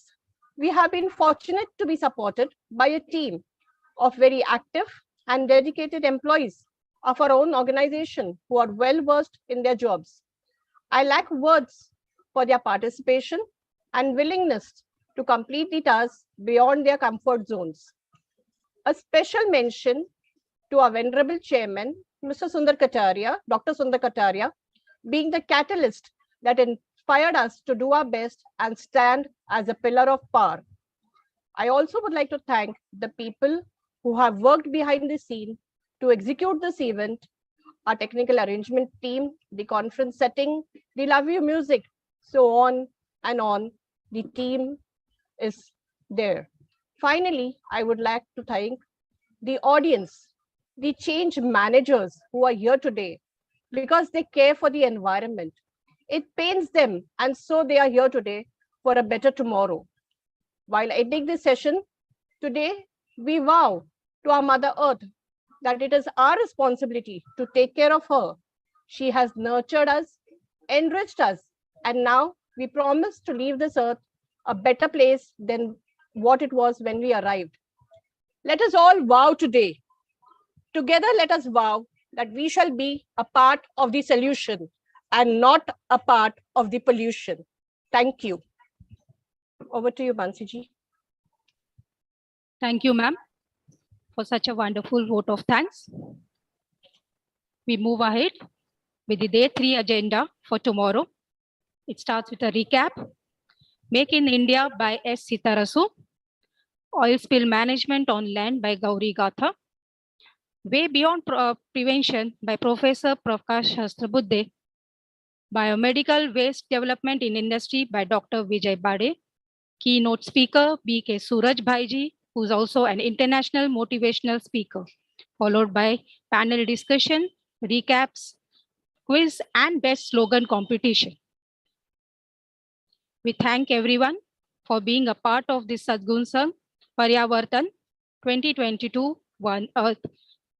We officially close this ceremony for today. We look forward to joining you tomorrow at 3 p.m. Stay safe and goodbye. Thank you.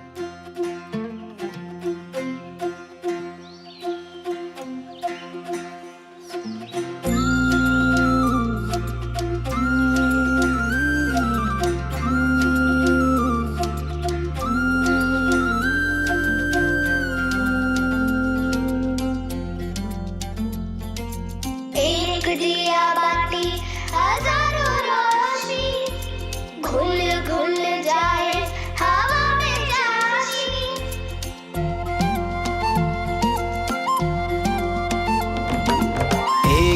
दिया बाती हजारों रोशनी, घुल घुल जाए हवा में चाशनी, है सेवा का जुनून, क्या छोटा क्या बड़ा, कुछ कर गुजरने का फितूर जब चढ़ा।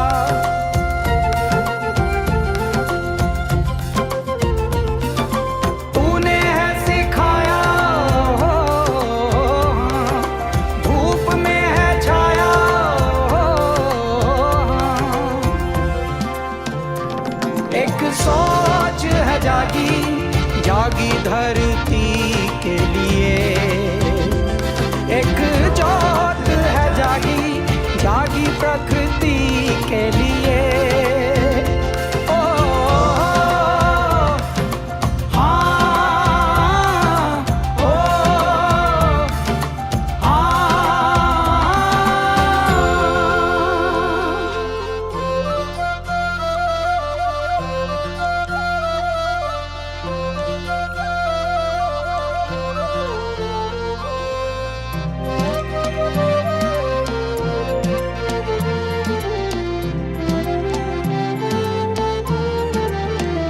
नदियाँ पर्वत सागर बादल चारों दिशाएं, बहती गाती मधुमाती ये अल्लड़ हवाएं।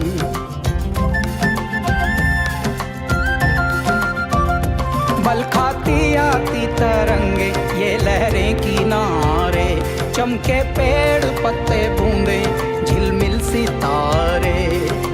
तूने जो बताया हो, हाँ, बोया तो फल पाया हो, हाँ।